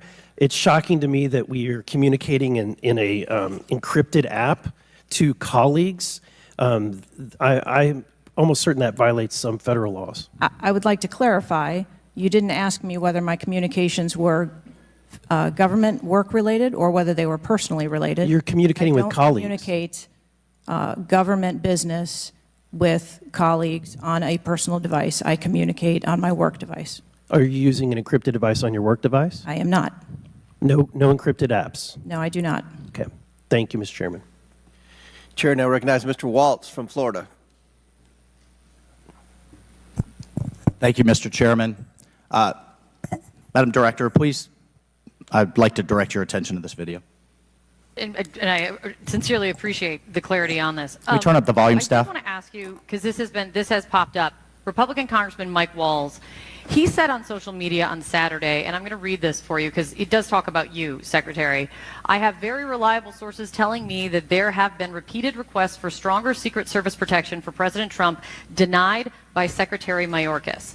Your department has already pushed back on that, calling that absolutely false, but he is putting this on you. Can you respond to that, please? Well, that's a baseless and irresponsible statement, and is one that is unequivocally false. Director Cheadle, did you speak with your boss, Secretary Mayorkas? You fall under DHS. Did you speak with him on the 14th, the day after? Yes, I did. So you spoke with him before he made that statement? I spoke with him immediately following the incident. Did you inform him that all requests for additional resources for President Trump had been fulfilled? Or that it was false to say they had been denied? I informed him that the request for that rally that day had been fulfilled. Okay, you continue to answer that very carefully, because I made a broader statement. The agents that came to me made a broader statement that his permanent protective detail for years now have been asking for more. Is that correct? I do not have specific incidents of those requests. Is it correct that they've been asking for more? I have heard the same reports that you have. Without having them in front of me, I am unable. Those requests are made in writing. I mean, the agents are telling me they make them in writing. This isn't a verbal agency. Things are made in writing. I understand what you're saying. I don't have those requests in front of me here. I'm not asking if you have them in front of you. Are you aware that they were made? As I said earlier, there are times when requests are made, and depending on the availability of assets, or if there is a way that So there were times when they were denied? If there is a way that vulnerability can be mitigated in a different way, then that is why So there are times when they were denied, for a variety of reasons. That is why the Secret Service has a multi-layered and multifaceted security plan, so that we can pivot if we need to. In the wake, in the immediate 48 hours of an assassination attempt on a former president, could be the next leader of the free world, almost had his head blown off, your boss says that's irresponsible and false to say things are denied. And you had talked to him. So did he just make that up on his own, or did you tell him that? We were speaking about the requests made at the rally. Staff, can we show the next slide, please? Then we have your spokesman. Did you sign off on this statement? That there's an assertion that a member of the former president's team requested additional security resources and those were rebuffed? This is absolutely false. In fact, we added protective resources and technology and capability as part of the increased campaign travel tempo. But next slide, please. Next slide, please, staff. We have the Washington Post article that then says we now have senior Secret Service officials saying there were at times when it was denied. So which is it? Again, there have been a number of conversations going on here. Did you sign off on that spokesman's statement? The spokesman's statement, I believe, was related to requests that were made. Did you sign off on it?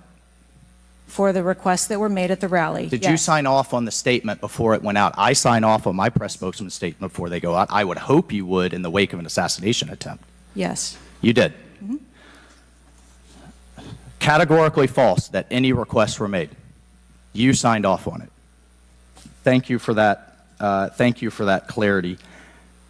Madam Director, how many press conferences have you held since the assassination attempt? We have put out press releases. How many press conferences have you held, gone to the mic, taken questions from the public, from the media? How many? I have not held any. How many has Secretary Mayorkas held? I don't. 0. How many has the FBI held? 0. How many has the Department of Justice held? I know you know the answer. I believe there was a press conference in Butler after the incident occurred. By local law enforcement, not by you and not by the Department of Homeland Security. So this is how misinformation flies. I mean, in the darkness, in the absence of information. Now we have 9 days later before a congressional committee, we all represent almost 1 million people, and you still don't have answers. Are you aware that national news anchors are saying this was a hoax? On national television, they're saying, no, the president wasn't shot, it was flying glass. Are you aware of that? I have not heard those reports. Are you aware that, I mean, there are rumors rampant online that there were multiple shooters? Yes. Are you aware that because the shooter had overseas encrypted platforms in Belgium and New Zealand and in Germany, that a lot of people are speculating there could have been foreign involvement, logically? Are you aware of that? Yes. And have you done anything to disabuse any of these notions today? No. You haven't. Madam Director, I would fire you. Regardless of the failure, I would fire you just how you've handled it since. You should have been the first to the mics to say, America, world, I want to assure you we're going to get to the bottom of this. I want to assure you full transparency. Our agency clearly had major gaps here, and I want to personally take responsibility and accountability. You should have been the first, standing alongside Secretary Mayorkas, and I would even go so far as to say have daily press conferences, updating everyone on what we know. But you haven't had any of that. What are you hiding behind? I am not hiding. Because you're making the situation worse. I think you've heard that on a bipartisan basis here. You are making this situation far worse in the absence of information. Let's move on. This is truly astounding. I want to be clear because you keep dodging the issue. Has President Trump's permanent protective detail requested additional assets over the last few years? He is clearly not your average former president. He's not Jimmy Carter in an old folks home. He's not President Bush painting out in his barn. He has multiple residences, a lot of rallies. He's very publicly engaged, and he has a foreign threat in addition to domestic threats. Have they requested additional resources? That's the last question, but please feel free to answer. Thank you. Director. Thank you. We have continued, as I stated earlier, to increase over the past year the assets that are at the former president's residence and supplied to his detail. Mr. Chairman, if I could just ask for one more indulgence. It is clear you have not been to Butler, Pennsylvania. Leaders lead and should be on the ground. You have not been there. Instead, you went to the RNC, but you weren't originally even going to go there. Where were you originally scheduled to go besides the RNC, a national special security event? I was always scheduled to go to the RNC. Mr. Chairman, I would like to enter into the record that the director was scheduled to go to Aspen, hobnobbing around with, I don't know what liberal elites go to Aspen. That was where you were originally scheduled to go to speak at a forum. I was scheduled to go to the RNC. I was going to leave the RNC for 24 hours and return back to the RNC. I hope, as your predecessor, Julie Pearson, with a security incident on the White House and under the Obama administration and Reagan's Secret Service detail lead, I will hope you would have the dignity for the sake of the agents in the service to resign. Gentleman's time's expired. Thank you. I'd like to enter a few things into the record. First of all, the remaining articles that Mr. Biggs was wanting to enter into the record, without objection, so ordered. Next, I have a written statement from Representative Mike Kelly of Pennsylvania. His district includes Butler, and he has a written statement that we'd like to enter into the record without objection, so ordered. A bipartisan 114th congressional report titled United States Secret Service, an Agency in Crisis. This was prepared by former Oversight Committee Chairman Jason Chaffetz and former Ranking Member Elijah Cummings. And lastly, the issue subpoenaed compelling Director Cheadle's appearance at today's hearing without objection, so ordered. That concludes our question segment. I want to thank the Director for your testimony today. I now yield to the Ranking Member for closing remarks. Thank you very much, Mr. Chairman. And Director Cheadle, I also want to thank you for your patience over the course of what must have been a very long and trying hearing for you. It has been an unusually encouraging hearing and an unusually depressing hearing. And what's encouraging, Mr. Chairman, is that we came together to issue a strong statement deploring and categorically denouncing political violence in America. And I also didn't see any daylight between the members of the two parties today at the hearing in terms of our bafflement and outrage about the shocking operational failures that led to disaster and near catastrophe on July 13th, 2024. What is depressing is the extraordinary communications gap between the Director of the Secret Service and Congress. And I don't want to add to the Director's terrible, horrible, no good, very bad day, but I will be joining the Chairman in calling for the resignation of the Director, just because I think that this relationship is irretrievable at this point, and I think that the Director has lost the confidence of Congress at a very urgent and tender moment in the history of the country, and we need to very quickly move beyond this. But what I will say, Mr. Chairman, is that I took this hearing to be about two major policy failures, and one policy failure is the one that got the vast majority of the attention, which was the failure of the Secret Service to effectively respond to a gunman on a roof within 150 yards of a presidential visit and speech. But the other failure is on the part of Congress, because the mass shooting that took place in Butler, Pennsylvania, is replicated all over the country every day. And in fact, as I said, Mr. Chairman, it happened that evening in Alabama, in Birmingham, Alabama, where there was a mass shooting where more people even were killed and wounded than were killed and wounded in Butler, Pennsylvania. So it's true, the president, the former president, and a handful of people who get the Secret Service protection are the only people in America we thought were safe from an AR-15 attack. It's clear that they're not safe either, and we've got to get to the bottom of that. But we also have to get to the bottom of the larger problem, which is that the whole country is living like this, in fear and in terror of assault weapon attacks in movie theaters, churches, synagogues, mosques, supermarkets, Walmarts, any place where an audience or a public gathers. And the worst was in Las Vegas, where a gunman got up on a roof and then just mowed down 60 people below him and wounded hundreds and hundreds of other people. So we've got to deal with that problem.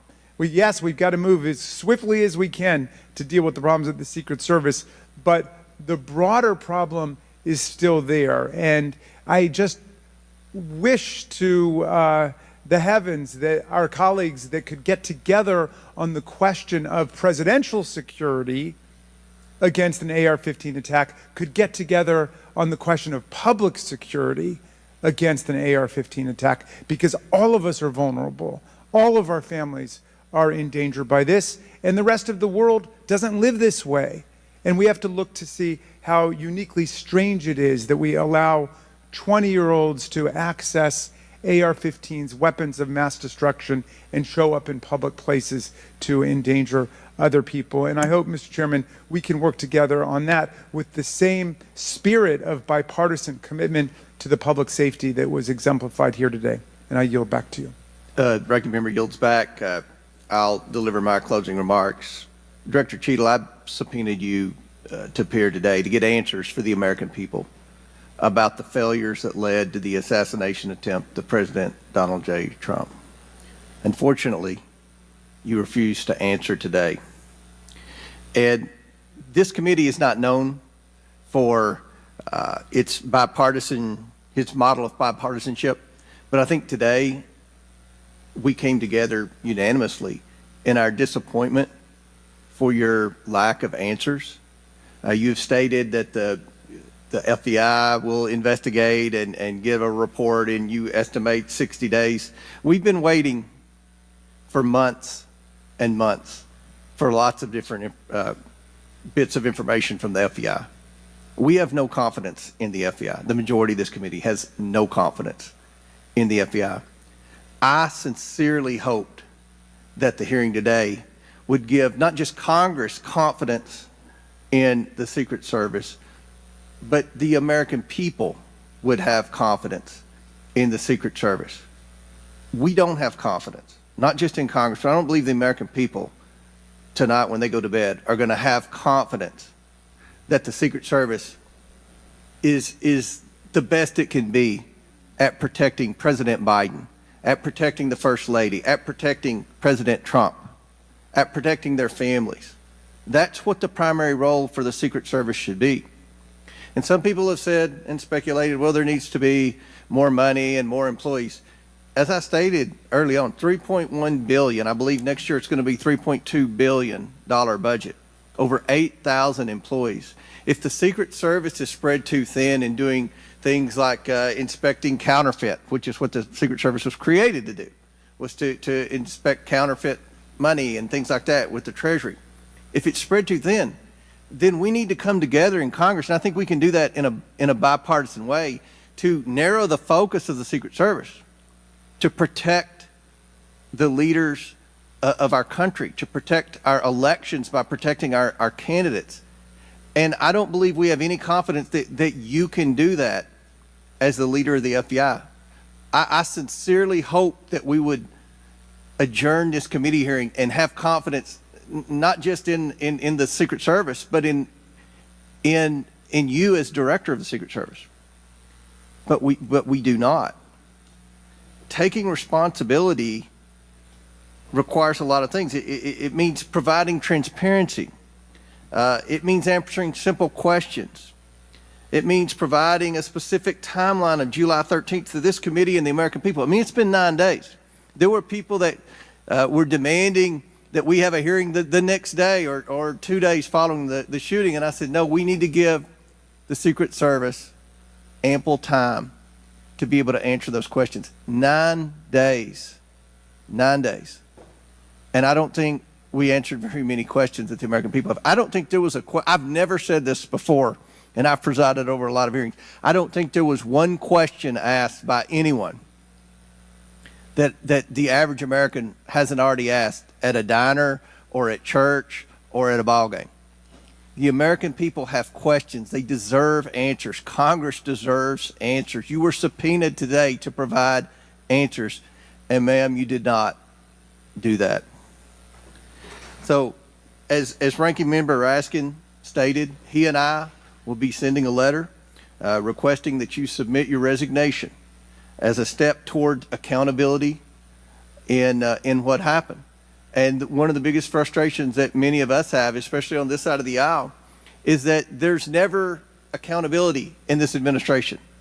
And when you look at the debacles prior to July 13th, I mean, it would be hard to beat the withdrawal in Afghanistan, the debacle there, and no one was held accountable. To this day, no one has been held accountable for that. But here we have clearly video showing people notifying the police, and the police are blaming the Secret Service. The Secret Service are blaming the police. Homeland Security is blaming everybody. But at the end of the day, after this hearing and after our request for information, we don't have any answers for the American people, and we don't have that confidence that you can lead the Secret Service to restore the confidence. And again, I commend the ranking member for joining with me in the letter asking your resignation, and we certainly hope that you will take that to heart. With that and without objection, all members have 5 legislative days within which to submit materials and additional written questions for the witness, which will be forwarded to the witness. If there's no further business, without objection, the committee stands adjourned.